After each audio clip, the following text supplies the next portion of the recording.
Right. Okay. I promised it last night. You're going to get it now. Okay. Let's do WrestleMania. And the main reason why I'm giving WrestleMania is due tonight is because I had no power, no internet in my house, and God willing, uh, Peacock gave me both days. I saw the repeat version on Sunday morning and saw the live version Sunday night. And this is one of the best WrestleManias in years. I mean, this is up there with 22, 21, 20, WrestleMania 10, and of course, the greatest WrestleMania of all time, WrestleMania 3 in Pontiac, Michigan, that really put the WWF at the time on the map. People really enjoyed wrestling from here on out. Uh, I'm trying to get the list of the champions here. If I can, uh, all of them gets my congratulations. Uh, I question Cody Rhodes win. You know I did that. uh, but everybody, Saturday and Sunday night were awesome. Philadelphia, you did it again. A lot of these people think that here in the Northeast, it's all about New York and Boston. No, Philadelphia does it right. New York has changed a lot. It's now a hookup city, make money, uh, go clubbing. Now the new thing is go to the gym, crap like that. And Boston's all about their teams. Their teams have been winning in the 21st century. So Philadelphia hasn't changed. Okay, hasn't changed. Gotten better. They did a phenomenal job this past weekend with WrestleMania. Everyone's saying, can WrestleMania 41 bouts exceed expectations? That means be better than the one on Saturday and Sunday nights. It's going to be a while. Uh, it's been a while since the WWE put on a performance like this. And the question is for Hunter Hearst Helmsley, Paul Levesque, where do the WWE go from here? Is the question. Where do they go from here? You're wondering what I'm doing. I'm looking for the. I give these champions their due.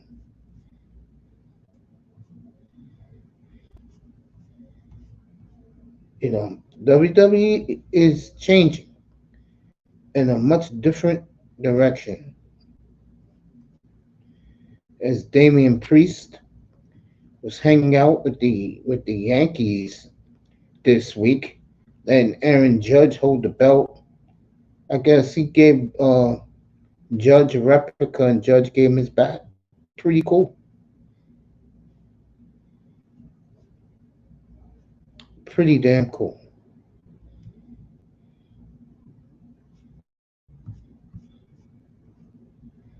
You know, Raven was going crazy last night over some YouTuber in a stupid drink costume. All right, here we go. I got some of the champions matches. Let me see what they say. All in all, WrestleMania was awesome. I mean, I didn't have to pay a dime. I got it on Peacock, so I enjoyed it very much. I think if you were a wrestling fan, wait till the Blu-ray come out. I totally agree. A lot of these matches will be rewatched for years.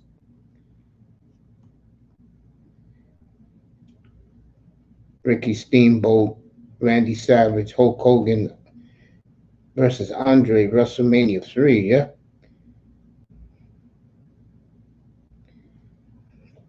Bret Hart versus Stone Cold in 97.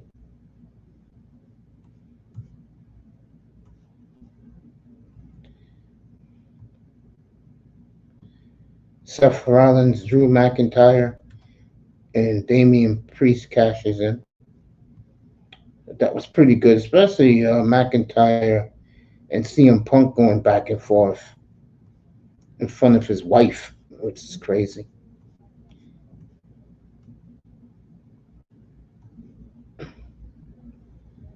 Sami Zayn versus Gunther was a very good match. I agree with that.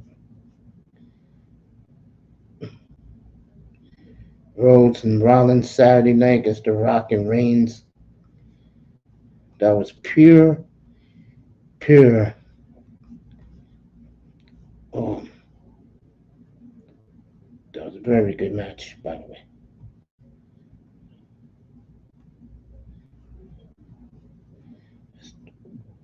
As The Rock nickname now is the final boss, the tribal chief. Rhodes versus Reigns.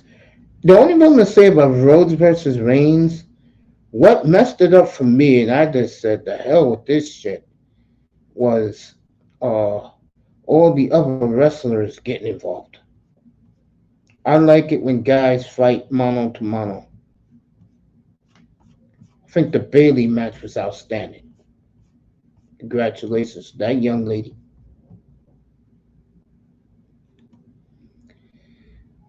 She was outstanding. That match was very good Sunday night.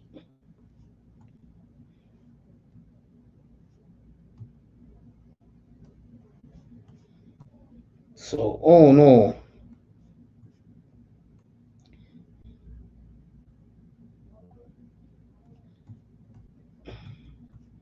it was a hell of an event. And I'm going to say this right now. Triple H is the type of commissioner, type of boss everybody should love to work for. I saw a lot of the behind the scenes, how he treated the champions, how he went out in the garage to go greet Jay Cargill. He did a lot of great things. Things that you really, really appreciate. It was the highest rated, highest viewed WrestleMania of all time. I do agree with that. Um, and again, your champions were worthy champions. So,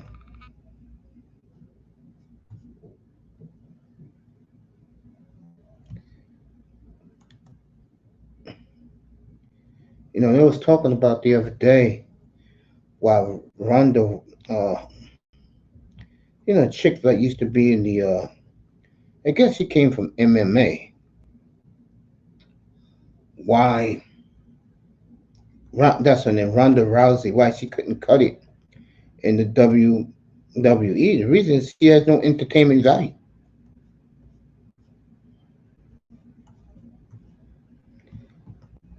Becky Lynch versus Rhea Ripley was a very good match. I do agree. That was a very good match. The Gunther match was very good. Like I said, Bailey versus Io Sky was excellent. I mean, they did a great production.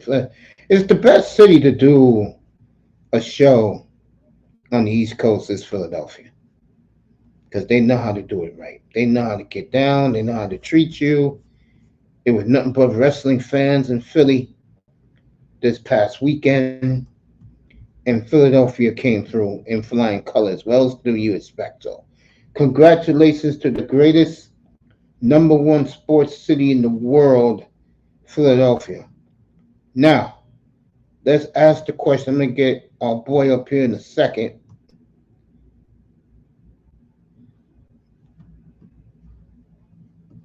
Cat for Life is here. The brain buster from Sam Young golfer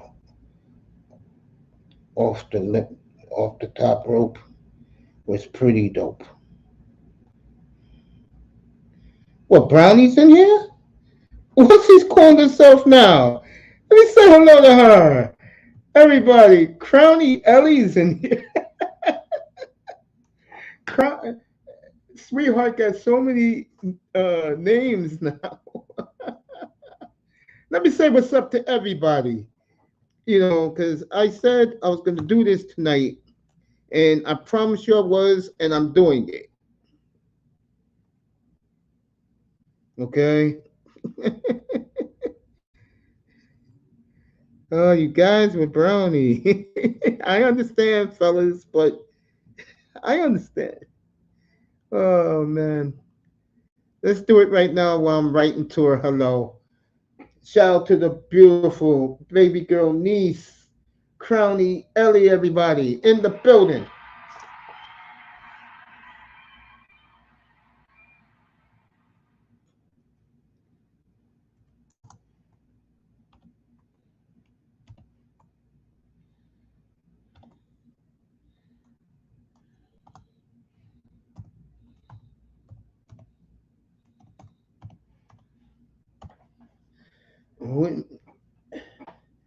This sweetheart's welcome in here anytime she wants. Cap for Life is, I'm shocked. I think Cap will be getting ready for 2 weeks from 13 days from now. We will do the draft in 13 days up here. And for me, and I'll say it again, the beautiful Crowny Ellie in the building. Let me do it one more time. Raven Knight's going to be up here in about 2 or 3 minutes. And we're going to talk about WrestleMania. What a spectacle. Now, the question up here tonight is, where does it go from here? What does the WW I'm tongue-tied. I'm sorry, everybody. Where do the WWE universe goes from here? Me and Raven, we're going to talk about that.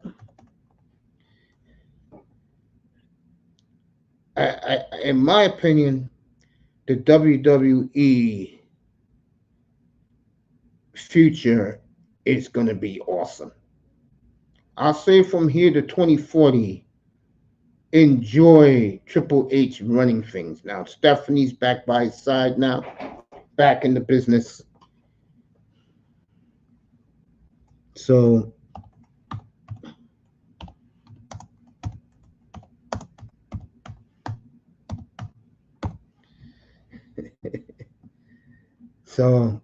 to me, the WWE is in phenomenal hands.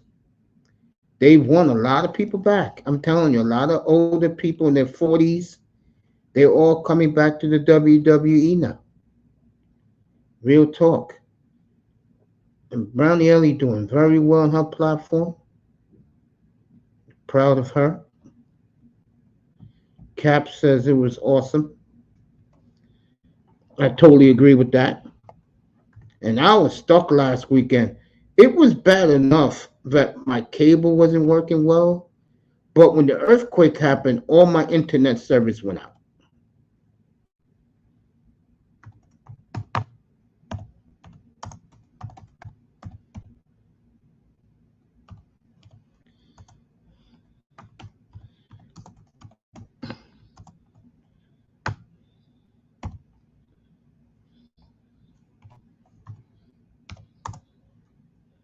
Real 5 be here later. He's watching his SmackDown right now.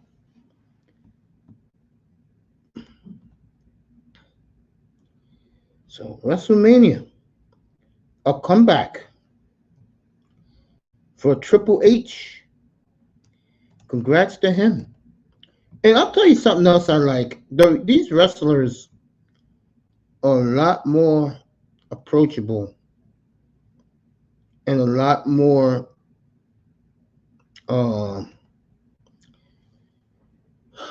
a lot more down to earth. Let me talk about Cargill and Bianca Belair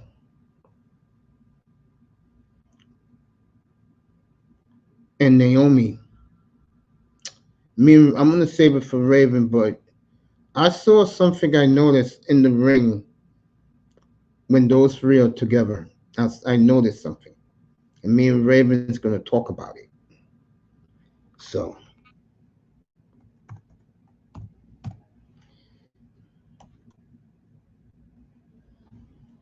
a lot going on. Priest won his championship. Like I said, he was here this week, and he was with the Yankees this week. Not a bad choice to hang out with if you in this city. Just signed a new contract extension too. Did Priest. And I could tell you something. Moving forward, what does Cody Rhodes do for everyone as champion? You know, these wrestling fans are talking about the storylines, and I'm like, really?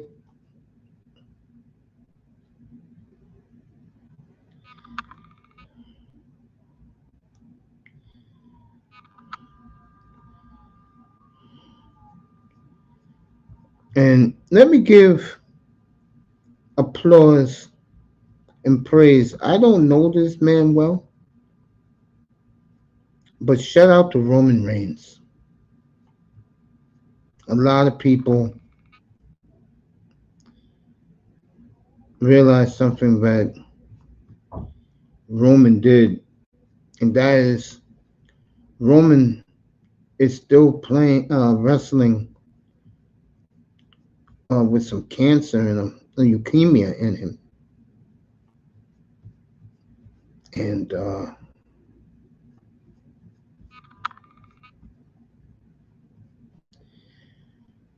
what a champion, what a warrior that guy is. John Cena called him the GOAT.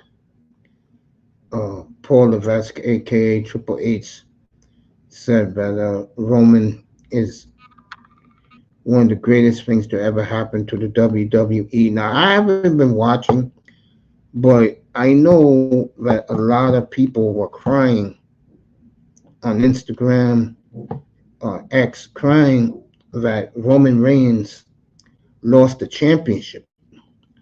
You know, sometimes when these guys are doing what they're doing, and even Seth freaking Rollins said this, people don't know what a guy like Roman Reigns is going through in his life. And when you have something like leukemia, it's brutal, man. So he's an inspiration to everybody in the world of what he goes through. And I bet you, if you ask Roman Reigns privately, would you rather be health free, don't have to go for all those leukemia treatments, and give up your championships, or go through what he's going through now, which is really being a true warrior in life? So, shout out to Roman Reigns. Congratulations to him on a phenomenal run as champion. Even Paul E., dangerously enormous Paul Heyman, said that Roman was getting tired, and he's been wrestling on fumes the last 4 years, which to me is effing phenomenal, bro. Damian Priest, a lot of people happy for him. The whole world's happy for Bayley. What a performance she put on.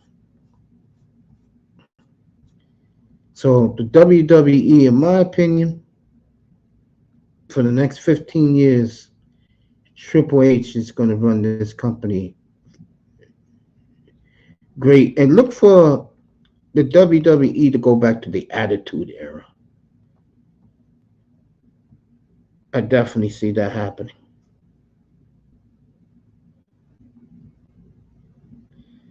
Definitely see that happening.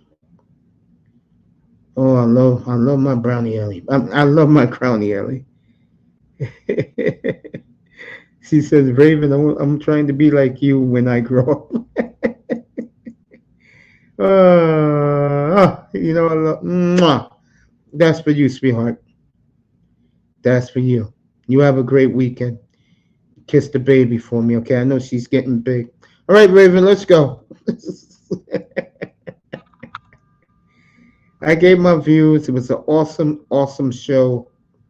I would advise everybody who did not see it to get it on Blu-ray when it comes out.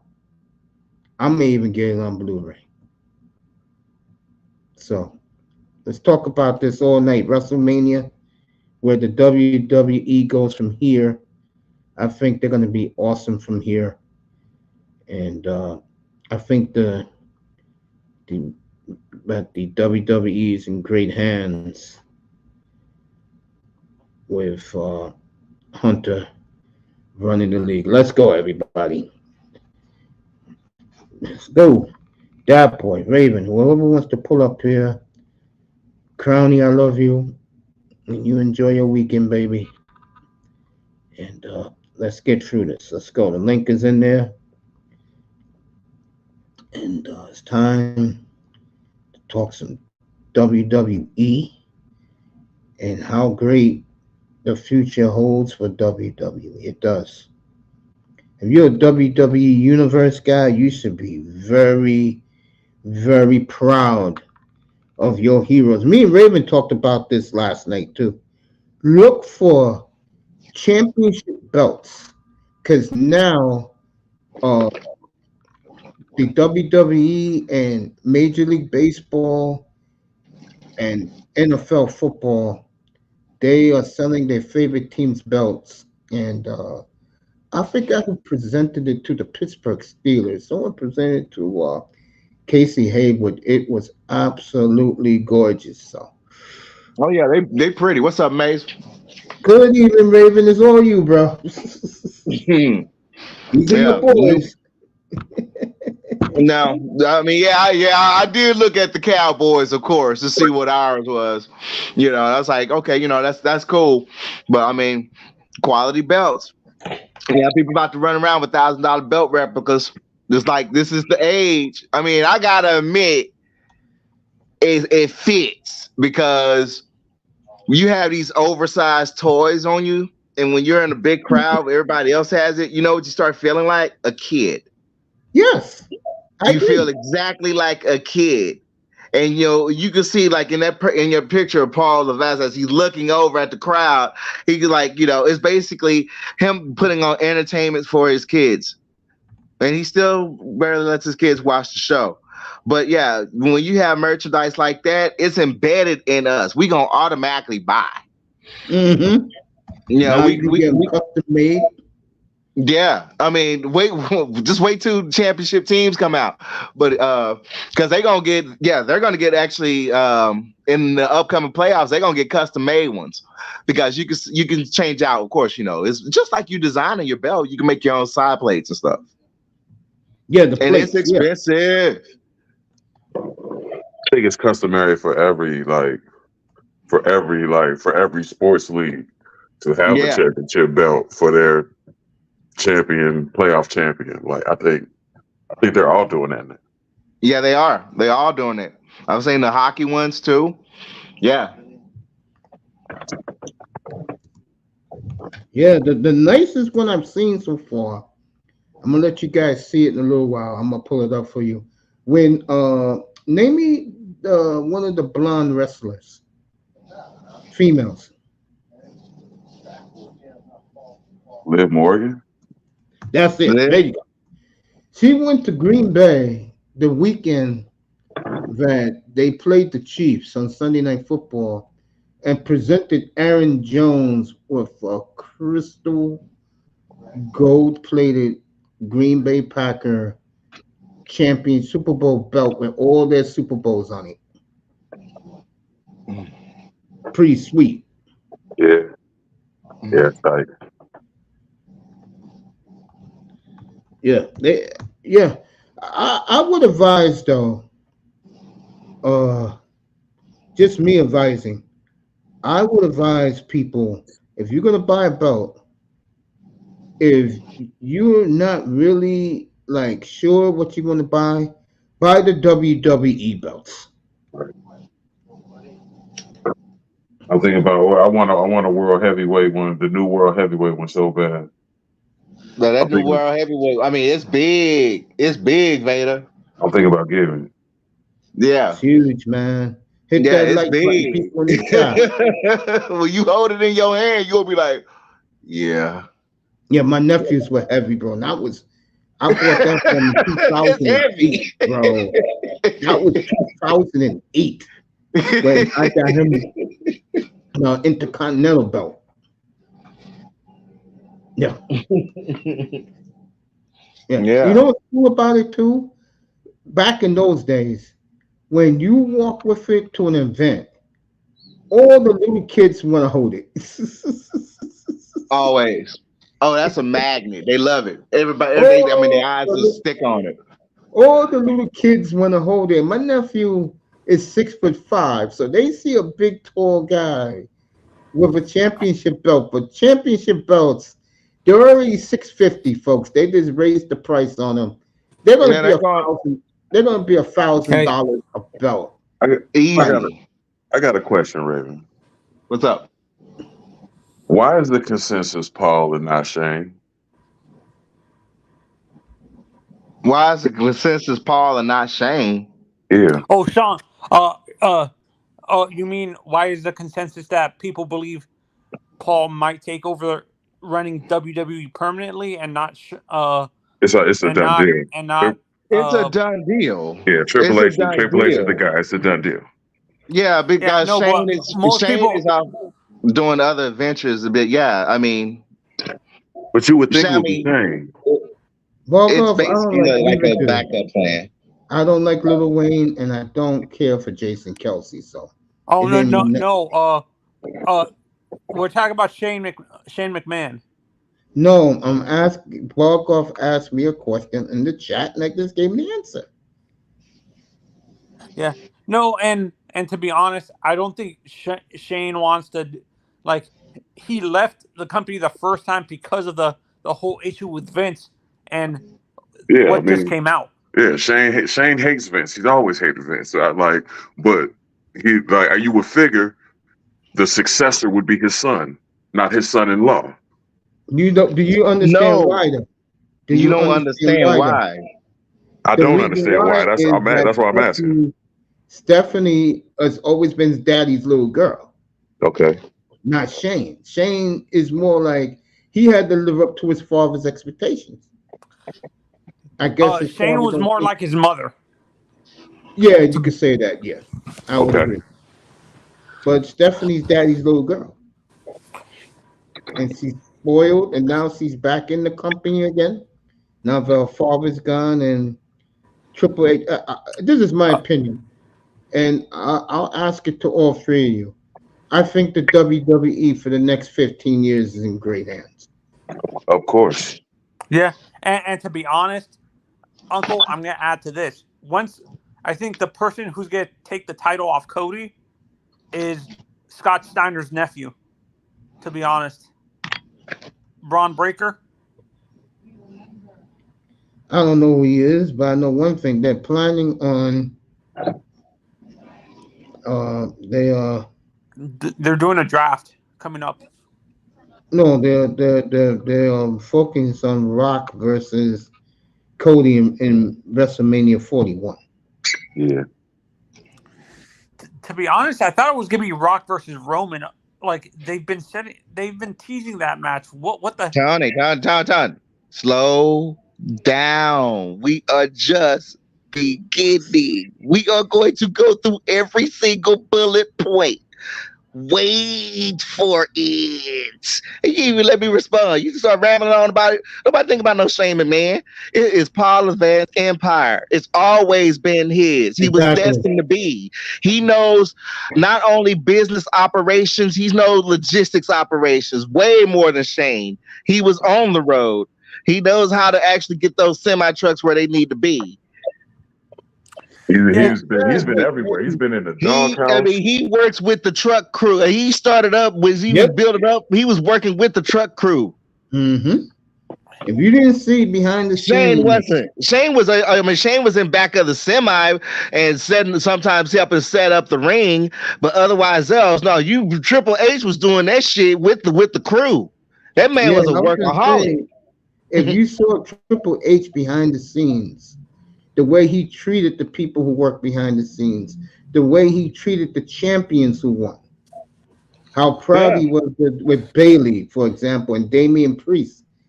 That's what you call a general manager. It was Vince. Right.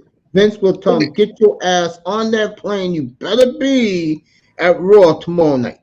I mean, who do you think trained Shane? Triple H.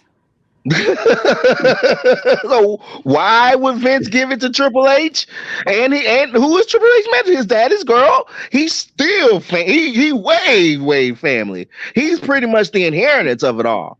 Should anything happen? In other words, what Raven is saying is the disrespect the wrestlers showed Shane behind the scenes because they looked at him as a little rich boy, daddy's rich boy.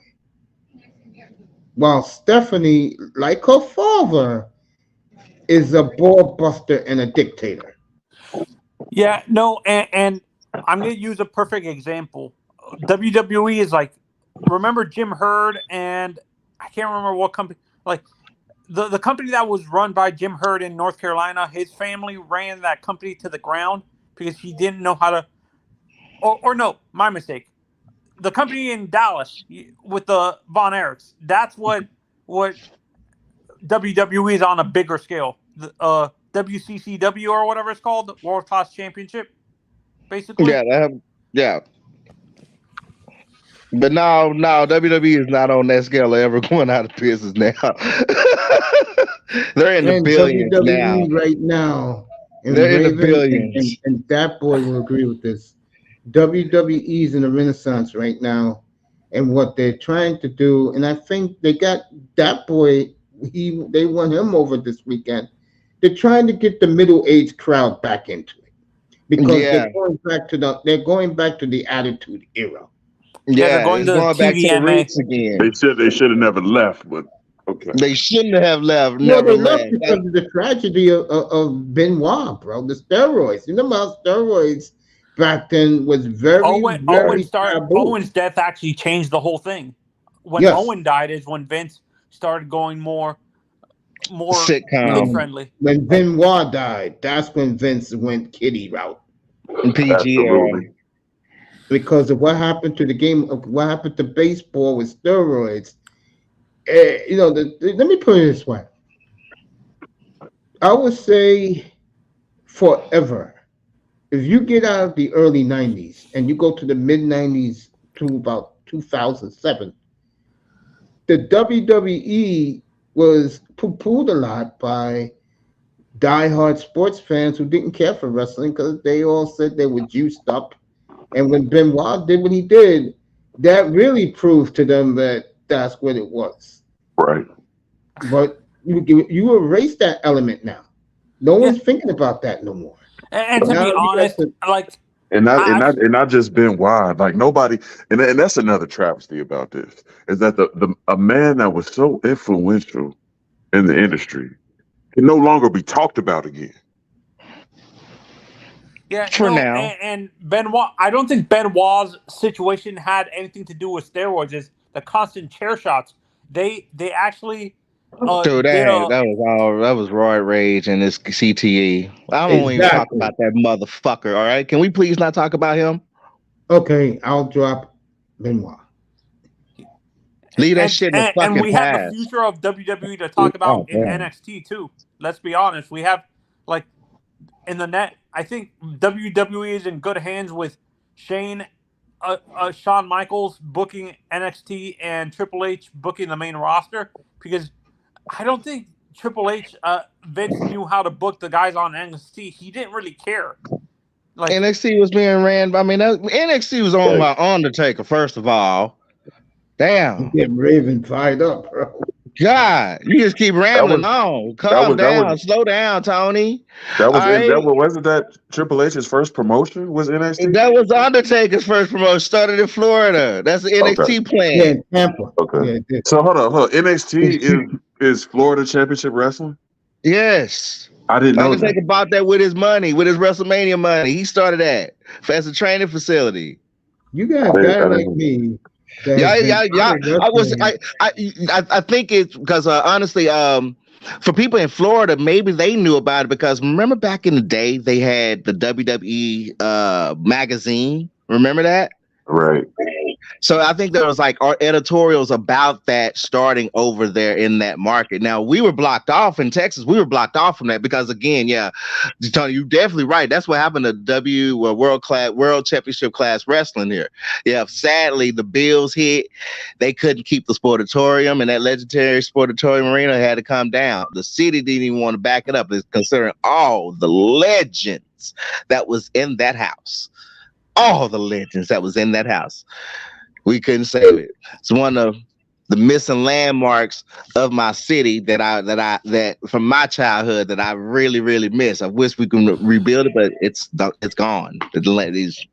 And Triple H during his Triple H during his interview with Pat McAfee, he was saying that because of the dungeon closing down, he's gonna open up a what's it called, a performance center in Canada.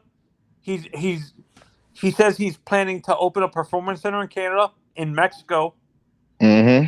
He's not going to be able to go. New Japan is not going to allow WWE to go into Japan. Do you think? And Saudi Arabia, yeah, and Japan. I mean, well, one, Kari is the ambassador. She was the ambassador while she was over there at New Japan Wrestling. So it's like it's no coincidence that Mercedes went to New Japan Wrestling and spoke with Kazi and Kari, and they basically working out with her. And so she's trying out other promotions, and then I mean that's all. They all connected, bro. Again, Vince was the man, dog. He set up the network. Manzano, I'm being real with you, bro. This is celebrating the WWE. These other federations don't matter. They don't matter. Yeah. This is the renaissance in the grand scheme. They really don't. Federation / entertainment. Yeah. Do you think Triple H is going to change it to WWF again, or he can't? We don't care fuck what they change it to. They always know why they changed. You know why they changed it in the first place, right? Yeah, it's a new era. Stupid ass wildlife. The World Wildlife Federation. They can't go back to WWF. No, there's rumors they're going back to it. They can get it back. They can't go back to it. They can't. They won. Yeah, the court. It's like you gotta look it up. It's all on the court settlement was out there, so it's like they could, but for real, I mean, they won't. It's gonna go to something else. I mean, the TKO is now TKO's product. So I mean, get prepared for a new logo, a new look. Yeah. I mean, they got the money. Mistake. I mean, that's a mistake. Well, honestly, this is what happens when eras change. It's a complete, total change. So you're going to see a whole new musical intro. You're going to see it all. That's why, you forget, because I guess the eras don't ever come, they come once every 1 decade or something like that. It seems like those spray paint W's from the Attitude Era is iconic. It may bring, I mean, it's gonna be a mixture of the past 40 years of wrestling, and then it's gonna be the new age. And you look at the roster. I was like, what was that? The chick from on NXT 305. Where you at? She's the current champion, a little short thing. Roxanne Perez. Thank you, Tony. Prodigy, the Prodigy. Yeah, the Prodigy. I was like, look at that. I mean, when her and Natalia, I'm like, Natalia, you going on? How old are you now? Natalia, you in your 30s. Come on now. You look how I mean, you the shortest one up in there, but look how tall you are compared to that little short one. And I'm like, I looked at her young face, and I was like, oh, we definitely are. We at the dawn of a whole new era. They gonna move that roster that them already passed the marks on up to main roster. That's it. We gonna get back to those matches back in the day where it used to be 2 rings aside, just like war games, 60 people in those rings, 30-man battle royals. I'm laughing at Iman. He goes, all this for Jay Uso to go back to tag team. Man, I got a question for you. Who is your favorite wrestler of all time? For me, yeah. For me, it's The Undertaker because that's how I started watching wrestling and stuff. Well, you better go by his belt because the new style moving forward is people rocking their favorite team championship belt if they win the World Series or whatever, and everybody's buying their favorite wrestler's belt or their favorite style of belt. That is the new in thing in America, and it's going the new in thing. I mean, for real, when you walking around a WWE event, you really are showing your fandom if you carrying the belt. Yep, my nephew had all those autographs on it, and when he used to walk around, I used to take him to events. It could be WWE, TNA, or ROH. Everybody stopped, looked at his belt, and gave him his praise, bro. Ghostface had the big goal. Ghostface had a big goal everywhere he went, man. Mm-hmm. With Triple H in charge, Raven, do you think we might go back to having big guys like, you know how Motorhead, Limp Bizkit did theme songs for that for Triple H and Undertaker and stuff like that? Do you think we're gonna go back to that? Or no? Limp Bizkit was actually one of my favorite bands. I actually listen to Linkin Park a lot. I listen to some of the new songs, and the new guy almost sounds like him. But I mean, Triple H has a style in music that catches on. But they now it's really they have a whole music. He makes a phone call to the music department now. Yeah.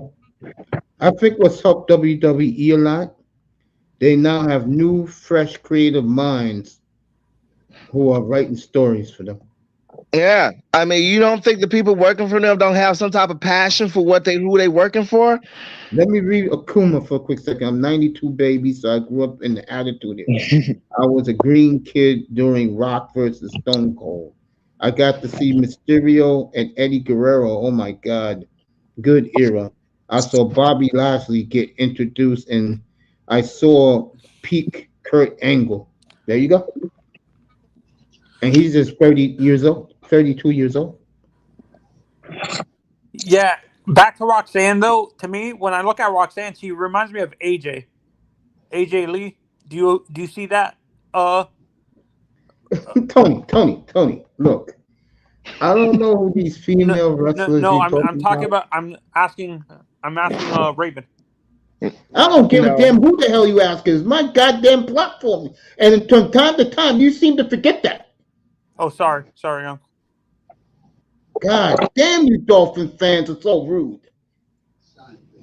Jesus, bro. Go ahead, Raven. Answer this question by whoever. No. Actually, Roxanne, she's actually on my card team in the game. She's actually a hard opponent. I use her on my squad. But no, she's big and bulky. She's a tall giant. No, she's nothing like AJ. She don't remember nothing about AJ. AJ in a whole different class. Entire different class. Is AJ coming back? We'll see. Wait for it. You know what I mean? I can't even get good internal leagues, man. I went into this first WrestleMania. I went into completely in the dark, and I was just like, oh man, this is like okay. And I preferred it that way because it's been a long time. I mean, I like the surprises. With Triple H, You see how they could call audibles, how they explain how they call audibles. It's because Tony, you was like, you thought this was gonna be Roman and Rock. I'm like, oh no, you can't, you just can't. That's what everybody wants. Just like we want Jade and Bianca. No, that ain't how you do. That ain't how you just do a promotion like that. You can't give them a big ticket right at WrestleMania, at this WrestleMania this current year. No. You want to bring the audience into it because, one, look at their television deal globally. Those are seats. Those are ticket sales. So you got to build up a good story. You just can't say, oh, well, hey, we got this person into the promotion. Now they're going to go up against so-and-so, boom. Some have tried, some have failed. It's going to be a whole different type of writing scale. You know what I'm saying? So those type of big matches, it's going to be a build-up. You're going to have a story behind it. Triple H is good at telling the story. That's the whole thing about Cody Rhodes. You got to complete the story. I want to see the story. Yeah. It's damn near a given that Brandy's coming back. So. Yeah. By the way, I didn't mean to go at Tony like that, and I apologize to him next time he come in here, but goddamn. We are talking about the WWE. We are talking about where does it go from here. That is, you guys can talk what you guys keep talking about because you're talking about the WWE. But I mean, damn, I don't want to hear this shit from outer space about some damn woman. But let's be real. Do you really care about Raven, who we was talking about? Well, I mean, she's on my squad. I mean, I need her for my bra. For my bra. She can throw people out of the ring easy. What was surprising though, Rhea ran through Becky like it wasn't nothing. Like it wasn't nothing. And you know what? Oh, that was the current news. Yeah. So Seth and Becky are on hiatus. They expect it to be for them to take up. They're just taking a break because they have worked their behinds off. So they're actually just taking a break, and they're expecting to rewrite them back into the story in about 4 weeks. They haven't, pretty much, that's 4 weeks right now. They're going to be gone for about 4 weeks. And especially Becky, because she was sick. God bless Becky Lynch. And that was why Rhea went through it because, I mean, she had strep throat, dog. She was literally, out in that cold. Yeah. Who's that? Not the chick from Australia, the one she was fighting, right? Rhea Ripley. That's why that match went the way it went. Yeah, because I mean, very sick. Yeah, she was very sick. There was some shots there where she was literally, she was like, at the end shaking because, as far as like character, she lost the match. No, she was having a fever, dog. That means she was sick. So yeah, she's taking a break. So it's sad. They did good at WrestleMania. The Rock as the final boss. He questions that. I show Speed and Jake Paul to win over the internet. Well, I do agree with that. Me and my nephew disagreed with that today. My nephew likes this Jake Paul guy. I'm like, bro. Logan Paul. I like Logan. Yeah, Logan. I am no fan of Logan. No. I love Logan Paul. I love Logan Paul because Logan Paul brings the YouTube troll. Oh, he brings it so strong. When he in person, I mean, dude, I saw him at WrestleMania here in Dallas, right at Cowboy Stadium, right? And I mean, he was making us so mad as a heel that it was wonderful because we were like, damn, I'm like, this dude is foul. Oh, he's wonderful. And you know why? Because he was taking me back to Brian Pillman days as far as a heel. How I'm seeing Edge become a heel. And then I'm like, yeah, I understand what Logan Paul is doing. He a dang good heel. Well, like Randy Orton was a heel. Well, Itzakuma totally agrees with you. He says that I never said I'm the biggest fan of Logan or whatever. But I know he's got the clout and is generating money.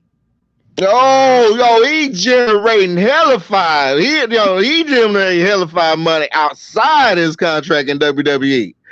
All right. Yeah. Hey, Yeah. I fucks with you, Logan Paul, for As you real. would.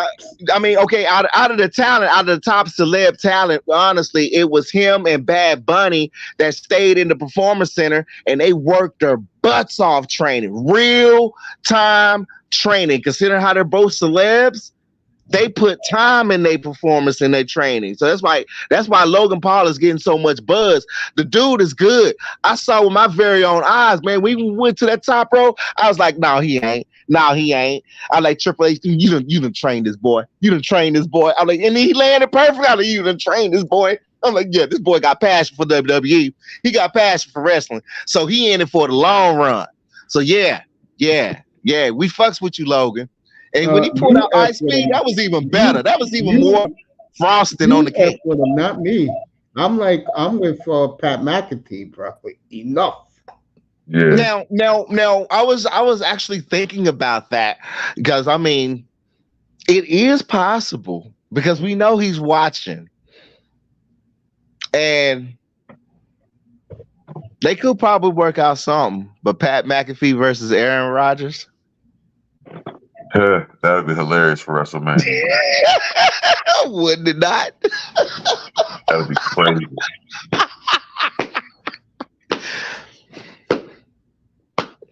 Yeah, I don't think Aaron would bump. He wouldn't do it. Aaron wouldn't take a bump. Yeah, right.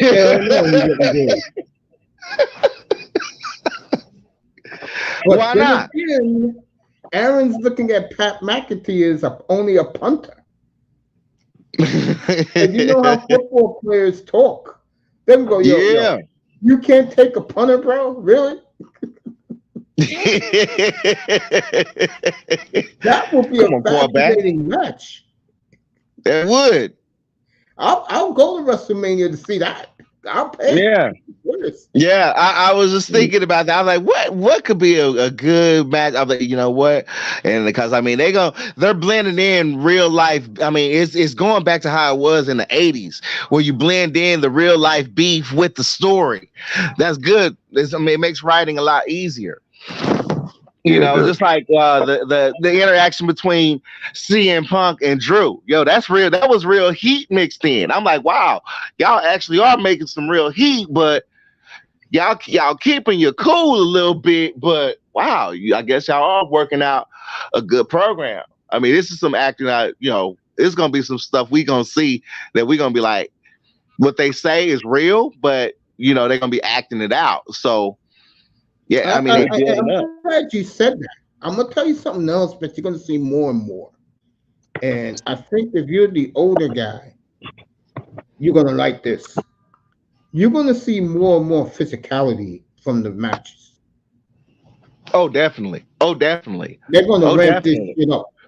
They're gonna ramp this shit up. They're gonna ramp it up. I mean, that's the whole reason why you got viewers like myself and my family keeping an eye on the next gen, just like Jade, just like Bianca. Because I was like, you know what? Why don't y'all just start scouting some collegiate track stars? Because brothers wouldn't mind see if y'all want to see some good sisters on TV right now. Look at the rap. No, we ain't gonna get no rap up in that bitch. Nah, we gonna look for track stars. Boom, hit up some universities. Boom. Next thing you know, they see Bianca. I'm like, yeah, Jade, boom, yeah. Oh, they about to build. They about to really build. It's about representation this time around. And look, I'm glad Raven just said that. Also, look for more and more athletic sisters in the WWE. Yeah, and you always gonna have the character models. They're gonna be there's always gonna be the Nia Jax bodies. They gotta have it. That's part of the story. If y'all ain't noticed, you can look at Glow Red. When it comes to the women, you can always look at Glow Wrestling as the framework of it all that. I'm surprised. Because I ain't gonna lie, when Glow popped off back in the day. Woo-wee! Vince was concerned about that shit. They were so concerned that when Glow, I was a baby and I remember Glow was so hot that they had to turn the lights off. I'm surprised Cameron I'm surprised Cameron ain't begged back yet. No, no, she ain't. Right. Cameron. Akuma, Akuma says that RKO Speed got hit with looked like it really hurt. Okay, I think I know what he's saying about the RKO. Damn, I forgot SmackDown was even on tonight. It doesn't hurt. It doesn't hurt. You actually land. You actually land on the elbow. But all you gotta do is just you fake it. Boom. You land on this elbow, and then you just shake your head. You're going to see That's a how lot it more injuries in the WWE moving forward because they're going to go roughshod now. Nah, And they're gonna be they're gonna be careful. And here's my question for next year, because I'm not going to be following it every week like you guys do. How can they top WrestleMania 40? Easily. I mean, just like avoiding, going back to avoiding injuries. The match between Logan Paul and Rey Mysterio. Logan Paul saved Rey Mysterio's life. Literally, Rey Mysterio was about to flip wrong coming off that rope. If it wasn't for Logan Paul seeing that he missed his spot and catching him, Rey would have came right down on his neck. The boy is good. The boy is good. Yeah, and Triple H loved that type of work. He ain't going for no neck injuries. He don't want the roster to be beat up like everybody else is, dog. Because you gotta look at them. Look how long they lasted in wrestling, dude. 40 plus years. We don't got with the new age ain't got that type of tenure yet. Not even senior got that tenure. They've all done taken breaks in and out. Now that Naomi's back, you think we're gonna see her in some bloodline angles? That remains to be seen. Now, I mean, if they cross lines with Judgment Day, yeah, I mean, Bloodline gonna need a female backup. That'd be tight. But it ain't like the Bloodline is just needing her as a female backup. They got two others.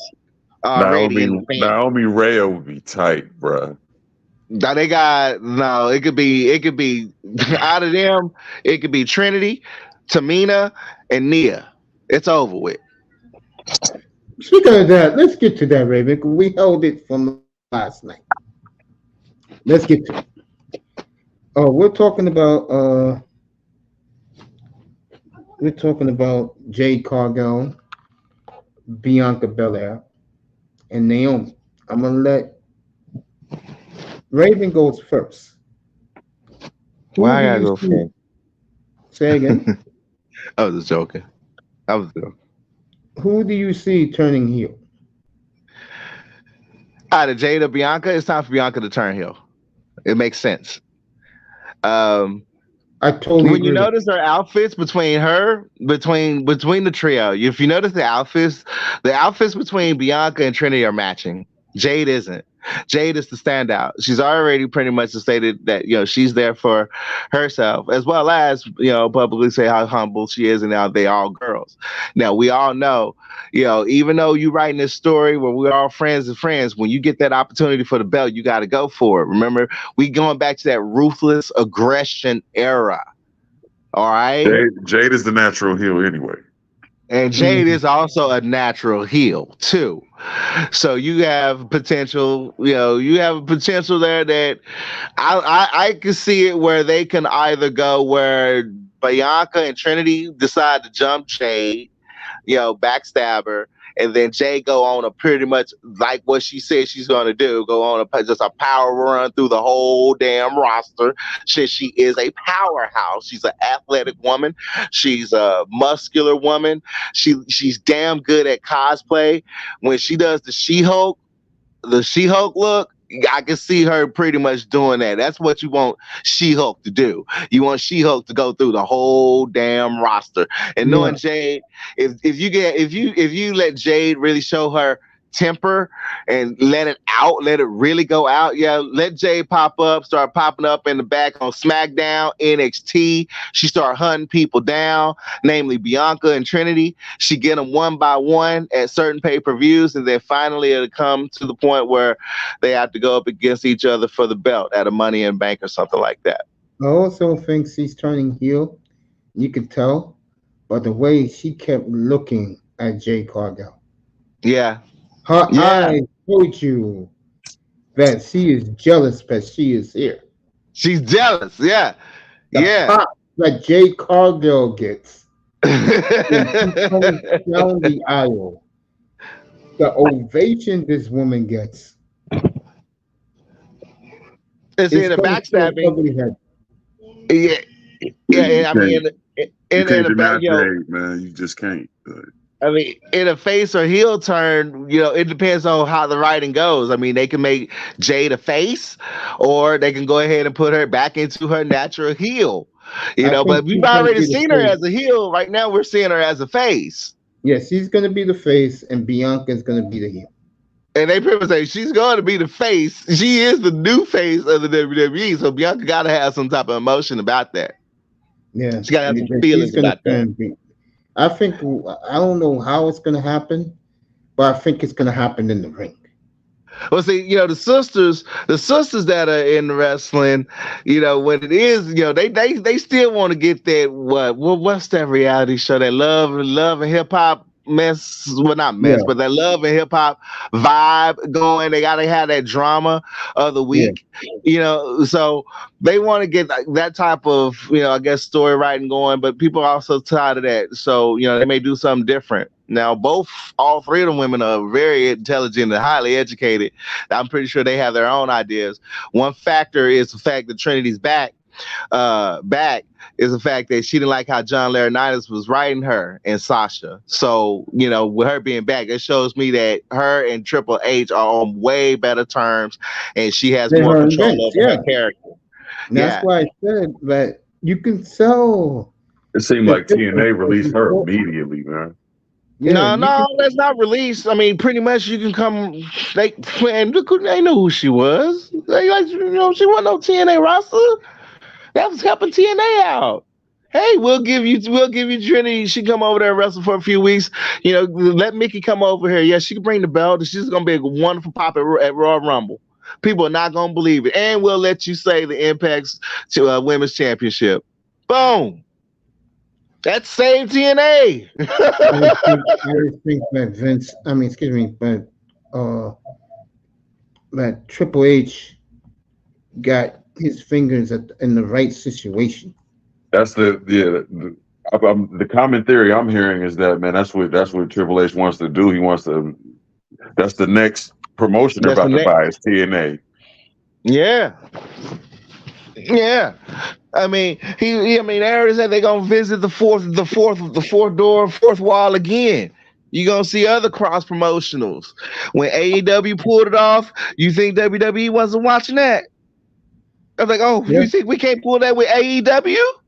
I mean, do you really think that they cannot pull that with AEW, considering who all used to work for them over there?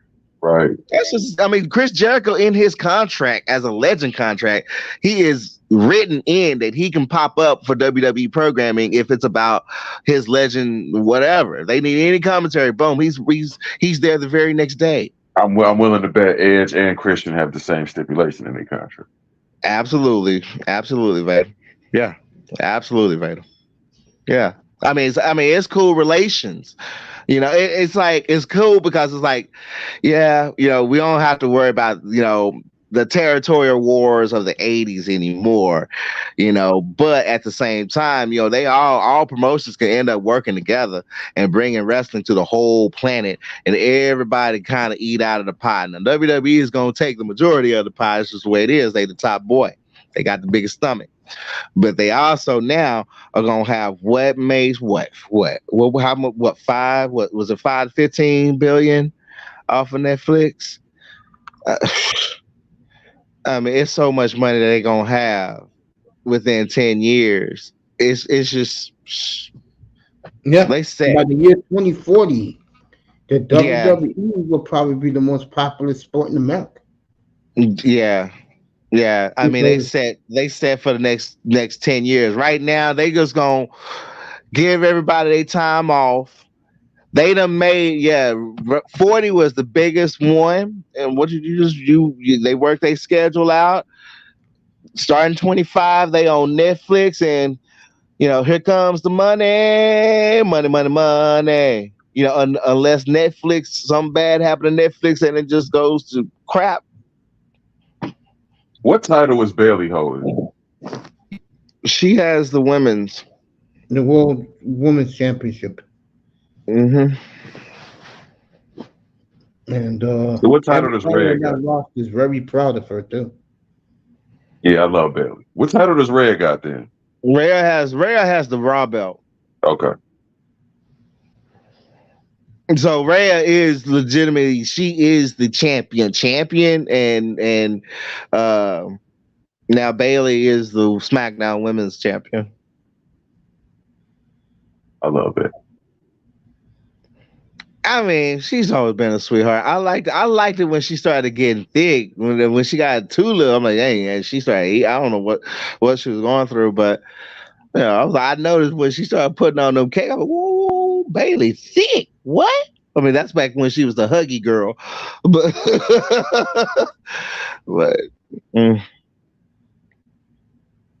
it's good seeing her, come back, survive on her own, but it's also, like, you miss your ace, you miss Sasha Banks, but she popped over in AEW to watch Mercedes come out for her debut. She was over in the crowd. They showed her and everything.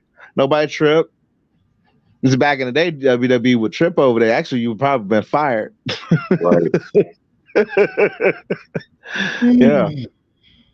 But yeah, they showed them cheering on. So it's like, it's crazy because when we growing up as kids, we always had some type of believing, smoke and mirrors and mystics and rules and regulations when it came to the territorial roles. If you in WWE, you better not set one foot in the WCW venue. Nobody better not see you. Undertaker, he had to go to UFC matches in disguise. I'm like, really? Yeah. Well, then let me ask you this. Like I said before, I was trying to say before, where do you see, let me ask you this first. Both you can answer it. Do you see the women getting more of a push? Oh, absolutely. 100% so. Oh yeah. And I mean, it's the way it is. Yeah. I mean, hey, I love wrestling. I love the guys' matches, but what kept me going? Because I'm like, once Mark called it the end, the retirement, my watch was over. I'm like, I could actually finally go off and start watching other things. I don't really have to watch it. I passed the torch to my niece. But the women's wrestling, I'm gonna keep my eye on that. Yeah. And in turn, they got me right back into it again. That's where it happens. But yeah, they're gonna definitely be more women-centric because I mean, sure, that's the eye candy. I mean, come on. You can't sit up and watch greasy men wrestling with each other, throwing each other out of rings, bleeding and stuff 24/7. Then you get some skimpy girls coming up in skimpy outfits, doing flips, butt shots, all kind of stuff. Yeah, we gonna want to see more of that. Yeah. Yeah. And that they sell tickets. They sell tickets, dog. I mean, Jay sell tickets. Let you guys keep talking. Yeah, Jay sells tickets.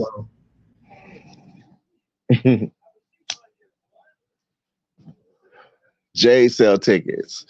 I'll never forget, boy, that angle. I saw Mandy Rose, and she turned around and she smiled at me, and I smiled at her, and then she just did something with her legs, and man, that booty, oh my Lord Jesus, them peaches, oh my God.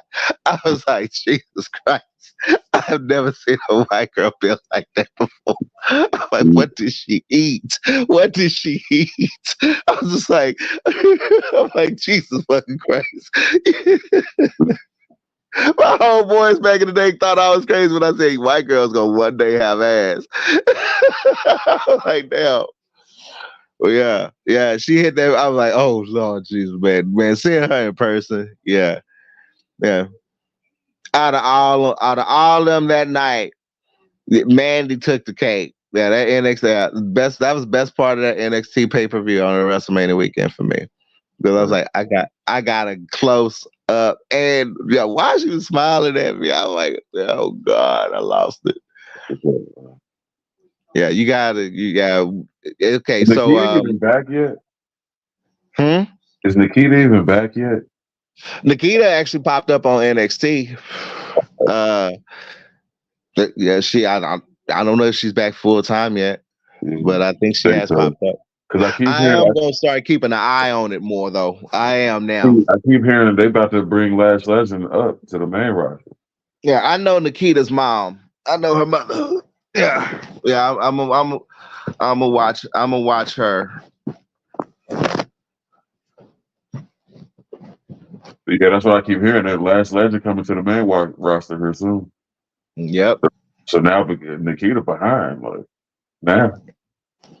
Mm-hmm. Well, I mean, that's what happens in development. Shoot, development. You can be in development for just like in a movie. You know, movie can go into development hell, which is limbo.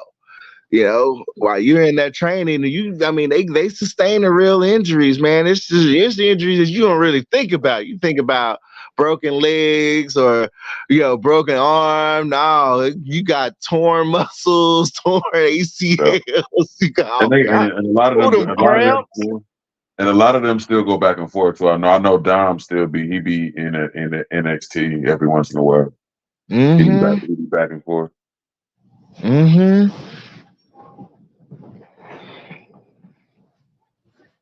So I'm surprised they ain't gave Dom the NXT title yet, but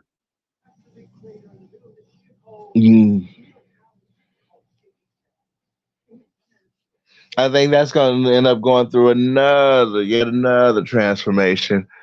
NXT. NXT is going to go through another transformation, and I think that's just going to be NXT thing. It's going to always just evolve and change because it's going to focus on bringing in a new talent. Yeah. I mean, it's established stuff.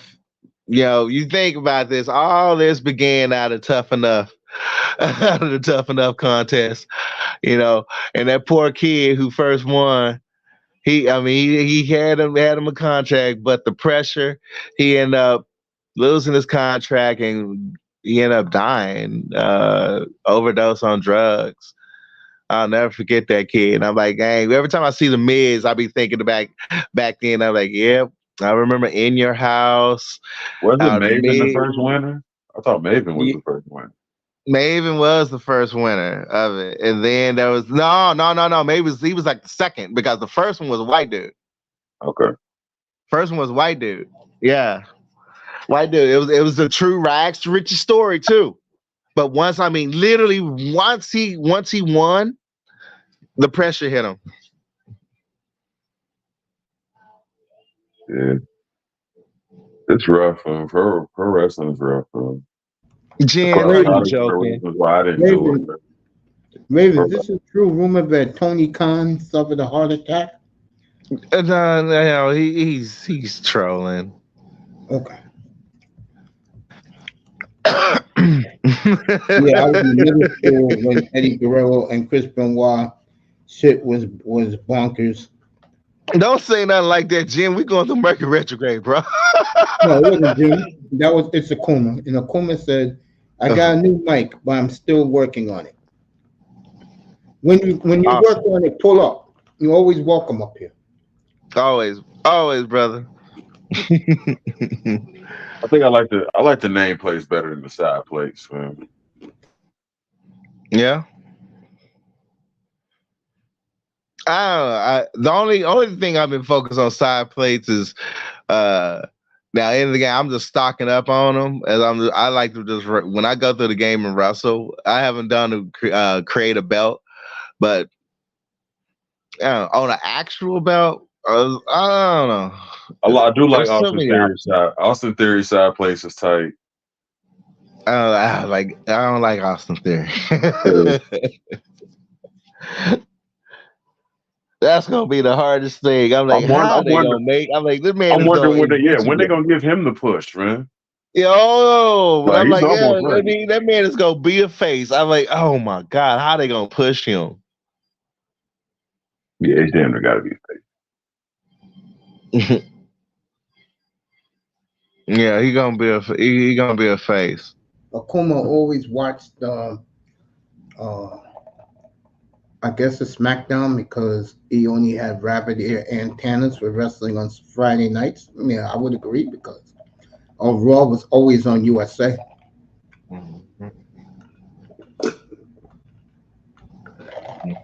You know what else you're going to see happen? And it's going to get some of these wrestlers pissed off.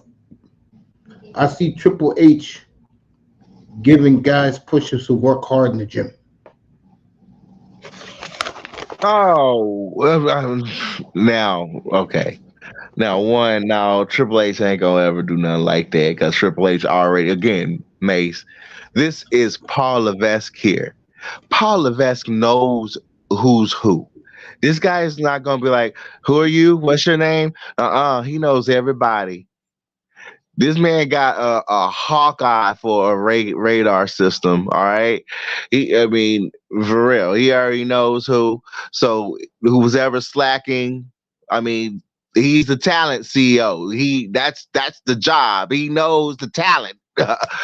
So it ain't gonna. He's on top of everything. And then he has his own team. So he got watchers, and watchers gonna be the one watching people. Man, they know people that are slacking off. All right. And when they do slack off to avoid risking injury, that what they do, they bury them and say, "Oh, you had this injury. You're going away for a little bit. Go back, train or diet, whatever you're doing. Get back in tip top shape. Figure out what's wrong." So yeah, we're gonna see. I mean, right now we're gonna see a lot of breaks. We're gonna see a lot of breaks because they're gonna bring in that fresh new talent off of NXT is filler, while the main talent, recoups. You look at that schedule; they're gonna be on the road a hell of a lot this year. Akuma says, I had UPN in Oh, I Richmond. miss UPN. I miss UPN.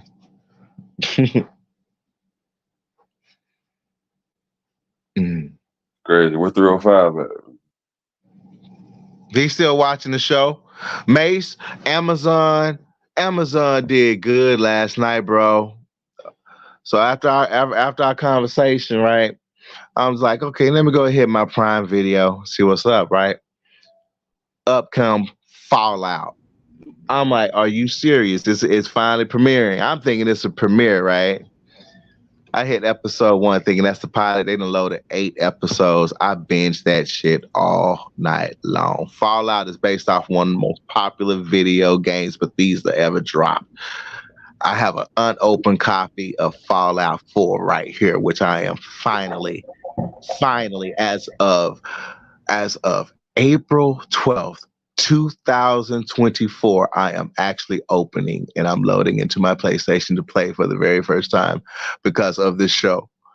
I loved this show. Amazon went in on this show. This is a hit. Everybody, I think Emergency Awesome finally loaded the vid up. Yeah, going through it because it was like, did you guys see what popped up on Amazon last night? And it was like, you got to do a review for all 8 episodes. I'm like, this shit popped up overnight and I binged it like it was a Game of Thrones season because it's so accurate to the game. It's 1000% accurate to the game. And I mean, it's all by Bethesda. It shocked how much money they put into it. It shocked my shit. So turn on your Amazon Prime Video. If you haven't played Fallout, just like myself, I'm going to enjoy this weekend because I'm actually going to sink myself into the Fallout world finally. And the show helped me understand the premise of the game. So I played it before I got killed by an ant. I rage quit to the point that I never wanted to play a Fallout game ever again. I didn't want to see New Vegas. I didn't care about New Vegas because I figured New Vegas was going to have them badass ants.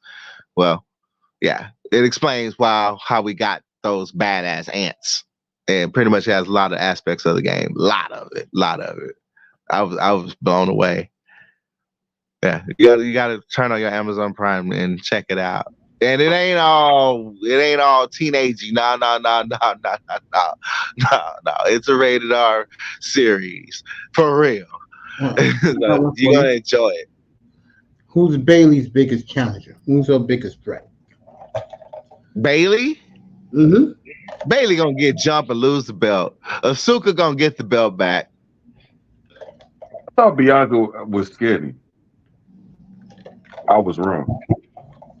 Bianca gained a little bit. I mean, she's got a little bit more thicker. I mean, her and Montez. Now they are going.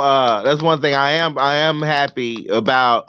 Montez Ford. Now he's gonna start because they've been working with him, and he's been working, basically training for his breakout singles point. So their reality show is actually going really well. Got a lot of black women watching that shit because they're a nuclear married couple. So they going real well, and Montez is gonna get his push. And I've been waiting for that for real. I've been waiting for that for a long time. So is his homeboy that the primetime players. That's why you see him out with Bobby right now. Yeah, for sure. Yeah. So Montez is gonna come out a little bit more. So Kofi's not gonna get another run at all. But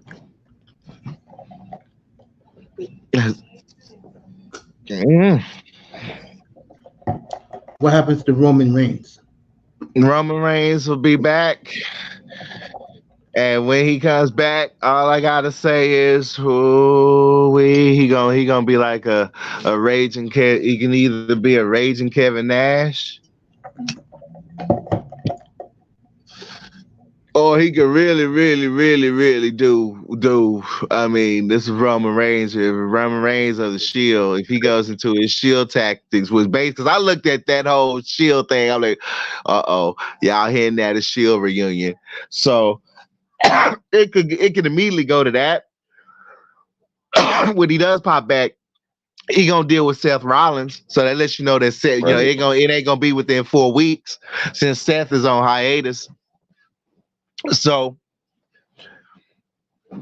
Roman, I think Roman's on hiatus too, ain't he? Like yeah. Oh, definitely. Yeah, he needs some time off. Enjoy that money. Rest up a little bit. Trim up that beard. Maybe die a little bit. Yeah. He gonna enjoy. He gonna enjoy himself. He really is gonna enjoy himself. He earned that shit. He really did. He's got a feud with Seth though. After WrestleMania, he's got a feud with Seth, bro. He has to. Yeah. That's an angle. You got to cash in on that. Like you have to. You have to.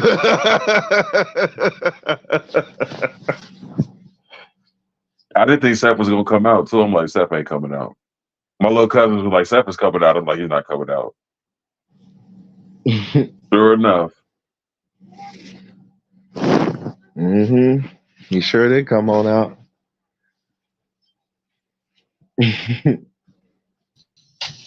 What's up, motherfuckers? What's up, Tess? Good, Tess. What's up, Tess? Talking this wrestling. You talking this wrestling all night, bro? Get in.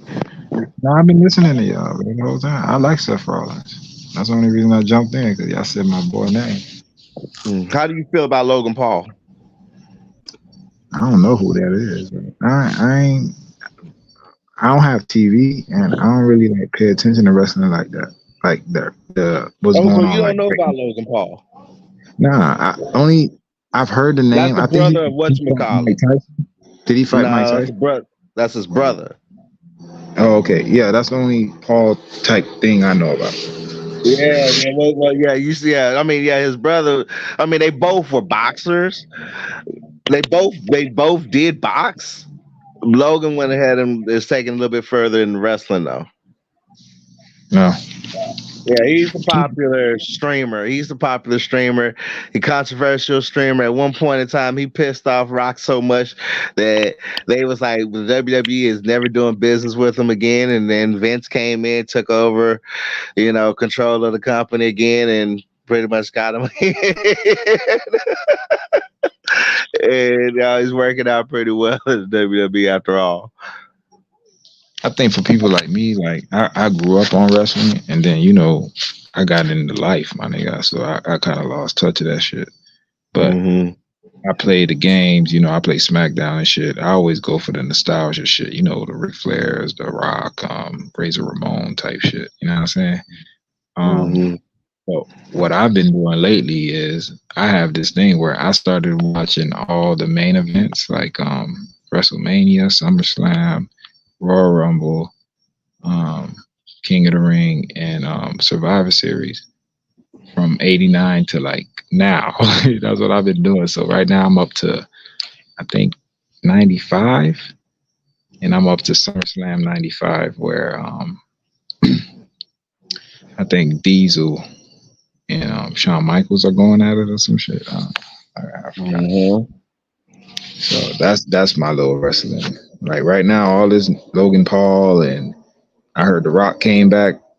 Like I don't know what the fuck is going on right now. So.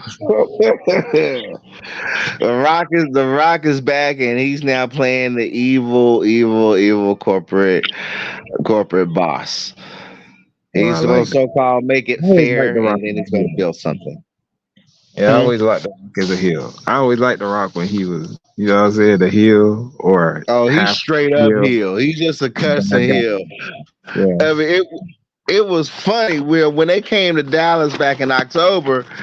It was like we love y'all so fucking much. You just can't hate us. And I'm like, they had it on their faces expression, y'all. Y'all know we gotta do this, but we ain't do Dallas like this. I mean, when Robert said, "They're telling about you Texans," I'm like, "Oh," and he's like, the camera cut. You can see it on his face. We just fucking around. We love the hell out of y'all. We was like, we love you. We love you. We love you. It was so funny, bro. It was. But they like to do their heel. They're doing their heel angles, and all he does is insult you. I mean, he'll insult the crowd. That's what I'm saying. That was The Rock at his best when he was just letting the jambronis and all that shit fly, bro. I fuck with that Rock. That nigga was trying everything. That nigga call you Rudy. It was on. Now he's talking. Now he dropping. Punk ass B's, F bombs, F-bombs, S-words, A's. He ain't done it MF yet, but he has dropped many F-bombs.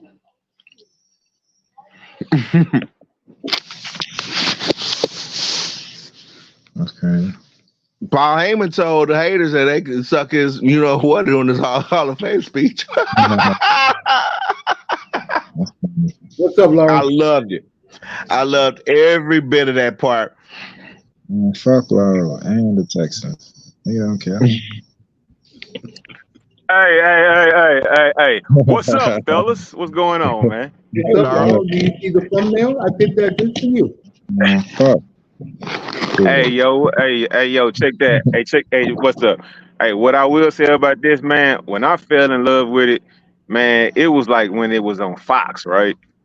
Mm-hmm. When it first got to Fox and Raw and SmackDown, it came on Mondays and Thursdays, right? That's when Rock still had his hair. Stone Cold was going off. What? All that, right?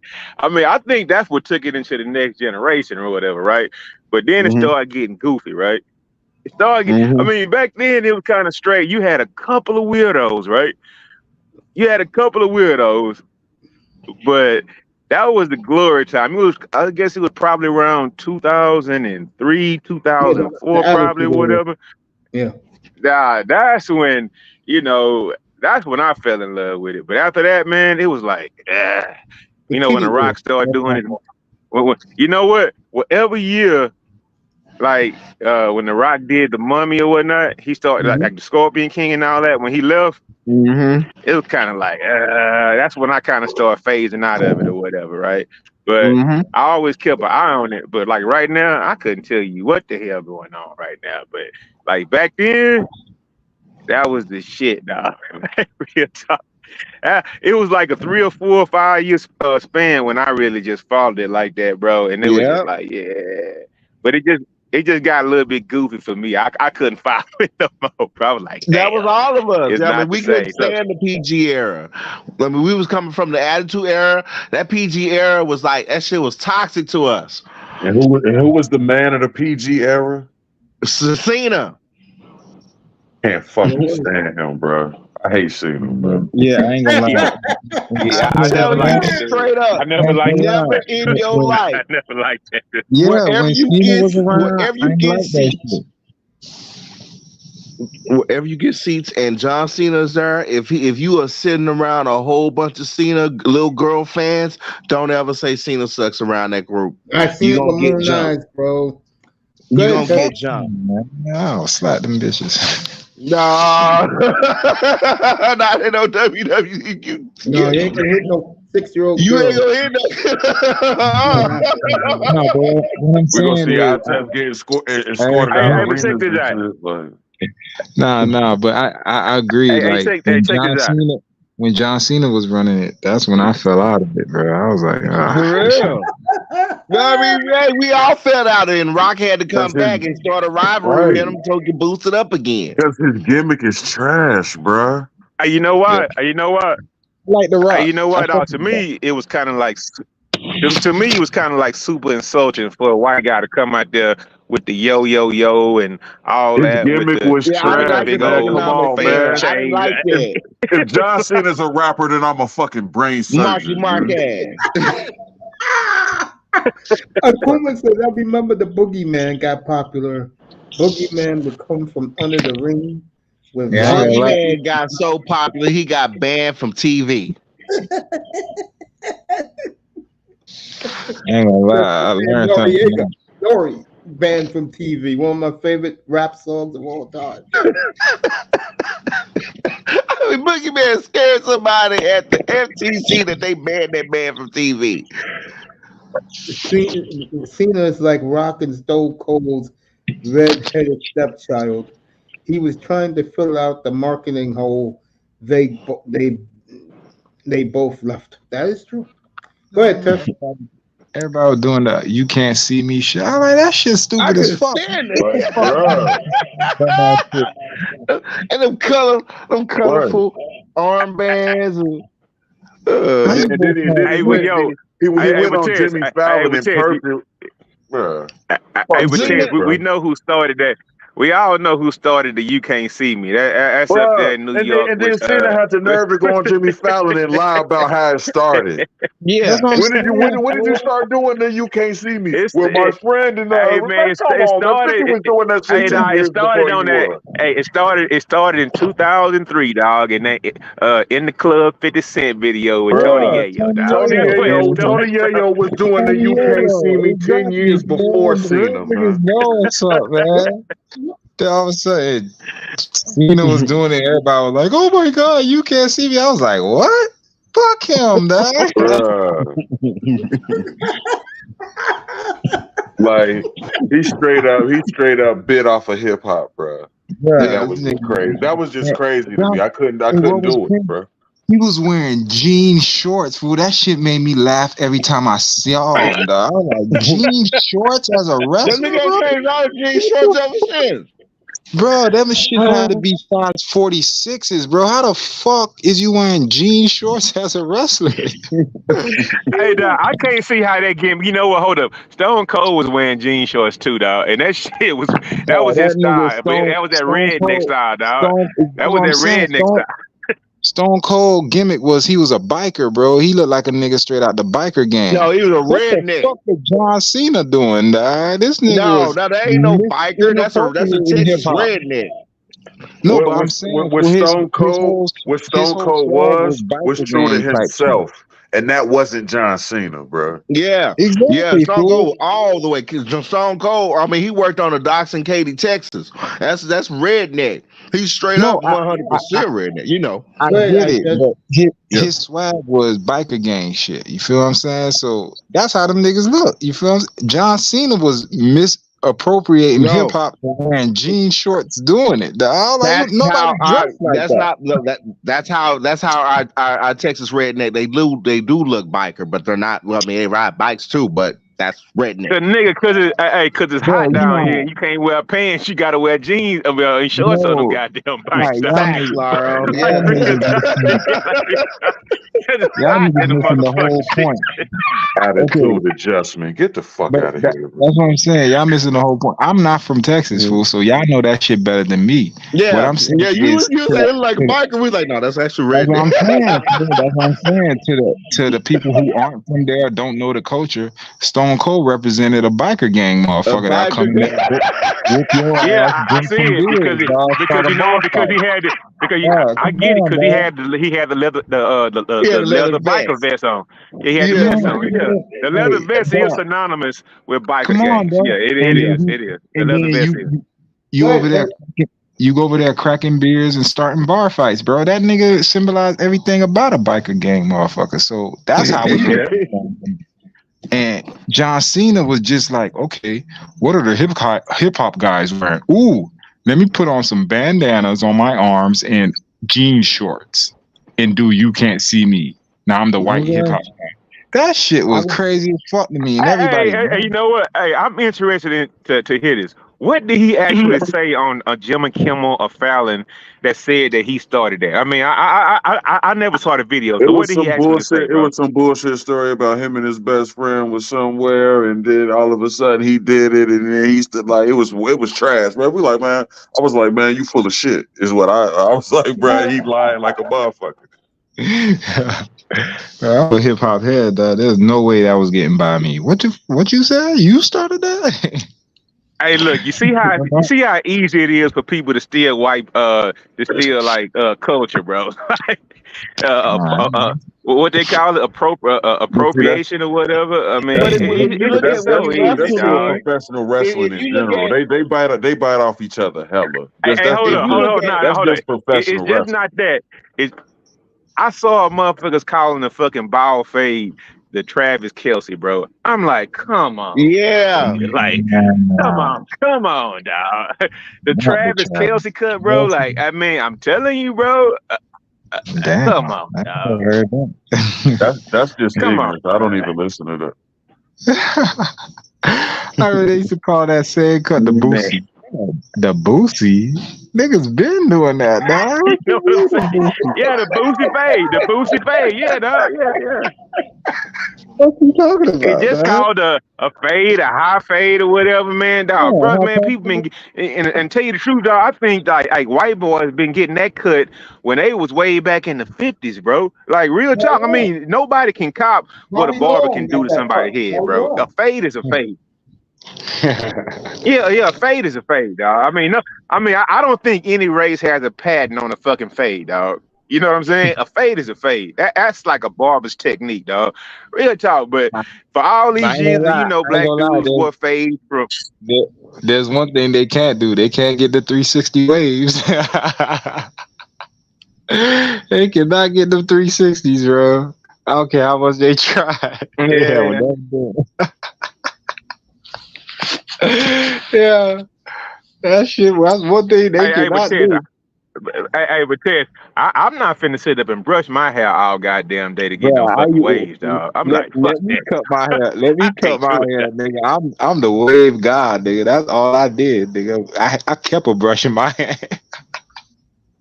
Bruh, that shit be Yeah, that's like brushing all day long. I don't have the All patience. day. I ain't I doing have it, patience dog. to I'm do not that. doing Now, it. I mean, I brush, but Oh, I brush, but no, I don't get into OCD like that. Yeah, bro, it became like a not a tick, but you just did it, fool. Like, you know what I'm saying? You get them waves the right way. Yeah, it was just part of it, fool. Niggas saw you, they knew you had the waves. Hey, dog, Hey, dog, the reason why I couldn't do it, dog, is because I couldn't sleep with that goddamn wave cap strapped around my motherfucking scalp, dog. I like to be comfortable when I sleep, dog. I do it. I couldn't do it, dog. I couldn't do it, bro. You actually should get the new do-rags off of Amazon Prime. You actually make it an easier wrap around the head. You know, Lauro, if you ain't grow up doing that shit, I get it. Because I remember as a kid, my people used to, wrap my hair and shit like that. That's why my hair to this day is long as fuck. Cause my shit always was wrapped up. You know what I'm saying? So I don't know. If you ain't grow up doing that shit, I could see how. If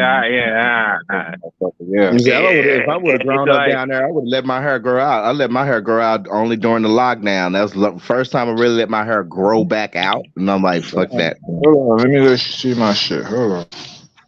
Well, not right now, but Hey, Laurel, I've been waiting for it. My power been out because of the earthquake. I got something for you. See that, bro?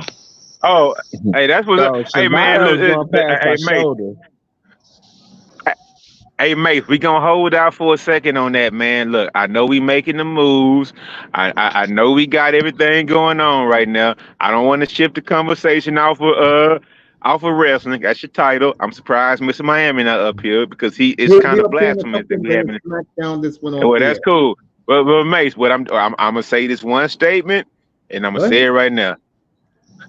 My Texans be coming for the whole league this year, dog. We going for jugglers right now, dog. Hey man, we trying to cut throats right now, dog. Our receiving core gonna do them two little niggas plus that one big nigga we got, Nico. Man, we finna do some damage, bro. Now we finna comfortable enough to talk shit. Y'all gonna bring the chopper straight to the couch. I didn't want to do that. Mace did this. Mace brought it up. I wasn't gonna say nothing, but since he brought it up, we finna do some damage, dog. You remember the Chappelle show? That nigga was on the couch and he was like, "I'm sorry the Bengals contributed to that Texas shit down there. I'm sorry the Bengals even helped y'all. Everybody on this panel, everybody on this panel was here 2.5 years ago, dog. When I was like, man, nigga, I was bowing out, dog. Like, y'all got it, bro. Bro, you started I wasn't talking shit. I was just like, y'all got it, bro. But now, bro, once we got that, I wouldn't be surprised if you teamed up with Easterby. I wouldn't be surprised, bro. You put that down low on Deshaun Watson, bro. That's all you did, dog, was hate on Deshaun when he was leaving. Man. Nah, hey, dog. I know he the one that asked out. I didn't want it. I mean, them niggas was fucking with me every day about, we gonna get Deshaun for a first rounder and 2 second rounders. I was like, all right, man, it's all good. Hey, I ain't gonna lie. That Deshaun trade might turn into a Herschel Walker deal, bro. So you put that dirty on him.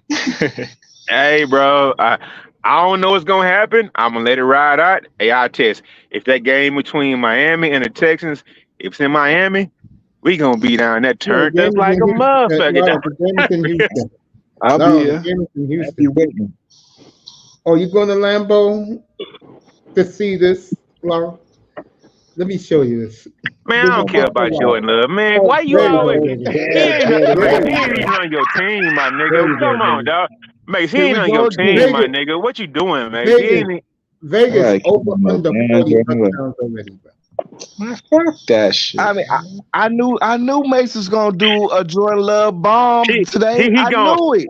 Mace will always find a way to invoke motherfucking goddamn Jordan Love in every goddamn conversation, dog. Not really. You just did, bro. You just did. What nobody talking about Jordan Love, dog. We talking about Jordan Love. Make you a goddamn lie. In the last 45 seconds, what did Jordan Love have to do with this conversation, bro? Like, you're gonna have to go to Lambeau, my friend. That's why. The hell with Miami. You gotta go to Lambeau, nigga. I go to Lambeau and frozen ass place. The Texans play Green Bay this year. Let me get back to the wrestling seriously. And they play the 40. We really gonna see what's up with y'all boys. Y'all play us this year too. Yeah, of course we play you. That's why he's working. Hey, his hold ass on, hold off. on. I I'm will not say talking this. about Green Bay, I nigga. will I'm say talking this. about you. Hey, look. Based on I him will say staying this. at the one season, frozen Hey, look. I will say this. penthouse. I will say this to one dude on the panel right now. Vader, all this old Houston, Texas hype. Y'all Bengals should take this shit personal because they looking past y'all. They The like Bengals showing gonna whoop CJ your ass, they bro. showing CJ so much love right now. They don't even say nothing about Joe Burrow right now. It's like, God damn. And that's I don't know. cool. That's cool. I respect Joe Burrow, bro. CJ deserve all the love. That's cool. Should have never gave Like you bro ain't niggas tripping off that. money. We need to figure out what's going on at running back right now. Should have never gave y'all niggas money. Right. Anyway, Cena was a fake cinnamon, a trailer park rapper / wrestler. No offense to him, he did his best with a crappy scheme. I like Cena's movies. That you can't see me bullshit was their gimmick to replace Can You Smell What the Rock is Cooking? Facts. And That shit was everybody whack, dog. That shit was whack, dog. I mean, you can't replace. I mean, come on, bro. You can't And replace that. Come on, The bro. Rock didn't have a hand signal. He just said it. They were trying to replace Suck It, the Generation X. that too, Bruh. yep. That was That was it, dog. That D-Generation X with Nigga, the we was man. running That I mean, was all it, of a bro. sudden, hard. it was like that Man, that was magical. it, bro. Yeah, it was Bro, like we that was- magical Monday night where all of a sudden that D Generation X theme song just started hitting out of nowhere. Hey, look. When that shit in the That school, X shit. I'm gonna tell you something. The only thing in fucking wrestling history that could compare to that Generation X was the Four Horsemen, bro. Arn That's it. Anderson, goddamn, motherfucking be Ric Flair. you don't get it, bro. Bro, You that's don't the get it. only thing that could replace that, bro. That was the shit. When Ric Flair came out with the Four Horsemen, bro, then that shit was lit than a motherfucker, dog. Real Let me talk. tell you, I don't care what the Four Horsemen did. If the girls was doing it in school, I'm talking about girls were running up to you, suck it, nigga. I was like, yo, this shit is loose out here, dog. Yeah. You Bro. tripping, Tess. You Hey, tripping, nah, yeah, Tess. he tripping. Bro, Hey, you know what? Ric Flair Look, had hold black up, women in hold the up. 80s saying, You Slick don't know Rick, the you Four tripping. Horsemen You legacy bugging. matches. Man, hold up. bro, When the Migos came out, with that motherfucking goddamn song, right? When they started off with "I'm the motherfucking goddamn Rolex flexing, diamond wearing, G4 goddamn wearing," bad, and that hook came in, bro. It was Killer like, Mike got a whole song called Ric Flair. bro, No song called Ric Flair. Listen, I'm not Ric saying. Flair I'm helped not me when I was saying- a baby. No, I'm not saying Ric Flair ain't an icon, bro. I'm saying the move. I get what Ric Flair represent, but the average female don't know. But all the girls knew what suck it was, bro. Like everybody running man, up to bro, you talking hold about on, Ted. You don't think that motherfuckers rocking with that era when they was coming out like the nigga, that was baddest in the niggas in the fucking game? 80s or some shit, I nigga. mean, That was a fucking baby, bro. Like I'm talking He about was a when baby I then. feel you. I gotta realize that. I understand. I gotta get it. Let me You didn't ask see you, it. were the girls Yeah. like were they doing His what? era hit when when that DX hit. Yeah, he talking about them good old I'm talking 90s. about everywhere, fool. Suck it. That That's shit hit. all you Hold saw. That was hold the up. start of the Monday Night Wars. Hey, hold up. Now, here's one thing I couldn't say right now. Man, You be at look, football game telling the nigga to bro. suck it, dog. Listen, I'm about 10 or 12 years older than y'all, right? When my grandma used to say, "Y'all not doing anything we didn't do," bro. Look how Ric Flair used to come out like in the late or early 90s or whatever, right? That's how dudes dressing there, dog. Like, look at Ric Flair in the My early. grandmother made one of his robes. Bruh, I'm telling you, bro. Look how he coming out right now with the layered gold chains, Rolex, the diamonds, and all that. Dudes want to dress like that right now, dog. Like real talk. Don't nothing change. Nothing changed, bro. It was like through Ric Flair. I mean, out of the 80s, they stepped in as the wealthy veterans because they were on the road. They built that road. So Rick Rick also had car dealership businesses. So when he started showing off that Rolex, first it started with the watch, then it became the blazer, and then he was like, I'm gonna go ahead and keep my hair bleach platinum because that's just been my look. And he's like, yeah, I'm gonna just walk around as a businessman and stuff. And then when he comes out of his matches, he's gonna keep the traditional robe because that's what got him over that robe. He used to do a whole spin with the robe. My grandmother made one of his robes, and I was like, "You caused me to flashback," because I'm like, I remember looking into her. It was like I don't know, what do you call those things? A closet. You open it up, and it's like, when they design clothes, they put it all in. They got it on hangers. What I forgot. I'm having a word mind. But yeah, she had one of those fluffy, because he had the fluffy feathers and all that stuff right on the shoulders and stuff. Yeah, she had those. I was like, dang, you must have. I'm like, I always wondered, how they knew each other back at the Sportatorium. Hey, dog. I would say that was when showmanship was something different, dog. It was totally different. I mean, you went from Ric Flair spending goddamn $15,000 on the goddamn robe coming down versus goddamn Gold Dust coming down in tights with his face painted out. Man, $15,000 in the 80s was a lot of money. Yeah. Who better? Macho Man shit or Ric Flair shit? I fuck with Macho Man. Macho Man was out here. Macho Man. Well, I mean, they were both legends on their own caliber. Macho Man. I like Macho Man when Macho Man started getting modernized. As in he left the colorful and went more to NWO. I liked him 100% after when he went NWO. That's when I found out that Randy Savage could rap. He liked black people. He was actually cool because Randy Savage was the biker dude. Even though he was like a bodybuilder, he was out of California, or was he out of Florida? Florida.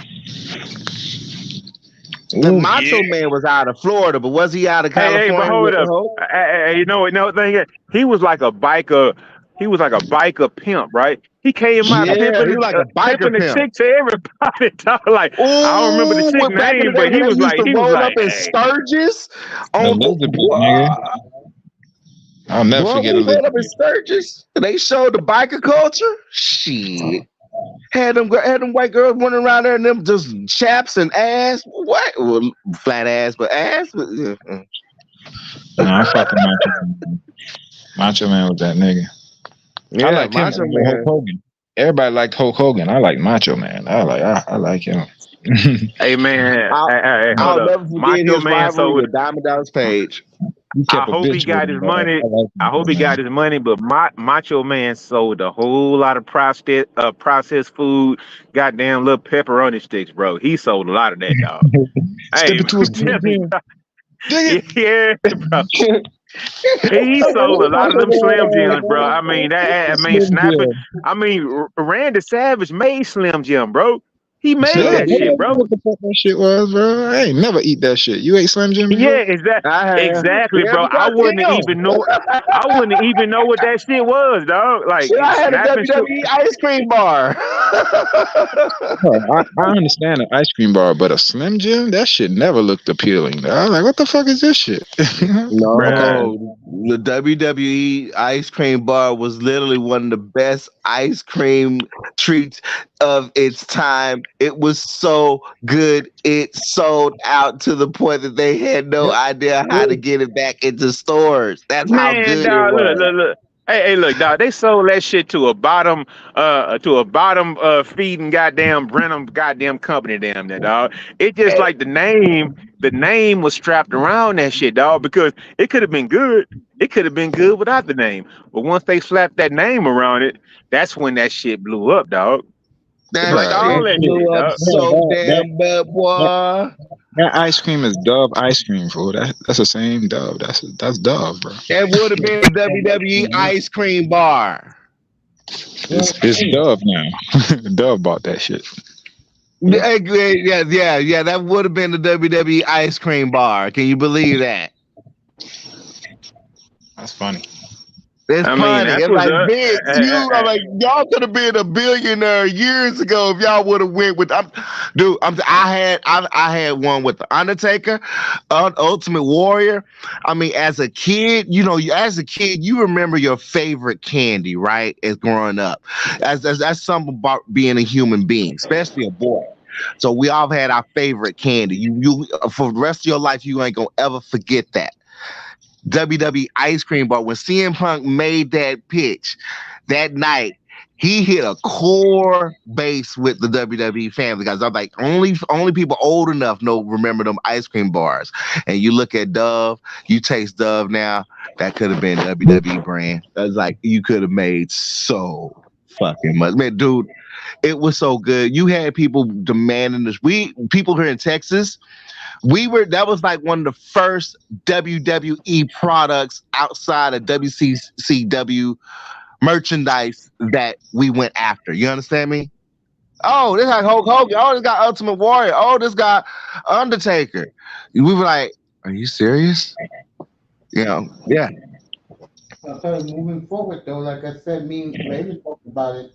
Those championship belts are going to be in style right now. They're rocking them in the NFL. They're rocking them in baseball now.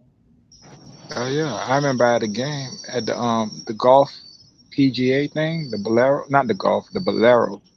Yeah, It gets a championship belt. yeah. That's going to be the new craze in America. It's I going to just be a like big hit. you smack I a gotta nigga with admit, I want a new one. After I saw the new sizes, because I mean, yeah, it's a different size. It's bigger. It's bigger than ones we have. And I'm like, oh goodness, you gonna now make me actually have to do an upgrade every year? I don't like getting the collections like that because it's gonna be It's gonna quickly gets to over 1,400 if you want to customize your own. You know what my favorite belt was in the WWF was the Intercontinental belt. I just like the way Oh, you mean the one that spin, bro? You talking about Yeah, that's Simmons, though. the That's one, Simmons, though.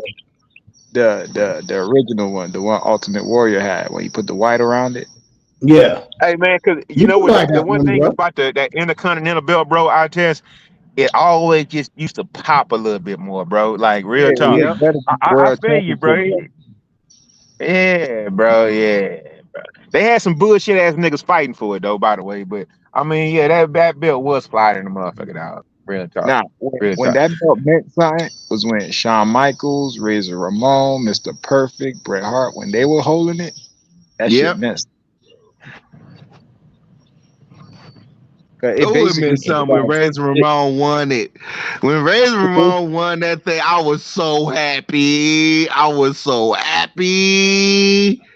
It basically Oh, I was meant like happy. you were the number one challenger for the world championship. Like you were the Yeah. second in line.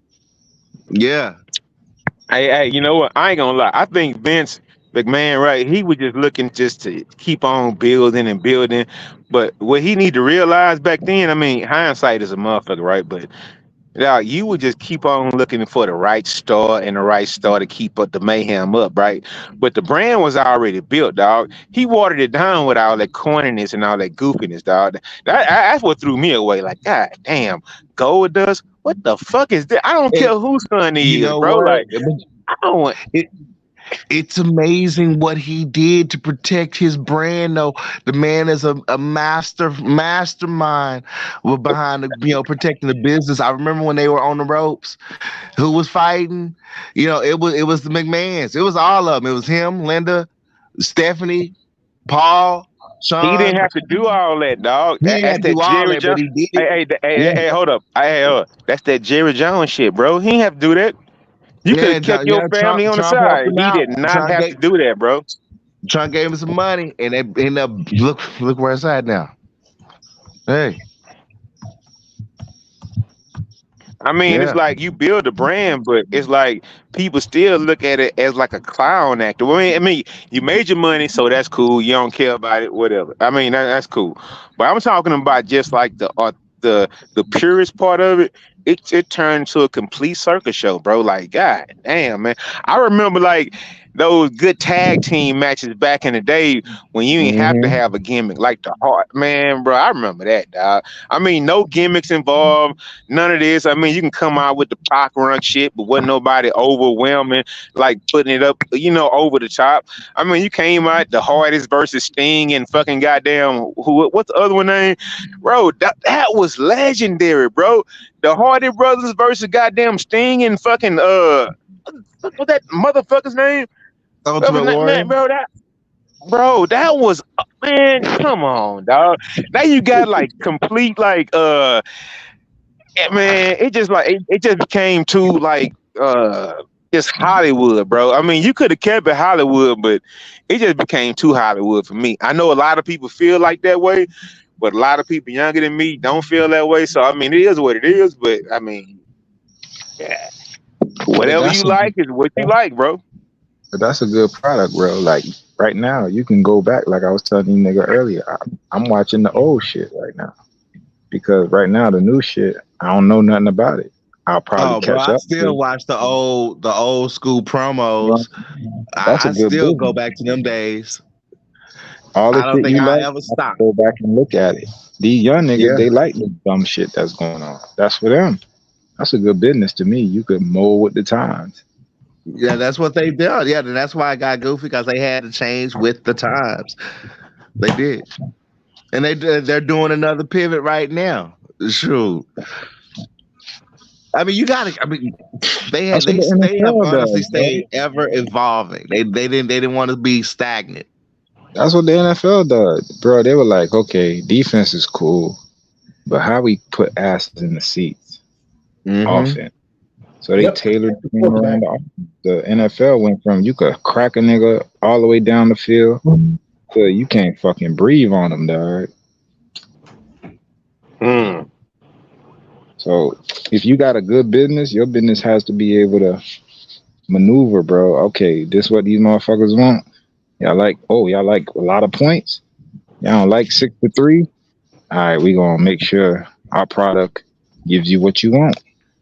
But if you stay to the old days, I'm gonna stay to the purest form, nigga. Your shit. You remember that old ass NFL game? Yeah.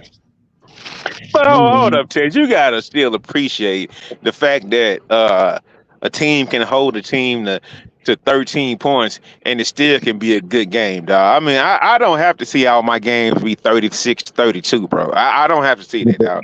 I'm good with a 23 to goddamn 14 football game, bro. Like real talk, dog.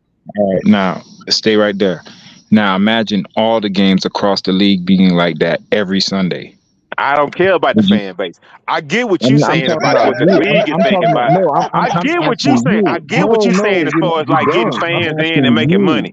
I said, well, I preface that by saying, I ain't asked about the fans. I asked Laro. I said, Laro, imagine next season, every single game across the league from week 1 to the Super Bowl, all the games are 10-3, 7-4. I mean, 7 to. You know what I'm saying? Man, hold up. Now you going way on the other side of the spectrum, dog. You talking about low scoring, boring games. I'm just saying. You said you like them occasionally, but you do like the high scoring 45. You know what I'm saying? You got to mix that shit in. I'm talking about the motherfuckers who, like you were saying earlier. I like the game when it was low scoring and stuff. Yeah, to a point, bro. But you can't do that shit every week, every game. You'll be like, man, this shit boring as fuck, man. You want to see some points.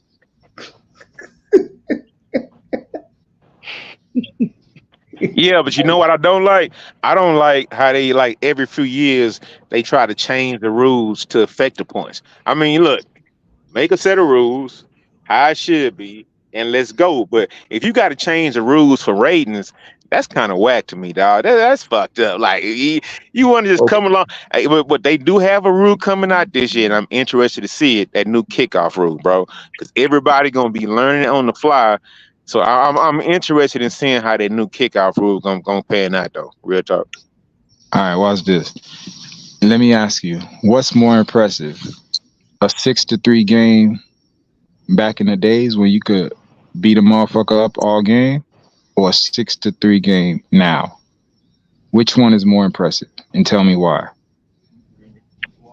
Well, the 6-3 game back in the day would impress me more, and the reason why is because the 6-3 game back then, it would be a lot of defense stuff in the run. It would be maybe a long field goal here and there. It would be the fact that the defense is locking up the defense. It could be like, goddamn, we got a quarterback who's been throwing for all these yards, and now all of a sudden his defense is locking him up. Versus today, a lot of incomplete passes, a lot of goddamn penalties and shit. Because if it's a 6-3 game now, you got nothing but fucking penalties all over the goddamn field, dog. It's just like 6-3 today. It's like foreign. I haven't seen that in so long. That's gonna be a boring ass game. But 6-3, like 15 years ago, that's a defensive battle. 6-3 today is like offensive ineptness. That's what I feel like back then. All right, you're thinking of how you perceive a 6-3 game today would be. Right. When you ask me. I'm getting, but there are a number of ways a 6-3 game could go down today. Why I would believe a 6-3 game would be more impressive now than back in the days. Again, the rules are changed, so the defense is more handcuffed. So if they're able to keep an offense to 3 points or 6 points in a game today that's built for the offense to score, to me that shows me they're more on task. They're more on top of shit. That's why, to me, the defenses like the Ravens, what was a great defense? The Broncos when they went to their Super Bowl. Who else? The Seahawks when they did their shit. It was more impressive what they were doing. The early Niners, what they were doing, because the defense, I mean, the rules were geared for the offense, and they were still laying the smackdown. Even the Niners, like in the Baltimore Ravens, like the team's still playing great defense right now. They're doing it with a handcuff. So that means, bro, they flying around hitting shit. Even your defense, bro. You know what I'm saying? Like, they doing it where the league said, all right, defense doesn't rule the day no more. And they still like, all right, defense don't rule the day, but we're going to show you motherfuckers how we get down. And they still putting schemes out there, tricking the offense into thinking we running this when we run that. You know what I'm saying? So they've evolved as well, bro. The game isn't, nigga, three yards in a cloud of dust anymore. Now it's become more sophisticated. That's why today, nigga, defense will blow the shit out of everybody back in the days, bro. They wouldn't be ready for the schemes the defenses are running right now. Come on, dog. Think about it. What revolutionized when the Bears, when they were doing their shit? Remember the 85 Bears? This is what everybody always compare them to. Dog, they ran a fucking, 4-6? Or some shit like that. That fucked up the league for like 2 years. Bruh, 4-6 is not even played these days, bro. That shit'll get shredded. And this is the greatest defense on paper to ever live. Well, I'll go with the steel curtain myself. I'm just saying, fool, when they talk about the shit back in the days, I'm saying, okay, I get it. In that time, it was great. But the sophistication that's going on right now on the field between defenses and offenses, bro, you gotta appreciate that, bro. Everything evolves. Warfare, everything evolves, bro. The guns evolve. Hey, man, you know what? It's always called adjustments, right? And you know what? Every team makes, and you know what? That's what make the best coaches, right? Right? The coaches that can like adjust on the fly or whatnot, right? Because you got somebody coming out there like getting on your ass or whatever. You got to be able to adjust, man. You can't just be just too into what you just run all the time and you just gonna keep on running. I mean, it's a lot of pride involved in it also or whatnot, right? You think you can stop them or whatnot, but man, you got to be able to adjust and go with what you're going with, bro. So I mean, like one of the best 46 defenses ever was down here in Houston, Texas, by the way. Back when I was in like the motherfucking 6th, 7th grade or whatnot. And man, Mason So know you about the making my Houston point, Oilers right bro. back when they yeah, Mason know about that. I mean, like one of the But that's best my 46 point, bro. defenses, man. We had lost our first 4 games and we had won the last 12 games of the season and whatnot, right? But what I'm 93. telling you, man, look, That bro, shit'll get if ate you up have right the now, bro. here's the thing, but if you have the personnel, damn near you can run what the Man, fuck you want nobody, to. bro. If you You got cannot, if you bro. got 2 lockdown corners, you can still run a 46 defense today. If you got 2 lockdown corners, because that's what that requires. 2 Okay. lockdown corners. So you mean to tell me in the NFL right now, nobody had 2 knockdown corners in the past, what, 25? On the same team? On the same Yeah, team? Name yeah. one. Name one. I'm telling you, the Broncos was the closest thing I saw when they had Talib and fucking Charles. What was his fucking name? I know you're talking about. Yeah, Also, the I know same. you're not saying Charles Woodson, huh? I know you're not gonna say Woodson because I know not Woodson wasn't on the Charles Woodson. You Broncos. know what I'm talking about? The corner, the top corner they had over there. It was him, and they traded for Talib, and then they had fucking what's his name? Von Miller, your boy out of Dallas. Man, that defense was fucking loaded, bro. Dog, they laid the smackdown that year, and they never ran no fucking 4-6. Come on, dog. Who else? Richard Sherman and your boy who went to mine, Byron Maxwell. Yeah. 2 lockdown corners, Earl Thomas and fucking Cam Chancellor. They had the opportunity, bro. They had the 4 studs. They never dared ran a fucking 4-6. They ran a cover 3 all fucking year. That's how they ran. Come on, man. You talking to me, bro. You ain't talking to some fucking nigga. I know defense, I know offense. Okay. Okay. So basically, a 4-6 is 2 corners, 1 high safety, and you crowding the box. That's basically what a 4-6 is. Yeah, So, bro. It's 4 linebackers, 4 down linemen, 2 corners, and 1 safety, and the safety is 10 yards off the fucking ball. Safeties wouldn't dare run bruh, 10 yards off the fucking ball. The corners is fucking hugging up the line and everybody's at the line. Play that shit against the Dolphins. Play that shit against the 49ers. Your shit'll get ate up every fucking play. That shit is not working. I don't care who you got out there. Yeah, against your team, Laurel, fucking Stroud with those 3 monsters and Schultz, they'll destroy a 460. That shit is played in situational. That shit is goal line, 2 yards, 4th and 1. When you kind of know, okay, it's a run. I'm not saying it's not outdated. But that's what it's not outdated. But you're talking about at the time. This was a base defense that revolutionized the NFL. That made the Bears the what they are today. That if the Bears with Singletary and all that, man, that shit'll get ate up these days. So what I'm saying, fool, you got to be able to evolve. And right now, what the defenses are running with the players they have and at the speed they're doing it, nigga, the defenses right now are light years better than not better because time has changed, but what they're doing. Hold up, right Tess. now, the thing is, if they disguise that, the personnel is different on offense, but the personnel is different on defense too. I mean, so you can just, you can line up like that, but that don't mean those linebackers can't run with those tight ends. That don't mean the linebackers can't run with the backs out the backfield. That don't mean that 1 high safety don't have 4-3 speed that can go sideline to sideline. So it evolves also on defense too. If you got a top-notch safety that can run sideline to sideline, I'm just saying, dog. Changes. With all the football that's been played in the last 30 to 40 years, nobody with all the personnel that we've had in the league run that defense anymore. Come on, man. Don't try to fight it. I don't care who Dion, all that shit. Nobody was running no fucking 4-6 as a base. Come on, man. There was one team that did, but you're forgetting about. Oh. Rex Ryan's Jets. They ran 4-6. Yeah, but his daddy made that shit, Bobby. You know what I'm saying? So, of course, that's in his DNA. But remember, he had the personnel. He had Revis and Cromartie. Yeah. Okay. That's why I said with 2 top-notch corners, you can do it, dog. Talking about the inventor of the defense, bro. Who you can? That's like, dog. The inventor of the defense. I'm talking about a personnel thing. I'm talking about a personnel conversation, though. Okay, if you have a personnel, you can do it. Miami has Surtain and Madison.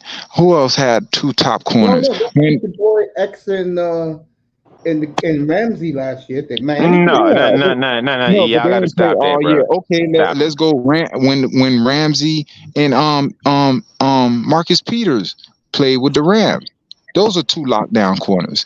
Who yeah, else? Marcus Peters when he was with fucking with,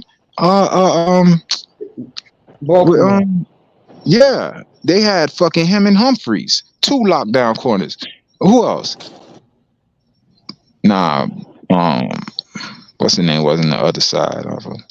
Only had fucking nah, that was only one. Yeah, but it's happened, bro. It's down. Okay, the Browns, they've had two, Yeah, close to yeah, right three. now they do. Yeah, it's true. Yeah, Come on, dog. Shit is too. They're handcuffed right now as a defense, and they still got to make it work. So you got to appreciate what them boys out there doing. That's why when I watch offense and defense, I'm like, yo, what these niggas doing right now? This shit is, bro. You Okay. got to be on a nigga All hip. right. So here's the question. Why can't a 4-3 still work? Why can't a 3-4 still work, but a 4-6 can't work? Because you have space for 4-3, you got 4 down linemen, but your linebackers are spread. You got a middle who's covering everything in front of him and everything behind him for 10 yards or however the coach tell him to watch it. You got the other linebackers on the side of him. One's gonna cover the tight end or the back if he leaks and everything to the sideline. Then you got the other motherfucker covering slot. You know what I'm saying, bro? Like, Here we go. And I'm finna shut all this shit down, and all y'all gonna agree with me right now. The reason why the 4-6 cannot work today is because the 4-6 would put a hit on your quarterback every single fucking play. Now the rules have changed the way you can't hit the quarterback like that no more, bro. It's like, how man, you gonna get a get a half a free step. hit? I'm telling you, There's bro, you ways get to a half. beat the Like, 4-6 because look, I know, listen. man. I'm gonna tell you how you beat Mace, the you gotta 4-6. realize what I'm saying. Mace, you gotta back me up. Oh my The gosh. rules have changed, bro. They changed the rules because Okay, if you if ran you a 4-6, if you ran a 4-6 as your base, right? This means this means you have one corner, both your corners on 2 receivers, right? So they automatically cancel out. So now your safety has to cover my tight end and my running back at the same time because he's 10 yards off the ball. You have everybody else are either rushers or just watching everything in front of him because the safety, there's no way he could get from side to side and back in time if you run a certain combination on him. You feel what I'm saying? And with the speed these motherfuckers are playing, and remember, you can't mug them. You can't mug the corners. Remember, they were able to mug the corners all the way down the field when the Bears you are doing just it. made my point. That's why I said the rules have been changed to take that out of play. Because That's one what I'm thing that you telling you. could So it's say, harder for them boys to do that right now. So there's no so way you can't do it right now. now. I agree, you can't do it right now because the rules of the game have been changed. Because Why you are know you what? fucking If I can arguing with me if you you know what? agreeing with me? Hold up. You agreeing Hold up. with me right now. That That was my whole point. You can't do it. Hold up. If I'm a defensive coordinator, if I could send 6 against your 5 every time, I'm gonna hit your quarterback every play. They took that shit off the game, bro. You They can't took hit it them out the every game. play if you have outlets. You have a tight end that could go. He could run a go, a flag. He could go in or out. The safety has to watch him. What you gonna do with the running back? He can go into the flat, and who you got out there, dog? Because all he got to worry about is the receiver blocking the corner. Everybody else is on the line. You better hope you got a quarterback that can that can fucking take that quick read. Because if you can't make that quick read, bro, your ass on the ground and you getting fucked up, bro. Real talk. What's funny? No, it's hit and miss, dog. You arguing with me, right? But every defensive I'm not coordinator in arguing. the NFL.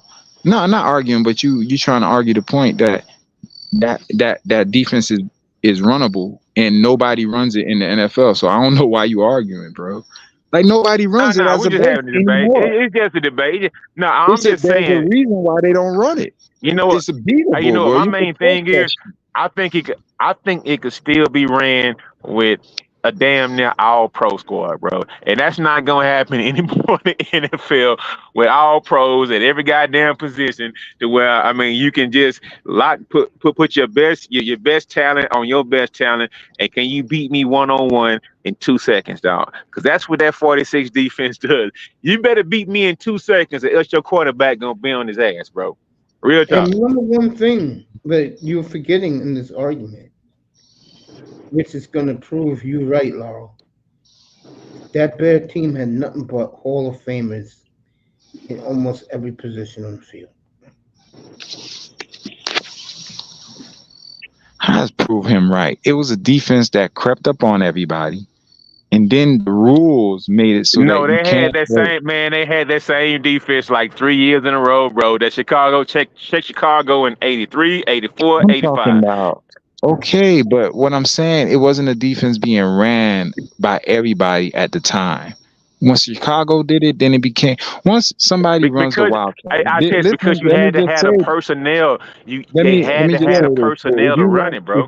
If you run the Wildcat, right, you got to have the personnel, right? Because nobody knew what the fuck it was. You had Ronnie Brown and Ricky Williams running this shit. They were the best ones to do it. They revolutionized it. Once everybody got a hold of it and defense figured out how to stop it, only the Dolphins could really run it if they really wanted to. But then it fizzled out the league. It took about 2-3 years and then it was gone. Just like the fucking 4-6. It took 2-3 years. It was a hot shit.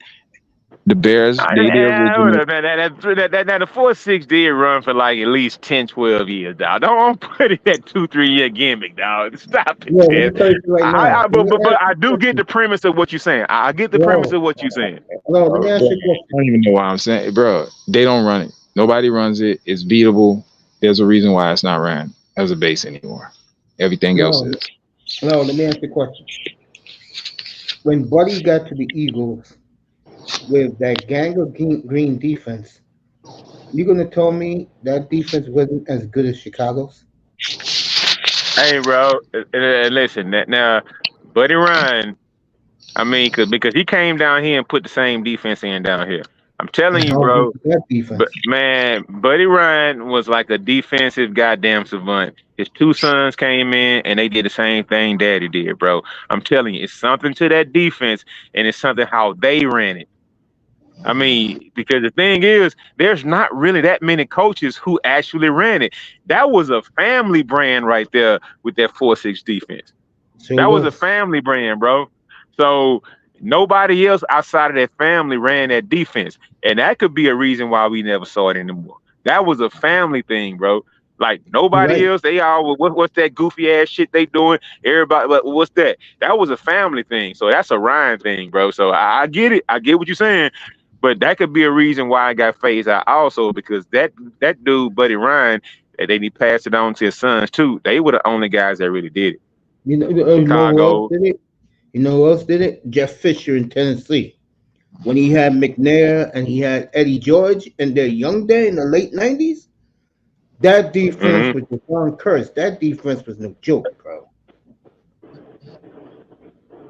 So, I mean, I mean, you know what? So also, and Mace, you did bring up a good point with that, with the family thing. And that's why I piggybacked off that.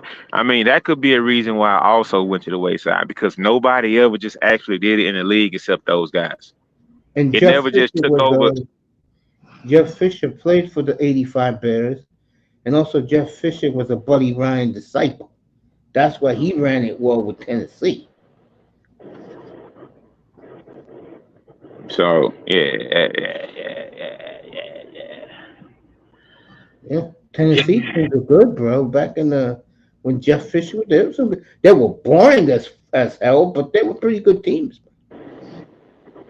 Hey, Mace, I ain't gonna lie, man. When you think about that team, you're talking about with Tennessee back in the day, bro, it's surprising how a team can just go 15, 16, 17 years without winning shit, bro. Like, I mean, we both belong to two fan bases who haven't did shit in the last 20 years. It's just like, man, these years fly by so fast, and we support these fan bases, these teams so much, and it's like, god damn, bro. Damn, my nigga, you ain't won shit in 16 years, bro.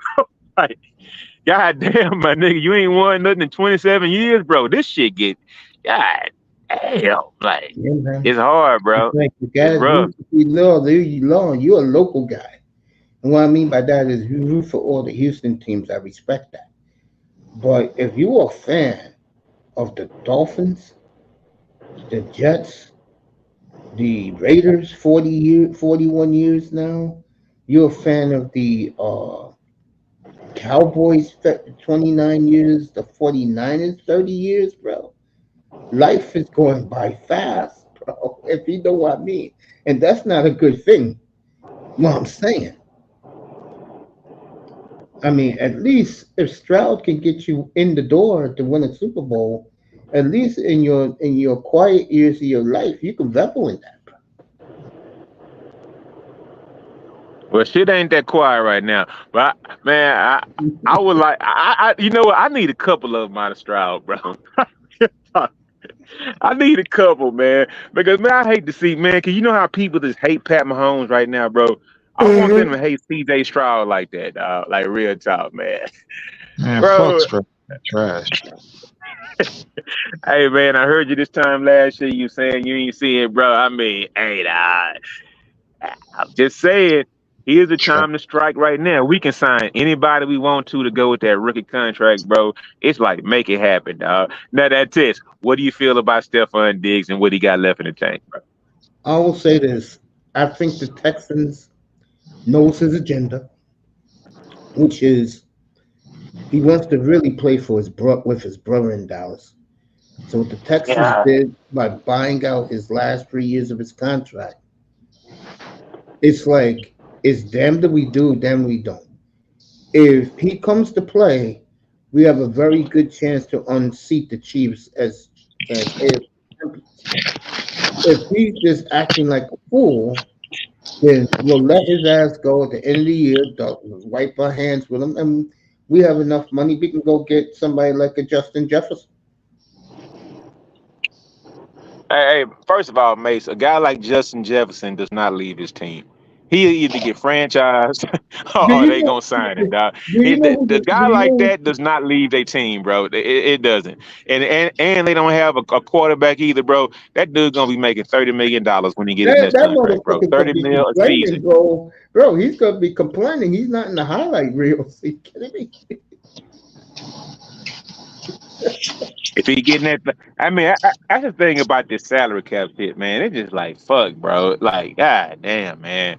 We got to let our good players go because we got to sign a quarterback that's making $50-60 million a year. That shit fucked up, bro. Like, god damn. If we drafted and develop a dude, man, you got to, man, that next collective bargaining, y'all got to do something about that at quarterback salary cap hit, bro. Like, god damn, man. It's just like you can't even keep a team together because you got a quarterback making fucking $55 million a season, bro. I agree with you. I mean, that. I agree with that. Hey, Mace, what you think Stephon Diggs got left in the tank, dog? I think he has a lot left in the tank. I do. So basically, what we did, we gave him a 1-year prove-it deal to the rest of the league, dog. Because everybody knows he wants to go to Dallas to play with his brother. Dallas don't have the money to pay anybody but Micah Parsons, CeeDee Lamb, fucking Dak Prescott, and all that shit. Dallas can't sign nobody but those dudes, bro. Come on, man. He'll go to Dallas for cheap just to play for his brother. Okay, so it could be another zoo. Yeah. Mm-hmm. Right. Hey man, but we'll see how it go though. We'll see how it go, man. We'll see how it go. And no, seriously, enjoy the season, bro. You're gonna have a lot of fun in Houston. You're gonna have a lot of marquee night games and 4:30 games. So in your case, 3:30 games. So enjoy them. That's serious. And you better be here on the 20. You better be here on the 25th for the draft, bro. Oh, no doubt, man. No doubt. Hey, Mason, I'm finna step out in these streets or whatever, man. So I better step out in these streets real quick, bro. So, I mean, I'm gonna stay in touch, man. I'm gonna keep in touch. I mean, I always keep an ear to what you got going on in your station, What's up, dog. I love Okay, you, bro. bro. Enjoy your weekend wherever you at in the country, bro. Now this nigga gonna show up, dog. I'm gonna keep listening till I get where I go. Go ahead, Mr. Miami. Well, what's up? You missed the wrestling talk, bro. What's What up, the everybody? We did, bro. It was fun. We was waiting for you. Get your ass, I nigga. was covering. And whoever was trying to come up with 305, pop up again. Somebody was trying to join us. Joe Mace, I would trade 3 1s to move up for JJ McCarthy. Okay. What's up, 305? What's up, brother? What's up, Coach? Just sitting back chilling. I saw the end of SmackDown with LA Knight and AJ Styles. Yeah, I was watching my sport. Boy, you like Joe, you really like JJ McCarthy, huh? But you're willing to trade 3 1s? Okay, I feel you, bro. I feel it. How was your day at work, man? Today was pretty good today. Good, man. Good. I'm gonna let you and Raven talk wrestling. I'm gonna be back in a minute. Grab me a bottle of water. So you guys can kick the WWE around. So go ahead, man. Raven. See, Jade Cardell and Jay Cardell and Blanca Belair, they tag team tonight. How did that work out? So they won. There you go. JJ will be Brady like. Okay, Joe. All right. Well, Raven's listening. Me, 305, and Raven will be talking wrestling. The future of wrestling. I don't know if you saw this yet. ECW. And I got some breaking news. One of the members of the Bloodline, Jay Uso, got turned on by Solo. By Solo. Yeah, Solo turned on Jay Uso.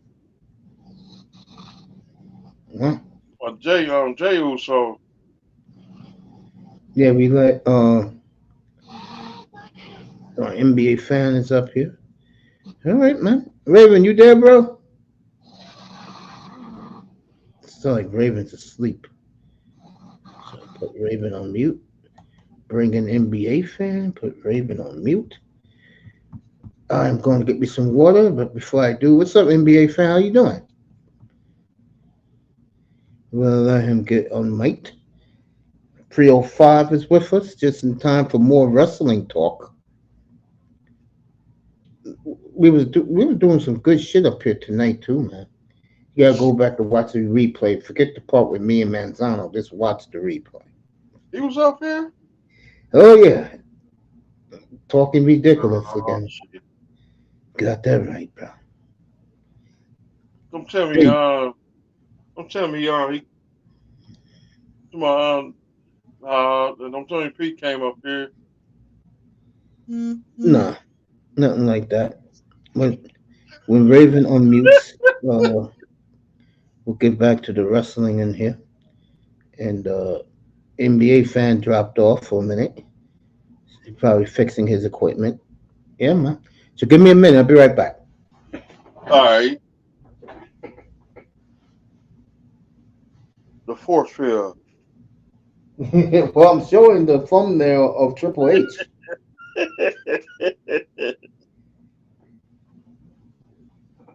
We'll have a big NBA Sunday up here.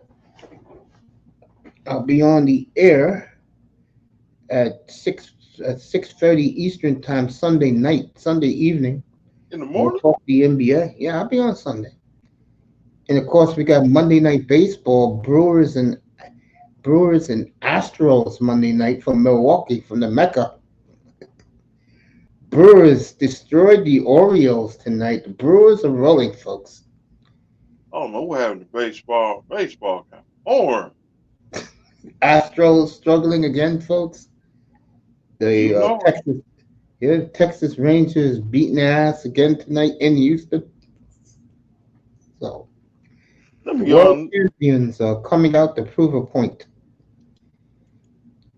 But yeah, we'll talk more wrestling. Get Raven back in here. Let you guys take it for the rest of the night when Raven gets out of his whatever, and then you guys can talk you talk wrestling the rest of the night. As Joe says, he would trade 3 wins for JJ McCarthy. Tell you, Minnesota's close to doing it, so it's not a joke. That's real. Minnesota's close to doing it. So be back in a 12-8 minute, now. folks. Say it again, 305? It's 12-8 now. 12-8? Okay. Let me get that bottle of water so I can ease my mind tonight. Be back in a minute. All right. Oh.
Hang in there, man.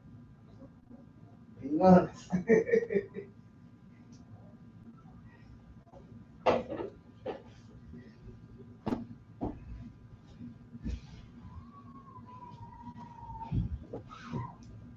All right. 305. Here we go. Yeah, You I'm ready? still here. All right, let's start this. Jim's is back in the building. Good to see my brother. Jim, Sunday night, bro, 6:30. Yeah, the baseball. I'm watching the Dodgers right now behind me. I was gonna say, Jim, Sunday night, 6:30. We're gonna do the NBA playoff preview. So pop up. Uh, let's go, 305. First of all, have you caught any of WrestleMania yet? I seen it on. I saw it on YouTube. Did you? I'm talking about they just show the highlights. My advice to you, and we was talking about this tonight. Yeah, we're gonna break that down Sunday night when the Blu-ray comes out. Go get it. One of the best WrestleManias I've ever seen. It was awesome. We was talking about that the first hour and a half. WrestleMania was absolutely awesome, bro. It'll be on DVD, but it'll be on DVD in I say about 3 weeks. To me, the only guy that effed it up was this Logan Paul guy.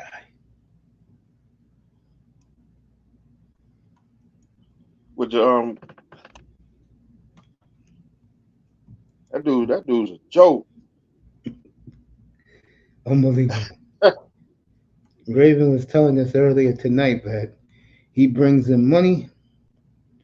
All right, fine. But, bro, that guy to me, I'm looking at that guy at WrestleMania like, why is he here? You know what I'm saying? Yeah, Yeah, man. Uh, I felt it was a hell of a event. I felt that for the next 15 years, the WWE is in great hands with Paul Levesque, aka Triple H, as the leader. I felt it was just outstanding, man. And any of you who did not catch WrestleMania, my advice to you is to go get the Blu-ray when it comes out. It's gonna be worth your money. It was that good. You got me saying this. professional wrestling. It's making a huge power play to bring back the middle-aged guy who remembers the Attitude Era 20 years ago.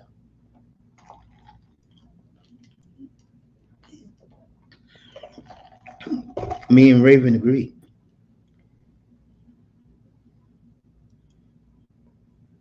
We totally agreed. You know, I felt I felt bad for you. Let me tell you what happened, bro. I think I said this to you last night when all my power went out, and when the earthquake happened last Friday, it knocked out internet service. So on Sunday morning, I just clicked on Peacock. I wanted to see football. I wanted to see Mike Florio and Chris Sims talk about what's been going on, and it didn't work. But soccer worked. I said, I don't want to see no soccer. And then I clicked it to WrestleMania. It worked. I watched everything, bro. Sunday morning to Sunday early afternoon, I saw Saturday night's replay. And then Sunday night, I said, let me see if this is working. And the people were singing the national anthem. I watched the whole Sunday night.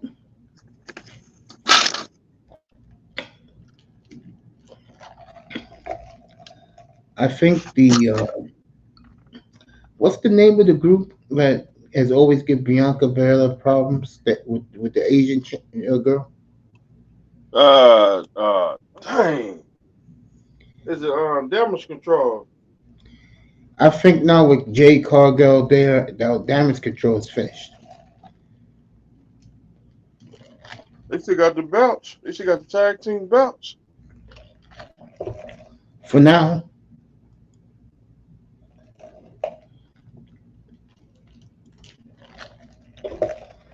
early in the game. I saw the tickets tonight here in New York. They went on sale today for ringside seats, going at $859. I'm like, are you ever serious, bro? I saw the nosebleeds tickets for $351. I'm like, seriously, bro? I'm good. I'll watch SmackDown on. Well, I'm not gonna watch it, but right there, I'll watch it on my local Fox affiliate, which would be Channel 5 here in New York.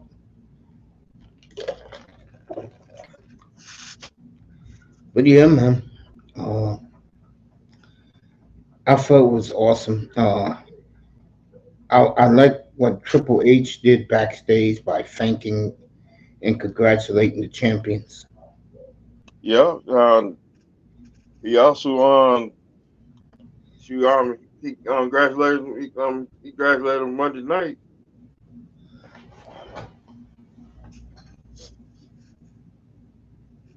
What happened? Fernandez hit a 2-run homer, Jim's? Toscar Fernandez? Well, let me ask you. You got the stage now, bro. Nobody interrupting you.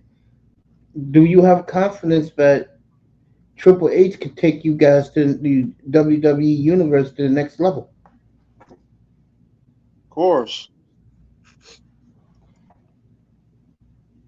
I totally agree with you.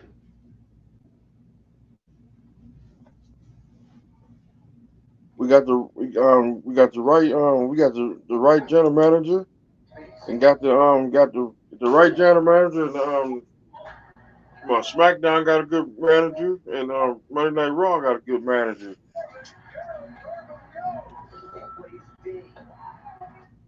No, I agree with you, man. If I'm a WWE fan, I'll be very excited right now. If I'm in that WWE universe, I'll be very excited right now. I said that earlier today. I'll be licking my chops. What's coming for you guys? I mean, Mr. Miami, you're retiring in peace and quiet. Who? I'm not retired. No, I said 15 years from now. Yeah, 15 more years, I'll be retired. 2 more? I said 15 years. Yeah. 15, yeah. Yeah. I agree. Not 15 years. I'll be. I say 14. I'll take that back. 13, 12, 11. About 11 more years, I'll be retired. There you go. Be retired in 2035. I'll be there. Nah, don't say that, boy. Can you hear me? See, she'll call me shit. Now, I hope I live a long time. Muncie, Mookie, Shohei, and Hernandez all home. What's up, NBA fan? Ready for Sunday?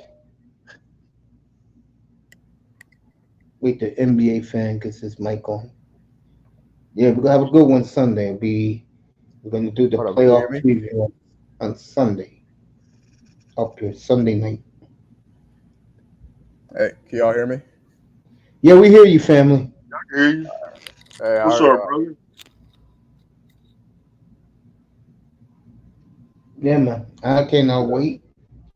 Get the NBA back on the fold. So yeah, you were talking about WrestleMania. That seems to be the theme of this show. And yeah, I saw like some clips on like Instagram. I saw the dude in the prime bottle. He got RKO by Randy Orton. Oh, he's talking about Logan Paul. No, it was a black kid. With the prime bottle, the energy drink. It's like his costume was the bottle. Yeah, I heard some famous black dude. Yeah. What is he? YouTube or TikTok? Yeah. I think his name's YouTube. But he got RKO by Randy Orton. I thought that was interesting. On the table. Yeah, he did that on the announcer's table. Yeah. Like, so people know that the WWE is scripted, right? People know it. But yeah, I'm just wondering what the appeal is, right? When like they obviously like push champions. What's the appeal? Yeah. The appeal is if you are a fan like Mr. Miami and Raven Knight. Let me see if Raven's back on. They just go along with what's happening because for them it was childhood love affair. Yeah, same. You know, it'd be like the NBA for you. Because I feel like that might the nostalgia of like the early 2000s and things like that. Yeah, I think that would have the inverse effect, right? Yeah, just because it was actually like more real back then. You know, you can't fake the pain of getting choke slammed off of a 30-foot steel cage. I think, like Mick Foley talked about, like he actually like broke like 5 ribs. And shit that like Jeff Hardy was doing. That kind of was like on the bleeding edge of like entertainment and like actual, like conflict. Like they were actually putting themselves at risk to a level I don't know if you see now. You know what I'm saying? You don't see anybody doing what Jeff Hardy was doing. Jumping off of a 2-story building to, like swanton bomb somebody. I think you'll see that again coming. I mean, that ladder match was pretty damn good. Right. That on that match between I forgot that on that match. I know R-Truth was won a belt. I know that. Yeah. R-Truth, he's a Grand Slam champion, but he never won a WWE title. Yeah. He has one now. But did he win the United States one, or did he win like a one people actually care about? He was I know R-Truth. He been a United States champion. He's been a Continental champion. He's been a tag team champion. Mm-hmm. And he won a TNA title. And he was in TNA. It was around 2002, 2003. Yeah. But yeah, shout out to R-Truth. Black people, they have not been winning championships. I mean, as of recent, it seems like they are. I don't know if Bobby Lashley ever won one. It seemed like he got some major push there for a second. Ball off. Have a safe trip to your game tomorrow, man. Don't worry about it. I'll be back Sunday night with the NBA. I know Bobby Lashley. He been a WWE title. He been a champion. He did. Yeah, I remember he was beefing with Brock Lesnar there for a minute, but I don't know if he ever like won a championship. Yep. They make it to where. Let me see. Bobby Lashley. He won an ECW. He won an ECW title before the ECW without a business, and he won a WWE title, and plus he won the TNA title. And he won a Continental Championship, United States Championship, the tag team titles. He's a Grand Slam champion. Right. It's like that with AJ Styles.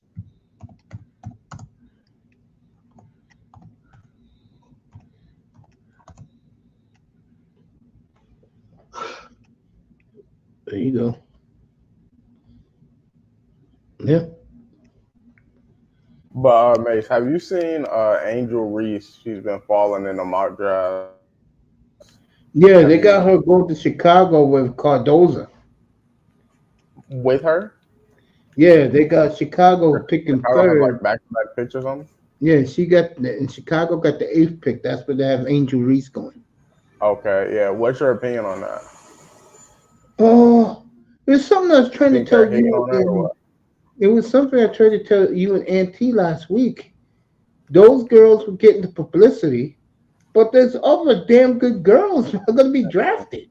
Well, that's another thing I was thinking about, right?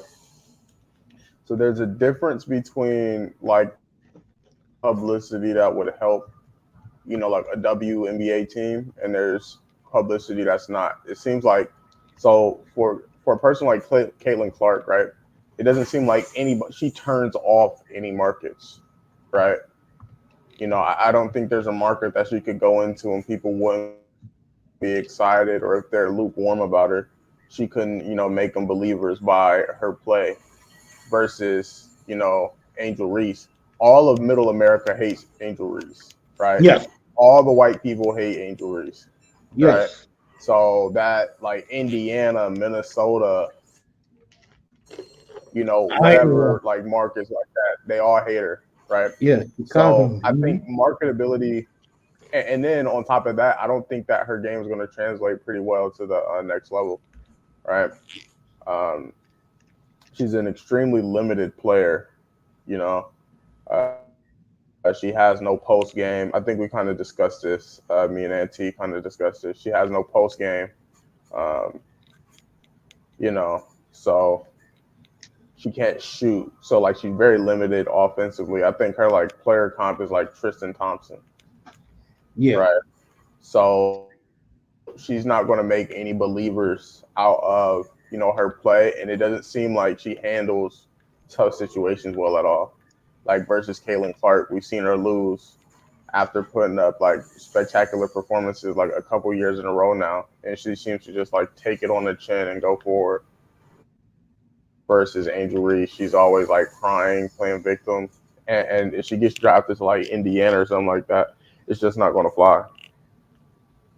So her brand, I think, you know, if she was selling like I don't know, like some lace fronts or some training bras or some French tips or something like that, her personal brand could translate into money for her like that. But I don't think that it would make like people watch that NBA or that WNBA team's games.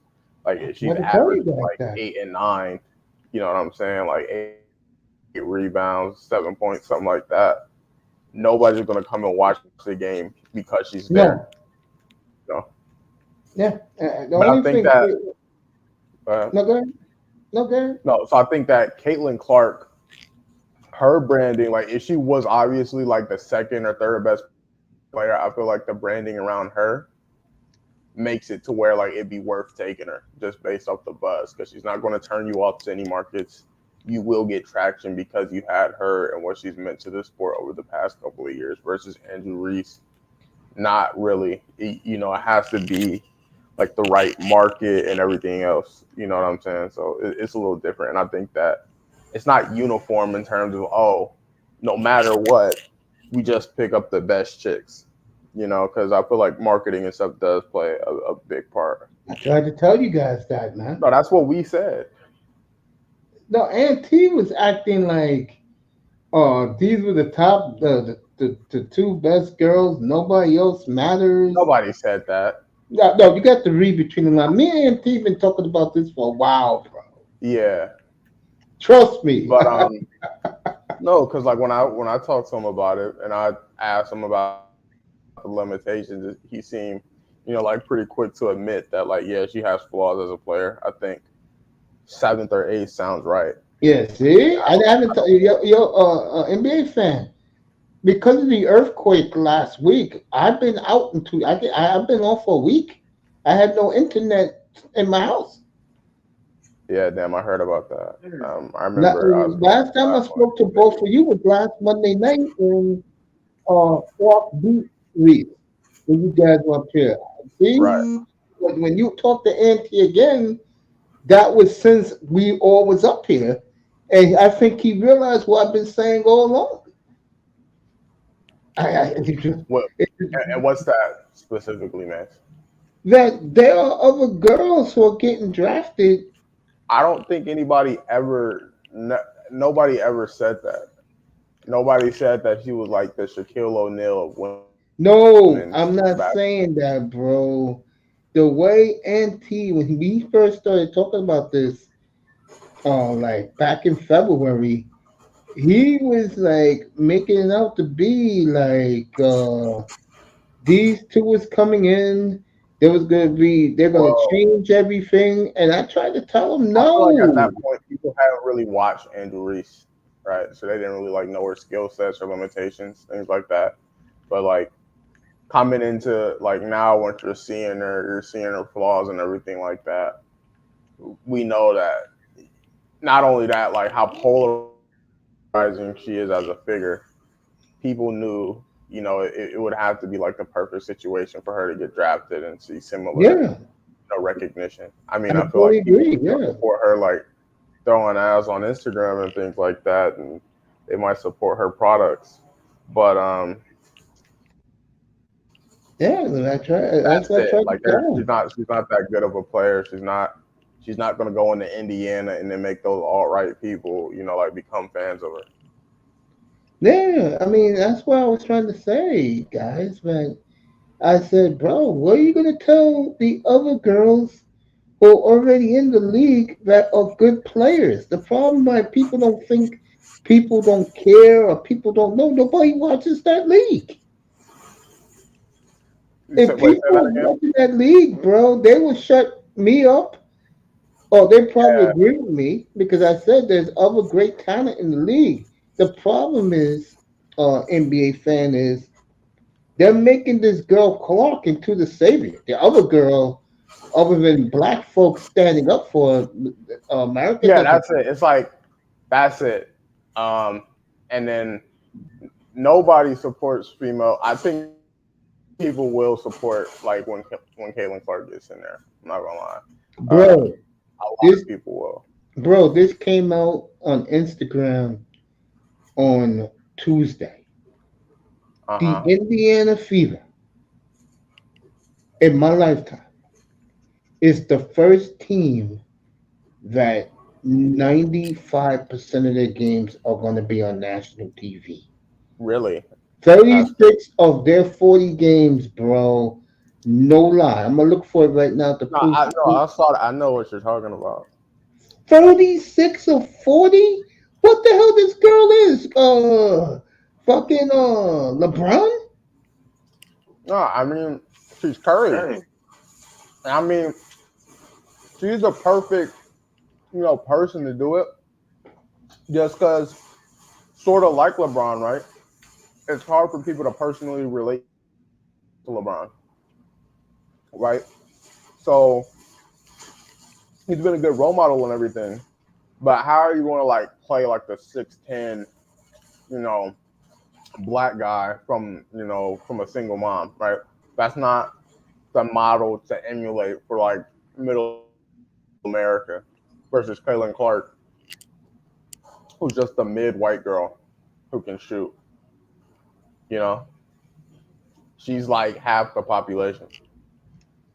Yeah, it's true, bro. And I'm not knocking neither player, by the way. Yeah. But a perfect example, what I'm talking about is now this girl Cardozo has moved past them. Oh, yeah, she's been past her. Yeah, and people are like, also, I'm going to say another reason why. A lot of dudes like Brazilian women, bro. She's tall. That's a fetish thing there. Yeah, bro.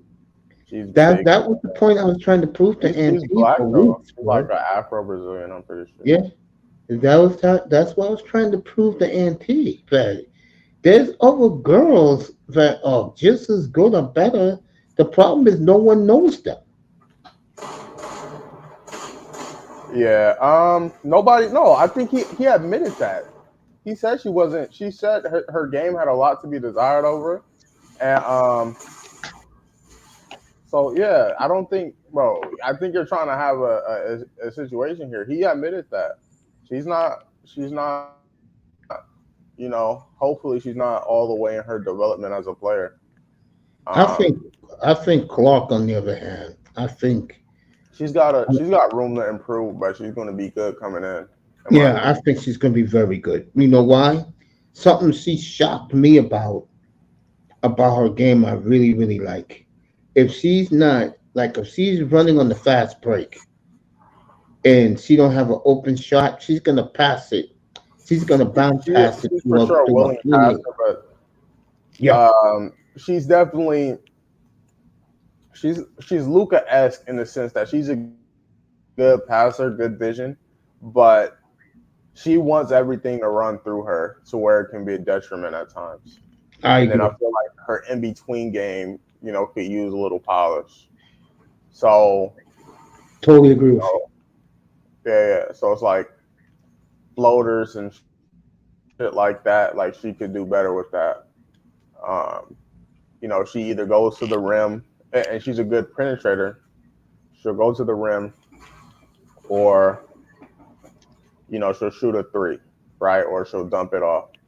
It's kind of predictable at points. And then if you hard hedge somebody, there's not much anybody can really do on like a hard hedge, right? So she'll obviously dump it off, and then if you rotate right, you kind of limit her effectiveness because she's not like Curry. You can't really do anything with just because he's continually moving.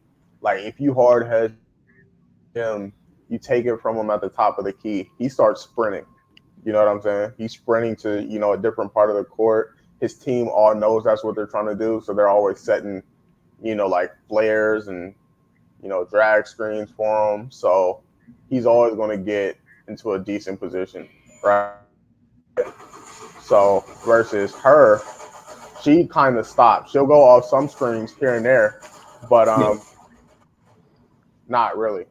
Okay. Like she'll have like one drag screen, like it's like drawn up for her to have a drag screen, right? Yeah. But she's not continually moving. Yeah, I hear you, bro. Yeah, I hear you. I tell you one thing. This will be the highest rated WNBA draft in history Monday night. I'm not covering it. I'm doing baseball Monday night, but it will be highly coveted by the regular baseball game, huh? Leave me alone about that. But hey, bro, seriously, Sunday night, bro, I'm gonna be on 6:30, all NBA. We're gonna preview the playoffs. And I told you, I've been telling you for like a month now. Next Saturday, we got the Haney Garcia fight. There's a lot of implications for that division, which is, the most popping division in boxing right now. Okay. Two of the biggest stars, two of the biggest young names in boxing. So that's a good event that you might want to, do. No, I'll invest in that event. I promise. I'll do the boxing next Saturday night. I'll do it. Let you guys come up and talk about it. I think it's a decent card too. Yeah, okay. We'll do it Sunday. We'll do it next Saturday night. I don't have a problem with that. What's up, NBA fan? What's up, 305? I'm sorry, Mace. I fell asleep. Lauro put me to sleep right there now. What's up, brother? Well, before we'll get back to the wrestling in a second. I'm just gonna say to the NBA fan. How good is this fight next Saturday night, the main event? Say what? How good is this fight next Saturday night, the main event? Like if you compare it to the old school, comparing it to like, well, there were good old school fights and there were bad old school fights. I'm talking about like Hagler Hearns. That was a classic. Go ahead. Say that again. Hagler versus Hearns. That was a classic. He wasn't even the Rams 40 years ago. Was the Rams versus Hearns a good one? Yeah. Well, no, it wasn't. Wasn't it a good one? What? He lost in 2 rounds. He was getting a dog party out of him. I'm not the big boxing guy, bro. Okay. But I do remember Hagler Hearns was a classic. Saying like, so this one seems like it's probably gonna go to distance. Okay. Ryan Garcia, he's got knockout power, he's got speed, so that's something you always have to worry about. Versus Haney, he's got like a stiff jab, right? So people say he doesn't have power because he doesn't knock people off, but you don't see people rushing him either. So he's got like a popping jab that it packs a punch for sure. Okay. So it really changes things, or it moves things forward in terms of the complexion of the best division in boxing right now. So it'll be a good fight there, and then what it means for later this year, going on into the first 2 quarters of next year is also important. Yeah, we'll work it next Saturday night. That's not a problem. One more thing. We already got one series signed, sealed, and delivered. I think we got 2. Really? The Knicks and Indiana is in the East. That's a done deal. Knicks 3, Indiana 6. Okay, yeah. In the East, they're probably already, well, at least, yeah, those middle ones might be already done. In the West, that's not the Knicks Bucks. That's not one you do, right? No. I may not do that series, but I'll tell you one series I'm going to do.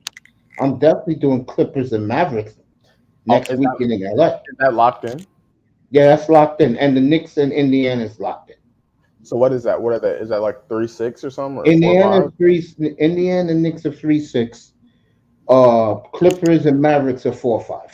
Okay. Yeah, that'll be a decent one. I got Clippers. Yeah, I just got Clippers straight up. Like they've got And if like New four Orleans people who you want. if New Orleans wins tonight, they will have Oklahoma City, Denver, or Minnesota against New Orleans, Okay. which I Yeah. think is going to be awesome. I like I like the Pelicans versus. I'm not saying I like them, but I like their chances better. I think it'll be competitive, almost a pick'em series between the Thunder and Minnesota, right? So I think that one will be really. Those two will be really good, but I I don't like anybody against the Nuggets, honestly. I just hope I'm the Jokic same way, doesn't win man. too many rings, so people will be like, "Oh, he's better than LeBron." Yeah, I'm Hopefully, the he same way. wins like two I'm or the three in same his way. I agree career. with you. Like I said, I like Minnesota a lot, but I just don't see them coming out of the West, bro. I think Denver's too good. I see them losing early. Really? Yeah, Okay. first or We'll second do, round. we'll do all of that Sunday night, man. Just It should because be pretty the good. Suns are also in this play-in tournament, right? Yeah, they're number 7. Yeah. Yeah. So you So got a bunch of teams like they're on the experience and talent disadvantage if they play the Lakers, the Suns, the Kings, all of them, in my opinion. Who's the other one? The Warriors. I think it's you, Warriors, you can't discount. Kings, Suns, and Lakers. Yeah, you can't discount the Warriors, but I think they're a notch below this year. Okay. Yeah, I can see that for sure. Yeah, they're not. To me, they're old and um, they're going with the kids now in the lineup. They're like coming off the bench now. They're playing the number 4 more. The kid from Arkansas, who I always liked. Hmm. So I like I agree. Kaminga a lot and what he's doing. Yeah, I agree. Yeah, So we'll do all of that Sunday night, man. six gotcha, thirty. I'll be on the air. All NBA playoff. gotcha. One last thing, not Yeah, one go last ahead. thing. Whatever you want. Go ahead. What's your opinion on the Diggs trade? We had Laura up here about an hour and a half ago. That's how long you've been sleeping, Raven. Uh, I, I I love it for Hurry Houston. up and burnt out. I think Houston right now is the second best team in the AFC. I think The, are the Houston Chiefs in the AFC? Yeah, they are, aren't they? Houston's done everything right, and we're gonna see can TJ Stroud get him to the mountain. But Oh Mahomes will not please. be to beat. Oh please. Please. You know you're gonna be Yeah. consoling Salto Lauro at the end of the season. I'm gonna have that couch ready for him. Them Texans ain't gonna do nothing. Them What a Bengals man. gonna eat up them Texans. What do you think? NBA fan, what you think of Houston? I like Houston a Yeah, I lot. like it. Um, Yeah, I like it. I They're good. obviously wouldn't take them over the Chiefs just because at this point, they've got too much experience and that winning mentality and probably a defensive talent advantage over the Texans. But with Diggs and everything like that, Diggs makes sense. So you have a more consistent run game. Probably getting Tank Dell back. I like them over everybody else. I like them over the Ravens. I like them over the Bengals. I like them over everybody else in the AFC. Okay. I can see that, bro. Seriously, young man, I can see that. I can Yes. see that. You gonna And be up here Sunday night for the NBA special? yeah, probably. 6:30 our time, bro. Right. Young man, have a good weekend, bro. Say what? Have a good weekend. Oh yeah, I wasn't about to hop off, but No, you can stay. You can yeah. stay. You can stay. You don't have to hop off. Yeah. I want to get back to the wrestling, because hey man, me and 305, I was picking his brain a little bit, and um,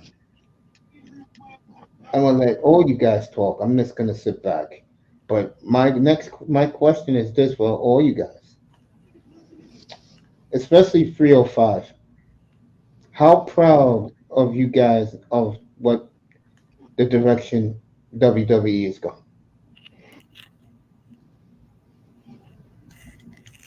I can't really speak to. I don't know why. It's just like women's sports is really kind of taking over a little bit.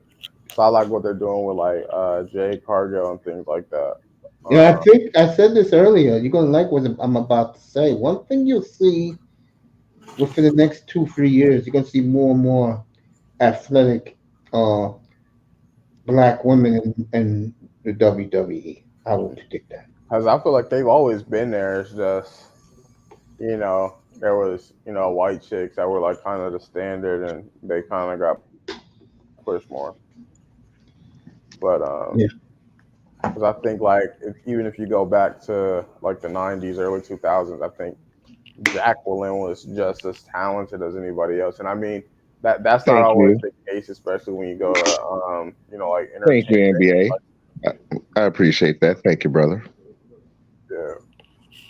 But like when it comes to like WWE, the market is middle America. You know what I'm saying? So you got those old like weird white dudes, and you obviously got some black people that listen to them, and then like a lot of kids, right? So what comes with that is you having to acquiesce to certain like standards of beauty and things like that. Not trying to go there, but yeah. So it makes sense. But yeah, I think that as people kind of just as time changed, the standards kind of change as well. Okay. What about you, Red? Huh? I Oh, mean, I mean, how proud are you? I mean, I'm down. I mean, go ahead and get your chair, get your seat, get your popcorn, sit back. We about to run this show for the next 25 years at the Who's we? minimum. You talking about black people or this? What are you talking I'm about? about wrestling. I'm talking about wrestling. I'm about to run. It's about to be, it's about to be a good 25-year extra run. So, yeah. And shout out to you, NBA, for mentioning Jackie, because, yeah. The new Yeah. era. Well, the old is gonna help bring in that new, and that old, if that old wasn't sitting around there, that new probably wouldn't been coming down long, long time from now. But we got that a little bit earlier. So yeah, welcome, Jade. She gonna pass the torch. Yeah, yeah. I'm looking forward to it. I'm looking real forward to it. So you know. Just get ready. I Yeah, mean, now, only thing you do now is just get ready because Triple H is good at throwing audibles. He gonna throw a lot of stuff out there. Him and The Rock gonna throw a lot of stuff out there, and then they have to do pivots and whatnot. They pretty much proved that they're able to do on the spot pivots in case of worldly events happen and whatnot. I mean, after right. the Vince controversy, how they all kept their composure and just kept moving on. Yeah. That's how you have to do it. They the pros of it all, bro. They the So pros. They have I led got a this all the question way for since you. the beginning '90s, bro. Yeah, a lot of it was Vince back then. Like he was kind of, like a puppeteer behind, a lot of the storylines Genius, and things like that. So my question genius. Right. is, who was handling this Ronda Rousey stuff?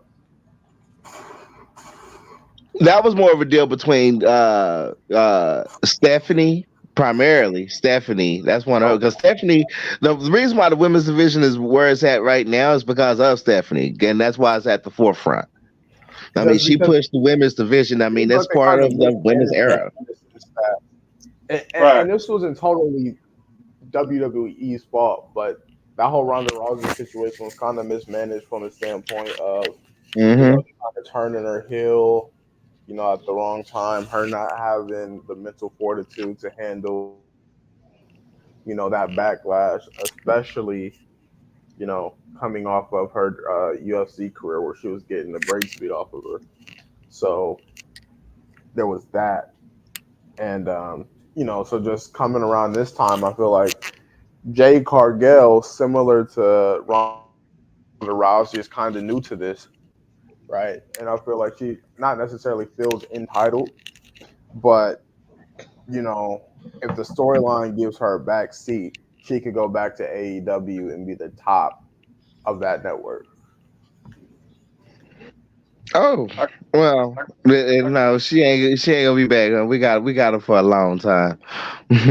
But you get what I'm saying, though, right? Yeah, I can see. yeah. I mean, probably within that time, WWE probably gonna acquire AEW. So I mean, Yeah. it's not like they are. It's But it's not just like they like not an not even extension that. of it. Like the point Yeah. is just like disgruntled talent when it doesn't necessarily have to be. Yeah. Real I fast, mean, say what when Sting's last match, I'm like, I know Darby Allin just re-signed with AEW, but I'm like, the second Darby sets on the WWE stage, that pop is gonna go ballistic for them for his fan base. Mm-hmm. Yeah, go ahead, I'm like, 305. I can see it happening. Yeah, go ahead, 305. Say what you was gonna say. I can see. Jay turn heel. Yeah. I think she's got a little bit. Ronda Rousey, she's a bit of a punk. You know what I'm saying? But so I think Yep. Jade has like tougher skin than her. But at the same time, right? If her career, she doesn't get the push or she doesn't win a belt, and then y'all turn her heel like immediately or something like that, I feel like that's Yeah. not going to sit right with her, and then you'll get like a lot of like genuine resentment, kind of like how you got with Ronda. Like the bloodline. The Huh? bloodline. Jay Uso. I mean, is it Jay Uso? Yeah, them too. They they they turned on Solo turned on Jay Uso tonight. I don't know why did they. I mean, shit, they come up with whatever reasons they come up with, but In the yeah, bloodline, they got a new member.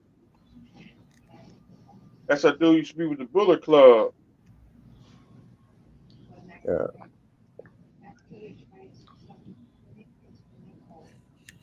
But the thing is, like, what do you think about from the male side, actual like new talent coming in and being groomed to be the future faces of WWE, right?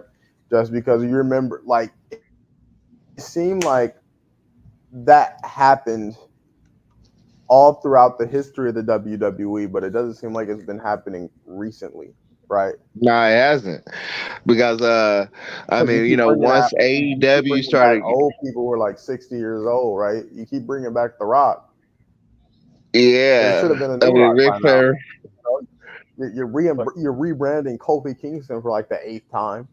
Where's like the Miles Morales type? You know what I'm saying? Like, it's gotta be Miles Morales.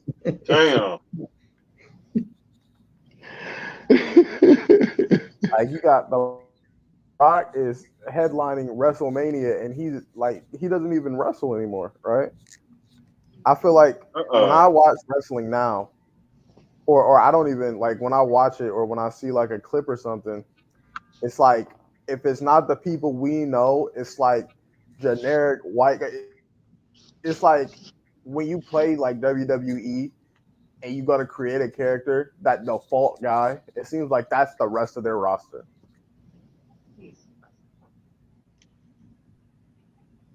No, I mean, they are making wrestlers now. I mean, unless you coming from the indies, you got experience, or Ring of Honor, you got experience. Otherwise, else everybody stepping through that door, they can have any type of credential that they can have. They starting from step one. Yeah, performance centers are becoming Mac Wrestling. factories. There you go. With Jade, I saw with Jade, I'm like, Jade, she needed work running the ropes. She definitely need work on build stamina, uh, learning her falls. Yeah, like she was basically kind of a little stiff. And I'm like, they develop her. They got to develop her. So yeah, Well, my they thing gonna is just develop like everybody. they come into WWE with a buzz, right? Like if you Mhm. look at like a Lola Vice, I don't know where she is in her career. You know who I'm talking about? Load of Vice. Yeah. Is she like even in the WWE yet? I think But she's got a million followers. But if you go like some random Joe Smo guy, like they're unless you're like Jeff Hardy and like people actually rock with that aesthetic, it's a lot harder, right? And people, there just aren't charismatic people coming up and about. It seems like. Yeah. It's gonna take it takes the oddball to win. It takes the oddball. You gotta be willing to step out there. Sure, So you I on a feel big like, ass stage. right? Like, even like the like Mexicans, it's like a weak ass Rey Mysterio. It feels like he's got the mask, he does the flips, but it's just not hitting. Like because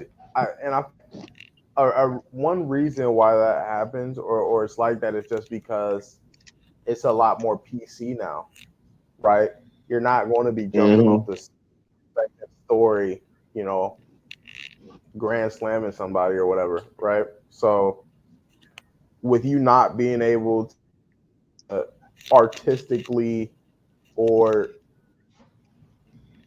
to differentiate yourself in the ring like you used to be able to do, there's a bigger emphasis on personality and mic skills and things like that I feel like that people don't really just inherently have anymore.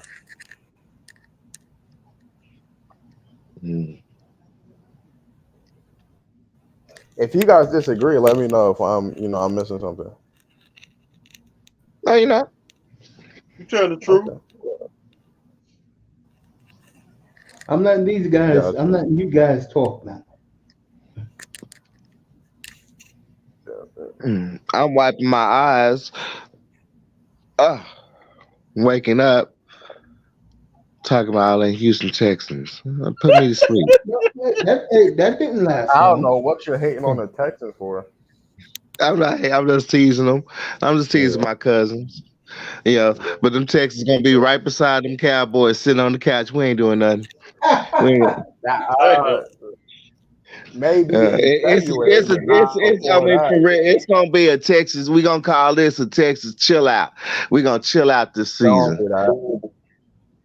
It's a wash. That funny kickoff. I'm right now. CJ Stroud wins MVP this year. Watch how many people boo this new kickoff. Watch we change it mid-season. How much you want to bet that? Okay, so do you want to bet that the Texans don't get out the second round?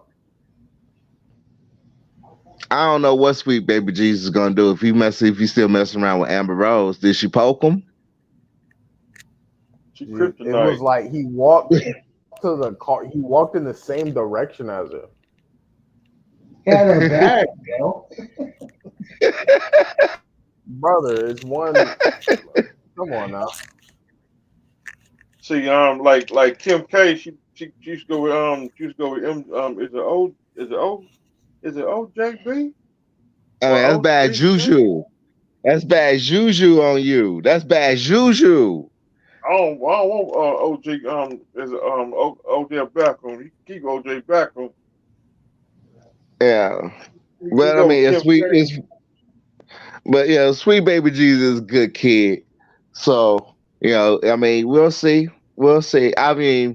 My opinion about the Texans I'm looking more like into seeing where they at going maybe like between week 8 and week 9.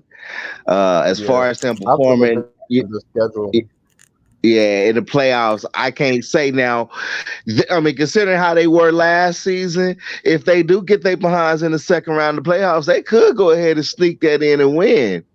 You Yeah, know, because I feel like I think the Stroud Chiefs is is the gonna have the type that's hardest gonna. time this time.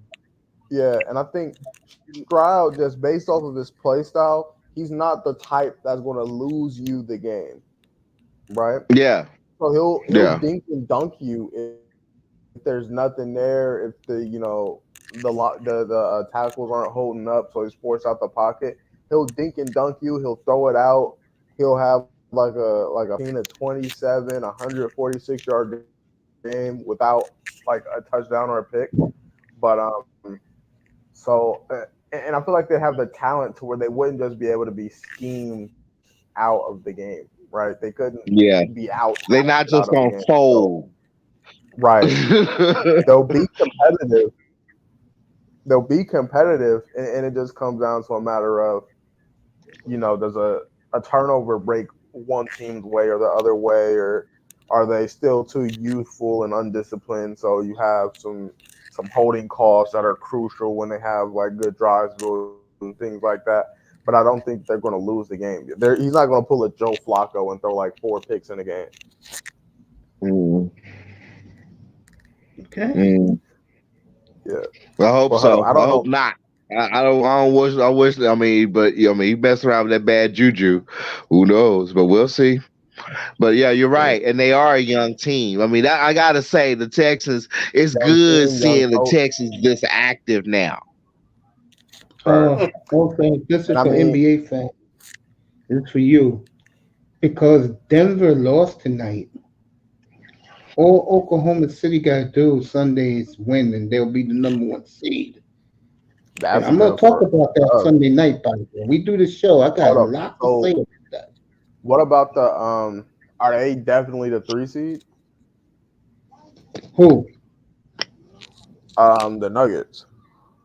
Yes, they're going to end up being the 3 seed. Okay. And So they'll play. so They'll play the Lakers the. can't get them in the first round. They'll play New Orleans in the first round. Okay. So And now you that got brings the up matchup. right. So now it kind of brings up philosophically what you prefer as a Laker, and it doesn't matter to the team because they can just play who's in front of them. But with LeBron being 39 years old, right? Would you rather him face the toughest OKC. competition the toughest competition in the Nuggets that they could face earlier on in the playoffs or later on in the playoffs? Now they play. It looks like the winner of the Like, play-in. I'm just saying, what would you prefer? What do you think would have a higher probability of success? Would you rather LeBron be playing Jokic with relatively fresh legs, meaning coming into the playoffs, or when he's been through 2 or 3 tough series? I'd rather play Jokic early. Right, that's what I was thinking. But there's nothing you can do about that. It's just good food for thought. Yeah, I feel you. So the Nuggets losing tonight, folks. I'm gonna tell you who they all play Sunday. Dallas is at Oklahoma City. That can go either way because they hate each other. That can go either way. These are the important games.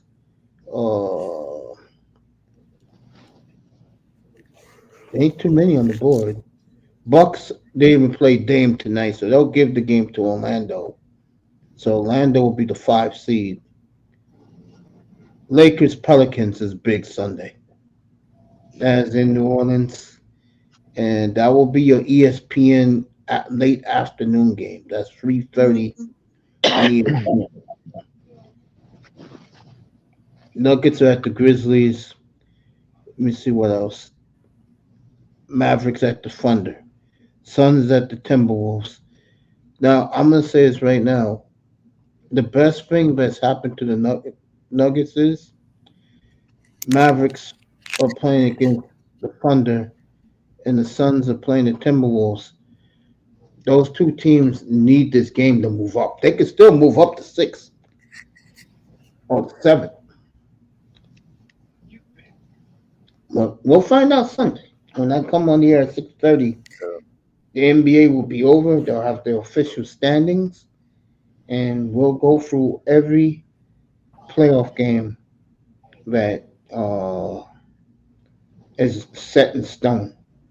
So Gotcha. So that's the I don't know only. if you brought this up or not, but yeah, R.I.P. to OJ. You know, that's a tough loss for the culture. I don't know what y'all's opinions are, you know, on that situation, but definitely sucks that he's gone. He was an icon. He kind of, he kept that smile all the way through the situation. And some people could say, that's You serious? psychopathic or sociopathic, but you know, I've heard other things as to why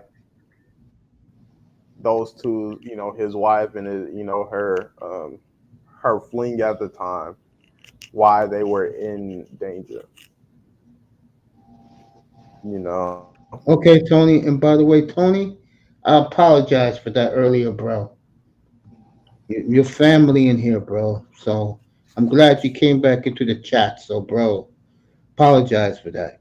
After NBA fan finished saying what he's saying, then I'll read all your comments. Yeah, go ahead, NBA fan. yeah. But from what I heard is that Nicole and that other dude, Ron or whatever, they Ron were, Coleman. yep, they were on they got their debt, they got some debt on them by the mob because they were addicts, right?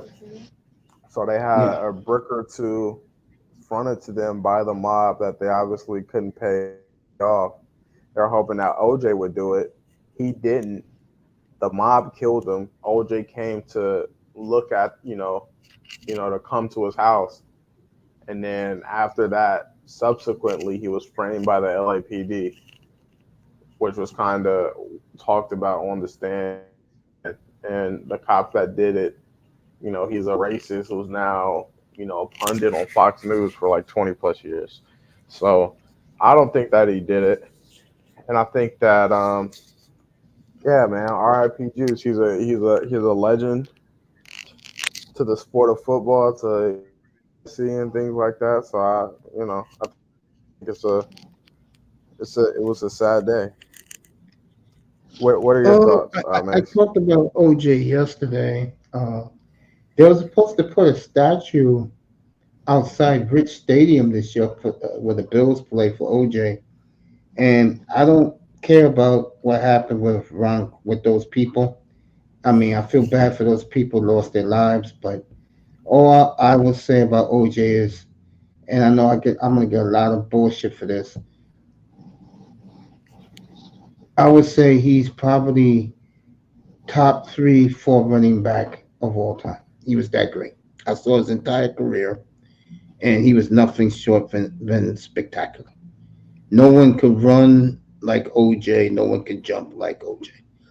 So again, we said it last night. We'll say it again. OJ Simpson, on for James Simpson, died at the age of 76 yesterday morning in Las Vegas, and he was surrounded by his son and Arnell, his daughter, and the grandchildren. So he went out very quietly. No one knew he had no one knew he had that cancer, but his family. All right, Tony, I'm gonna read it right now, fam. Here you go, Tony. I definitely think the Heat can win the East. WWE. Not this year. I think they beat Boston first round. I do. I'm serious. You said you think they beat Boston in the first round? That's who they're gonna play. That's crazy, brother. I think this is Boston. I'm not saying they're gonna win. I think this is their year to get out of the East. Hey, And I've seen Boston. I've seen Boston in the Eastern Conference Finals 2 years ago. I've been saying it up here, NBA fan.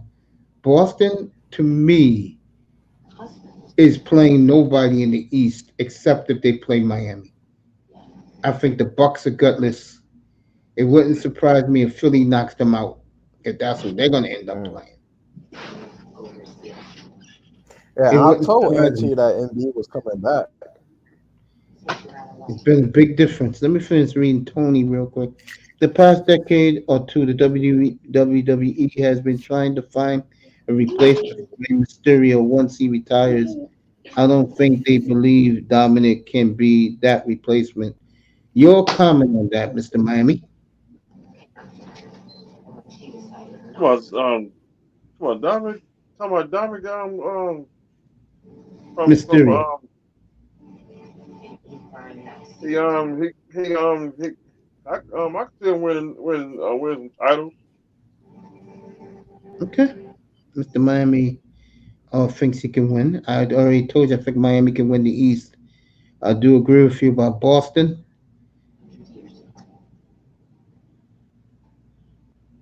Yeah, I said it. I think Boston, if there's a team that can beat them, it's going to be the Heat. If they beat the Heat in the first round, Boston's going to the finals. Matter of fact, I'll say this right now. They beat the Heat, Boston's going to win the East in a cakewalk. They won't lose a game.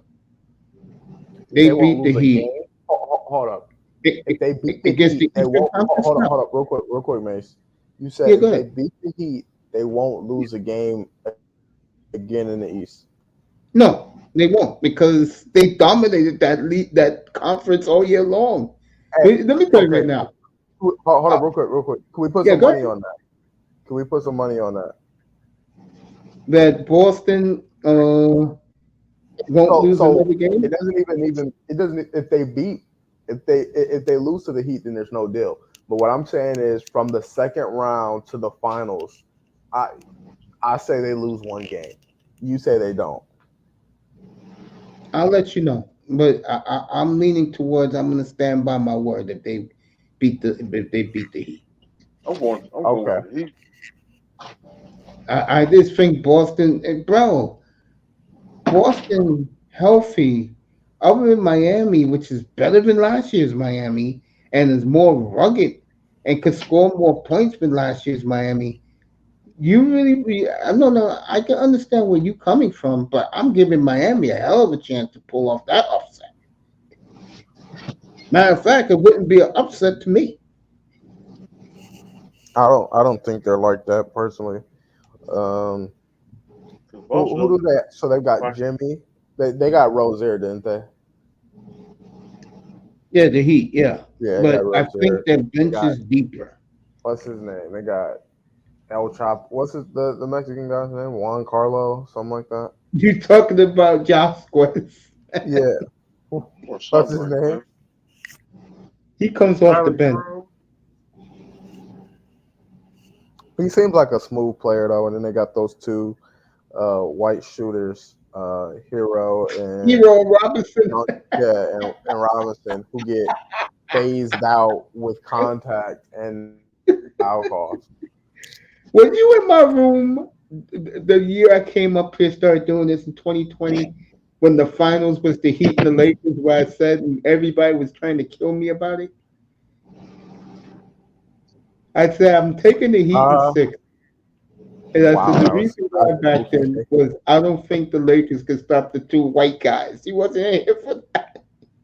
Yeah, I was killing Jimmy Butler back then too. All these guys were getting on me about Jimmy. Let me see what else. Honestly, Bo Jackson, I don't think uh, there was another running back like OJ, in my opinion. There was another running back. he's a running back. They're a bunch of good running backs. Anthony Peterson is one. Barry Sanders is another. You throw in Emmett Smith. Eric O.J. Dickerson, Anderson. Barry. Yeah, O.J. Anderson, because he two-time Super he Bowl was a good champion. running back. He's a Hall of Fame running back. You got Marcus Allen, like shit, you can name a lot. Yeah, Frank Marcus Gore, Allen was great. Yes, sir. Mark Brown. yeah, but he was a Larry The good running Johnson. reason back. why But I don't he trust wasn't Boston, running back. Running backs are running backs, you know. you're So, right. They're full of mercenaries but on that team. I I don't don't. think they They've been can play. playing great together, though, in my opinion. Boston is just something about Not them. even my opinion. They're like 60-20. Yeah, boy, that proves my point. If they beat Miami, No, they're going what to I'm cruise saying through the is, East. what I'm saying is like, what do you mean they're full of they don't play well as a team. They've been playing well as a team all season. know what I'm saying in I terms of I the really like how quality. they're using Porzingis and things like that. I think he's good on defense. They've got a lot of good defenders on that team. You've obviously got those two wings. You got Derek White. You got Drew Holiday. Pritchett is You're scrappy. proving my point, NBA No, fan. I'm You're talking proving my about point. the comments. Oh, what he said. He did. You Yeah, gotta understand something about Tony, NBA fan. He's loyal to the Heat. He loves his Heat. it's kind of Mr. Miami, it's he sort of loves like his that. Heat. It's like response bias, or No, you can let it go. Don't worry no, about I'm just saying, it. like, you're trying to, instead of just saying like my heart is with the Heat because I'm from Miami or from Florida or something like that. It's like you're really like actually like legitimately make yourself believe something that isn't like true, like based off the evidence, right? So you're kind of rationalizing based off of what you feel or what you want to happen. Yeah, you're right. I know what you're saying. Yeah. All right, Golden State has stormed back against the Pelicans. They're down by 18. They're only down by 6 now, with 7 minutes to go in the game. My Trailblazers are saying bye-bye tonight. I know Mr. Miami loves that. And they're down So how by much longer of a 13. rope do you think that Chauncey Billups has? Because he was put into, that's one thing I don't like. Like black coaches, they always get put in like real situations. And I can answer that for you. And you're going to be like, what the hell is Mace talking about?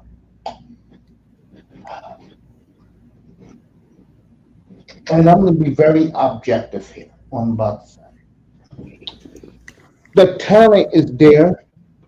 It's the old days, NBA fan. The talent is there. They're playing well together, but they're taking their ass whippings right now. They'll grow from it. See, the only loss they had this year, this is going to make Mr. Miami happy.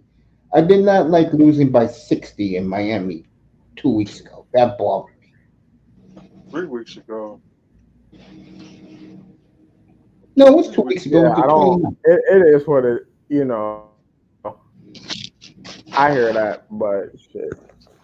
NBA You'd fan hope for that my the second or third strings honestly, could compete better, but they're second and third strings on the lottery team. yeah. When it comes to the Trailblazers, I'm just gonna be honest. The talent is there. It's gonna take a little while longer, but I will promise you, and I will bet you on this, they will turn the corner next year. I'm dead serious. So my thing is like, so where do you think Chauncey Billups falls into their plans of rebuilding? So by the time that they're back contending with this team, or I don't know if contending is that's not even I'm gonna give you the answer right now. something What you you can what you asked. conceptualize right now, given the state of the West, where they're at right now. But let's say like they get to like Utah Jazz are, which is a shitty place, but it's better than, well, shit. I don't know. You could argue either way, but to where they're at least consistently competitive, right? It seems like they're somewhat in the playoff picture for a majority of the season. Do you think that when they get to that point, Chauncey Billups will still be the coach? Yeah, I'm gonna tell you why. Ever since uh he was a finalist for the Hall of Fame, these kids have been playing a lot harder for him. And he said it tonight before the game. I was watching the pregame on the computer and on the NBA, the .com, whatever, and League Pass. There you go. And he said that he could tell, and I see it. They're taking their lumps. He will be the coach because of one reason, and it's a very important reason.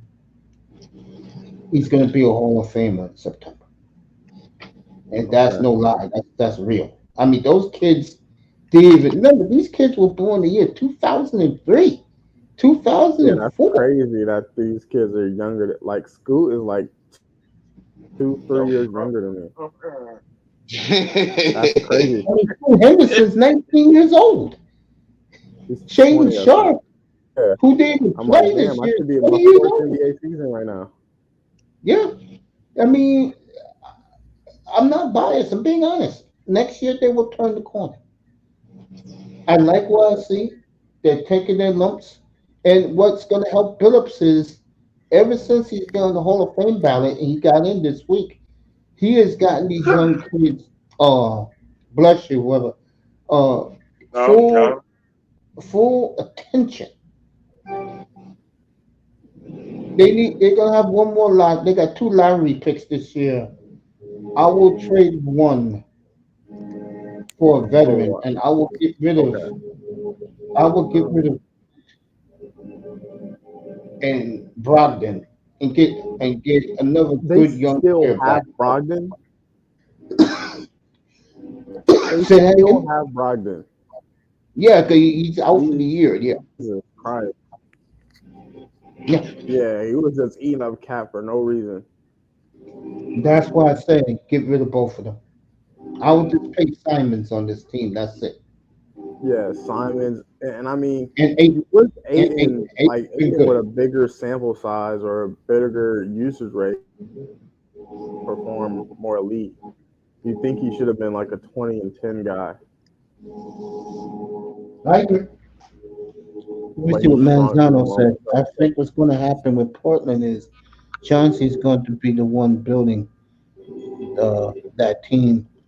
But when they fire him for not winning constantly, okay, and they hire a white coach. Well, the coach they really want, they want Beckingham.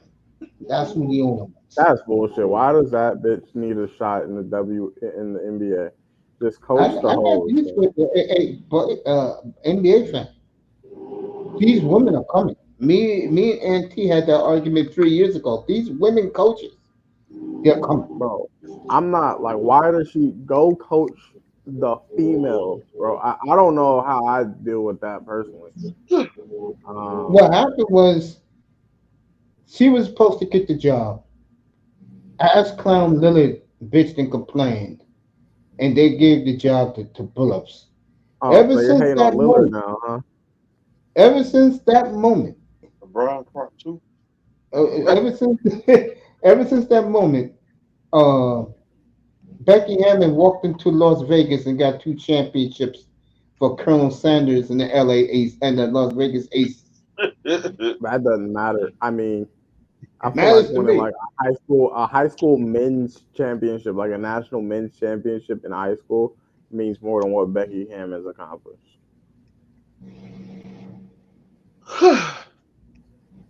Like if you I took can tell you like right now, if ING's Sean coach, Staley wants the Hornets job, he will. Becky Hammond is different. She learned under Popovich, NBA fan. So I think his coach Shea and his respect for NBA executives get her the job in Portland. I do agree with that. I also think Dawn Staley, she can say what she wants now, but she will be an NBA coach. oh yeah, Don Staley. I like Don Staley. I He's also won think three. what's that girl? She's with the Celtics right now, executive with the Celtics right No now. fucking clue. She used to play for damn what team she played for in the WNBA. I think it'll come back to me. She's definitely because she's the number one on the list to get an NBA job. Well, hold up. So, and Manzano, a bunch of people learned under Pop. Tim Duncan learned under Pop. Like that's not something exclusive. Like a lot of the league has learned under Pop, right? And they have like tenure in the NBA, right? They have tenured coaching guys. You know what I'm saying? I think that just the temperament and how you handle interactions are just a lot different between the sexes, to where I don't think that there's much overlap if you haven't done it before. Personally, Carol Walters, that's my baby. She's playing the WNBA. She will be one of the top first or second to get an NBA coaching job. It's going to happen. Ain't she got an NBA championship ring on, Coach? Who? For the ladies. Becky Hammond? Yeah. Yeah, she got one with the 2015, 2014 Spurs. Yeah. so like my thing is like, if people like the people y'all are naming are getting jobs before people like Rondo, you know what I'm saying? People praise for their IQ. Like if players, like high IQ players, are not getting jobs, and then these chicks are getting jobs, that'll be an issue. And I think, Chris Paul is gonna go on podcast P show. You know what I'm saying? Talk about why is this job and I don't. And people are gonna be like, that's some real shit. He's talking some real shit right now. NBA said, let me say this to you.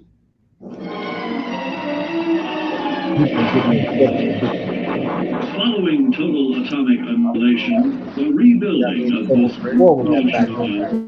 Studio. Yeah. This is what I'm going to say about this. Oh, first, let me read Manzano. I don't think you're talking about NBA and really matters in the NBA specifically. It's not like it's a female coach trying to get respect from the NBA players. I do agree with that. Honestly, Yeah, it's not that big of a jump. That all should right, here you never go. happen. That should never happen. Yeah, Like yeah. female I'm gonna coaches let you because elaborate. we're not This is even something getting I'm black about to coaches. tell you. That's my thing. It's like I don't. Black coaches need to be getting hired at decent rates before we start bringing up other minorities getting jobs and exec positions and things like that. We still don't have our reputation to how we need it within the league that we dominate as players. So that's what I hope happens before we're like, oh, let's get some chicks in there, let's get some Mexicans in there, right? So Mhm. yeah, that's where I'm at with it. And But this is the thing. she's not the only one who's under pop. She's not the only one who's done, like, we're looking at her career in a vacuum, and that's cool, but she's nowhere near the most qualified person for the job I'm gonna tell you how the based off WNBA is of dynamic. actual experience, based off of So sorry. I apologize what I just said. This the is how the locker room on NBA. both sides, knowing what it. No, this is seriously, honestly. I said this to Auntie. This is what the NBA, the way they're looking at it.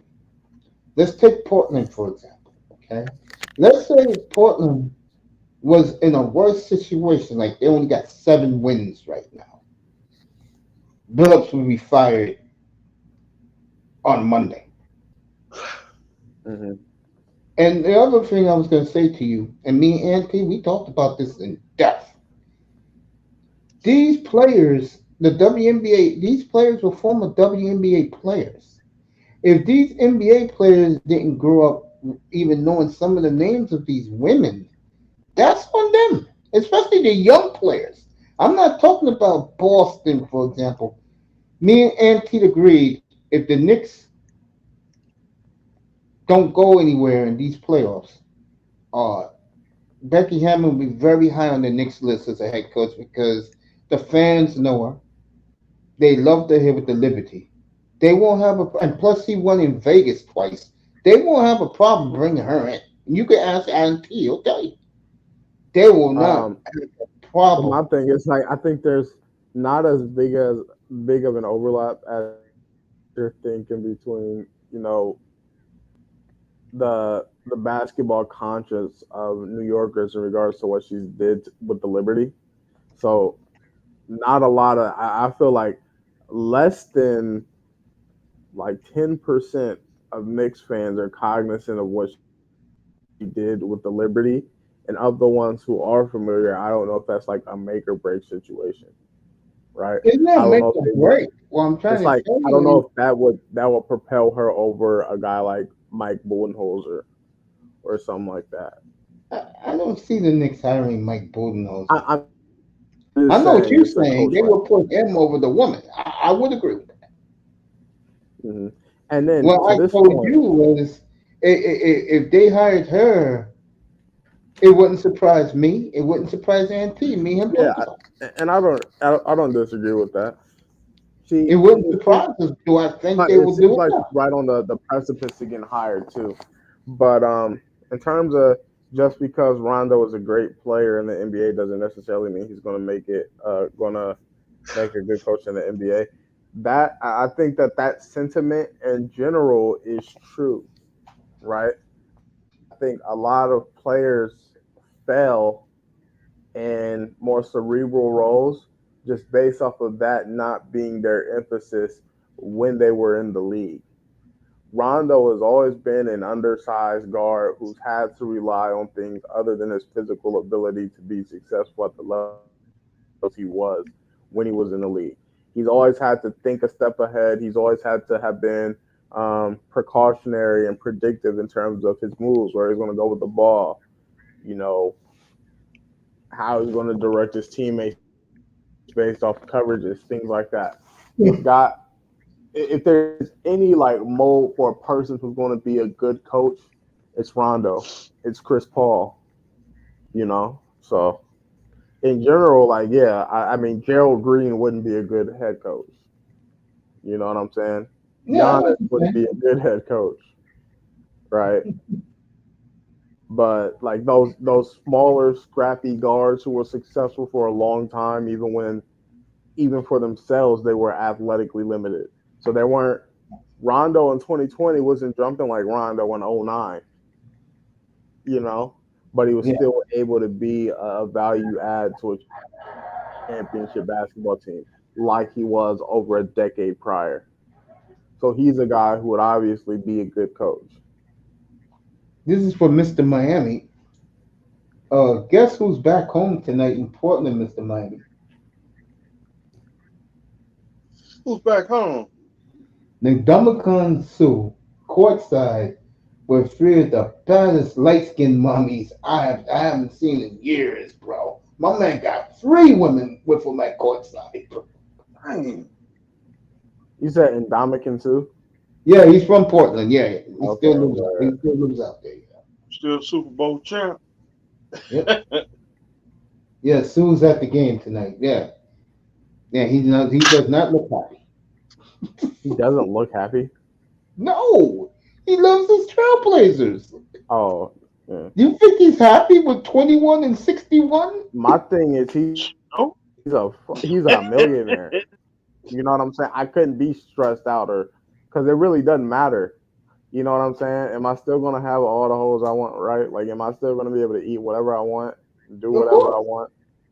So there's no reason to really be mad in a situation like Bro, that. I let me think, tell you something right now. especially, go Let me ahead. tell you something right now.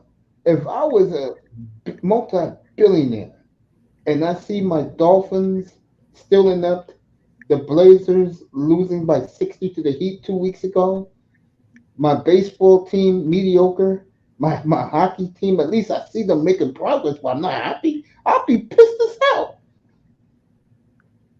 I don't agree with that. What's his name? Manzano. No, I think I don't agree with that. I think he's gonna want people, as any coach would, he'd expect people to be in shape. You know, he'd expect people to do film study. He'd expect people to learn what they could about the game. I don't think he's not Kobe. This is not Kobe being a coach. This is not Jordan being a coach. He is not going to have them in there at 4 a.m. shooting 100, jump shots with their left hand. And then after that, you're going to lift. And then after that, you're going to rush them through their chow line like they're in basic training, screaming at them. You know what I'm saying? It's not to that level, and that's not every player. So y'all are gassing it. It's like he's a cerebral player. Nobody said he was a hard worker. He was a cerebral player. right? He was naturally kind of smart. He naturally knew what made people tick, right? That doesn't also mean that he's tough on people to the degree that's unbearable. That's Jordan. That's Kobe.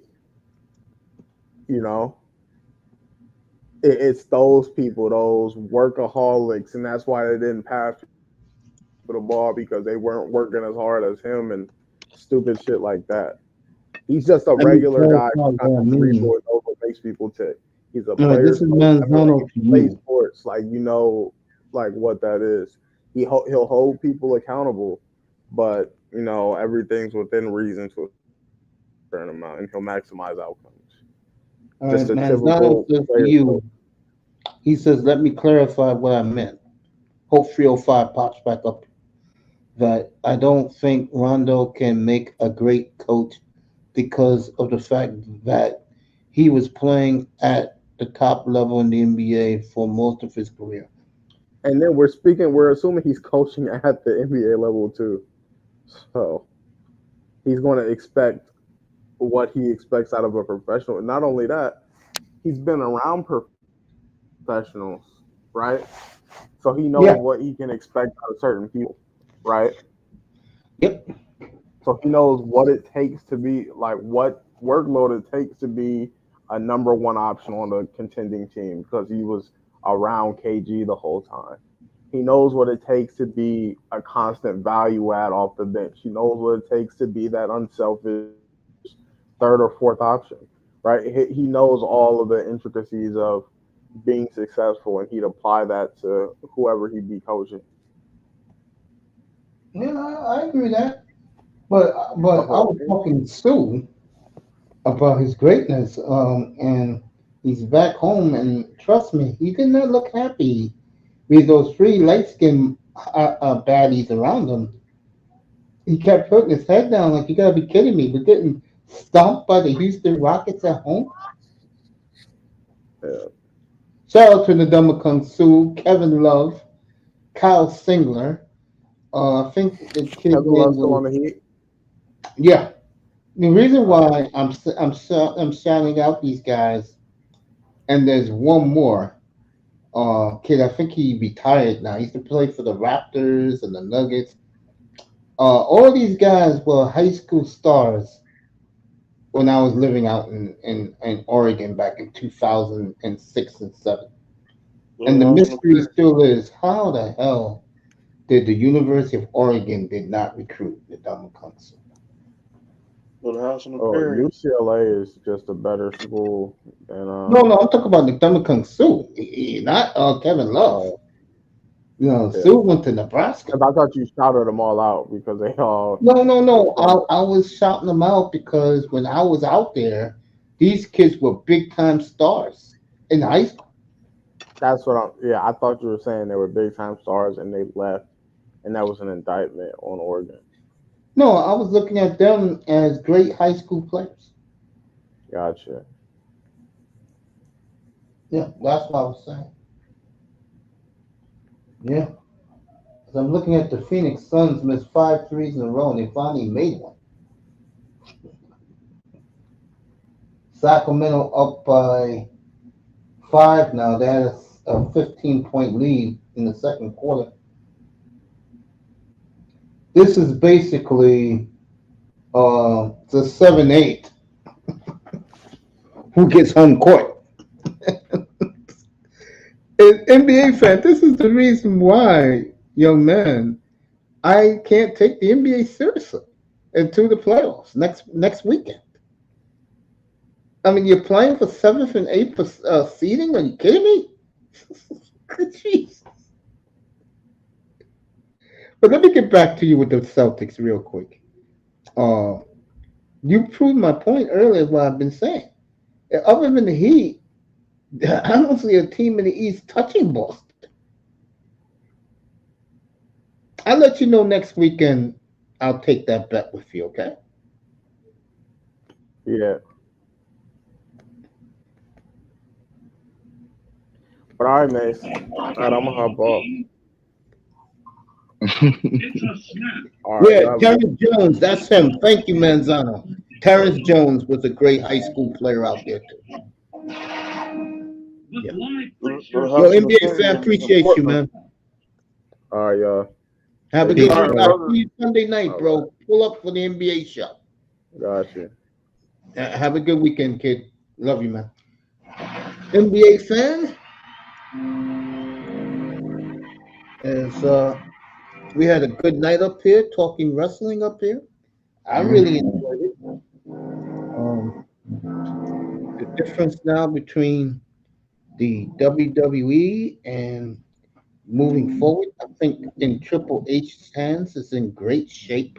I mean, more people now are talking about WrestleMania 40 than Caitlin Clark, thank God. Wrestling was better than that national championship. That was better than that basketball game from Saturday, and then the NBA that national championship. Yeah. No one cared about the national championship. Everybody was buzzing about WrestleMania. Yeah. And I said it last week, 2 weeks ago, people were laughing at me up here 305. I said, other than the Super Bowl, the second biggest event in America is WrestleMania. That's WWE Super Bowl. Yep, sure is. Their playoffs is SummerSlam and Royal Rumble. And SummerSlam. Yeah, that's their AFC and NFC championship games. Yeah. It's like AEW they when they do their pay per views, it's like the Super Bowl. Like it's the one in July. Yeah. And for Manzano on 305, WWE, I believe in is either September or October. No, it's not even then. It's going to be in July or August. They'll be in Fort Lauderdale. So I'll be go on the get your road ticket. in July. I would agree with that. Time I get back, the match be over. Yeah. Suns were a big comeback tonight. Well, you're happy. I think Tony's a little skeptical with Triple H now running the company. I know you think it's a tremendous job by the whole WWE universe. I think it is too. I think the WWE, where me and Raven talked about this earlier, 305. I wonder how you feel about this. I think the WWE with the championship belts moving forward, and baseball, the NBA, no baseball, football, and hockey now have your favorite team's belts made. I think carrying the NBA, excuse me, carrying the championship belt is going to be the norm in America moving forward. They got one for baseball too. Yeah, I said this Ravens killing me with this sound effect. Yeah, he's done for the night. So I want to thank everybody for coming through. As me and 305 is going to call it a night. And I want to thank Manzano, everybody, for pulling up tonight. People in the clouds, hit that like button. Uh, appreciate you all. As Raven is playing this background music, that's going to get me another. Oh no! It's a video game. Trying to Yeah, get thank you. past. Thank you. I Yeah. appreciate it. 15 Yo, yards. Tony, before you go, let us know. Do you believe? No, seriously, I'm asking an honest question. Do you believe in the leadership of Triple H? I do. Raven said he does. I do. That boy says he does. What about you, 305? You believe in Triple H moving forward with the WWE universe? Yeah. What a job. What a job by the WWE everybody that works for the WWE, and biggest shout out to the city of Philadelphia. They did it again. They know how to host sporting events. They know how to treat people right.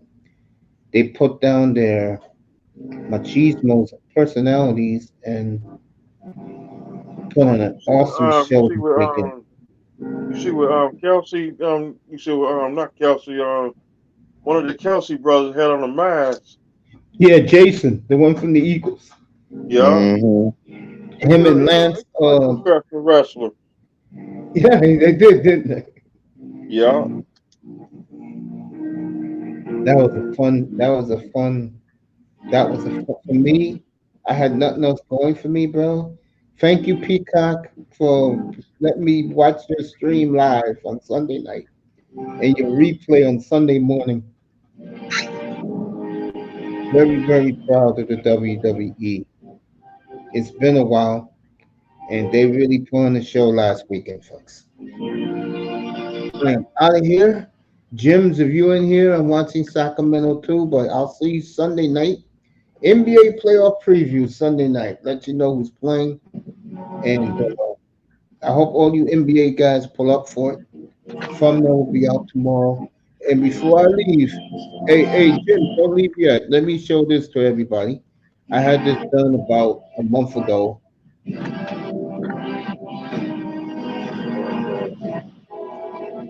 me pull this.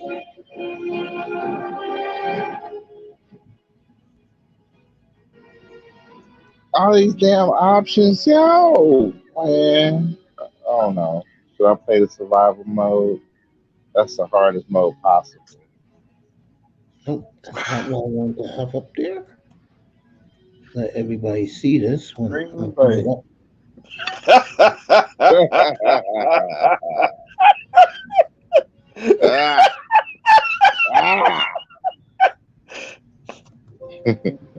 Oh shit. All right. I'll start that out normal. All right. Here we go. And start.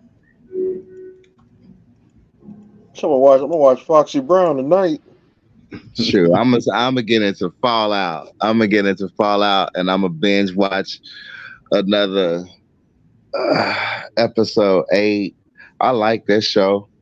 It actually got me into the game. I'm gonna try this out tonight. That was a power nap. It must have been damn good, bro, because he was knocked out. Was I snoring? I'm sorry. He was gone for a long. Laurel and Tess been left, bro. Man, I'm knocked out. I only had 1 hour of sleep today. That's why. I ended up watching Fallout all night. War. Take an aspirin before you go to sleep. I ain't gonna go. So I'm gonna be up all night. I'm play this. I'm play this about 6. Raven must have watched Super Bowl 27.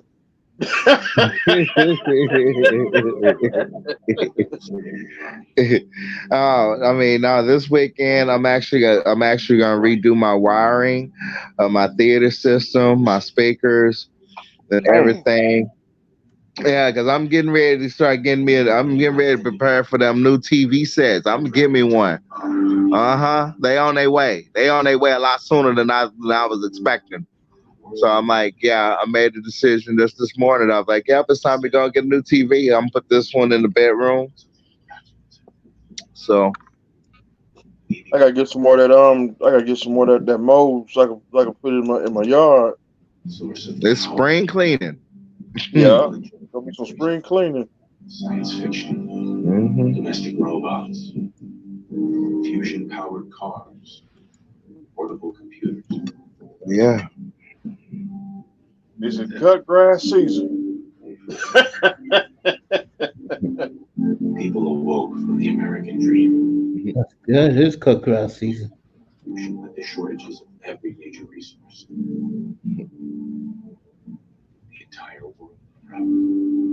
This is a different take on America and the alternate America, bro. Like, yeah, this is good. Y'all have a good night. I'll see y'all.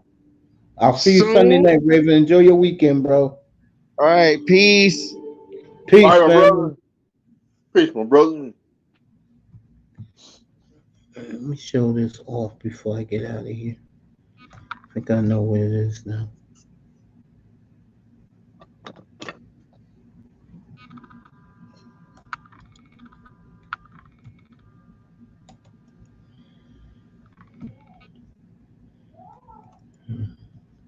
Me and 305 just chilling.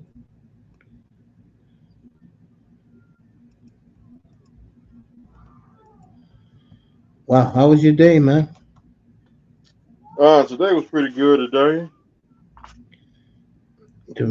God Yeah, is good. God is good, right? Yeah. If only other people knew how great God is, right? Yeah. So blessed to see a new day, a new night, bro. See another day, another year. Oh, yeah. All right, folks, be with us in 12 days. It's here, the NFL draft here on the Mace Taggart Experience. It will be our fifth NFL draft since I started. And there you go, right there. This is the 2024 NFL draft. And I hope everybody pulls up and have a good time up here. My good thing it's on a Thursday night. 305 will definitely pull up early. Because you know he has to go out late. And yes, watching the Kings. Yeah, yeah, yeah. Good night to Tony Manzano. Hope he sleeps well. Yes, watching the Kings. Yes, that's been the life for me and Jim this year in the NBA. Oh, man. 305. NBA about to be played out. Which one? Well, NBA tomorrow we got the playoffs. Yeah. Sunday, everybody's off tomorrow. ESPN's got their doubleheader. Early is the Knicks and somebody. And your 3:30 game is the Lakers at New Orleans. Heat won tonight. Yeah. Yep. Heat will be the 7th or 8th team in the East. If they win, they get the Bucks. If they lose the play-in, they have to play against the Chicago Atlanta winner, Oh shit. which I see the Heat totally bludgeoning. And the Heat will win that, and they'll play Boston. And I'm gonna go with the Heat to beat Boston. Take Boston out. Yep. Can't stand Boston. Manzano's right what he says about Boston. All right, 6 minutes left in Sacramento. Kings up by 5. Fans are loving it in Arco. My only problem with this Sacramento is he lost by 30 to New Orleans last night.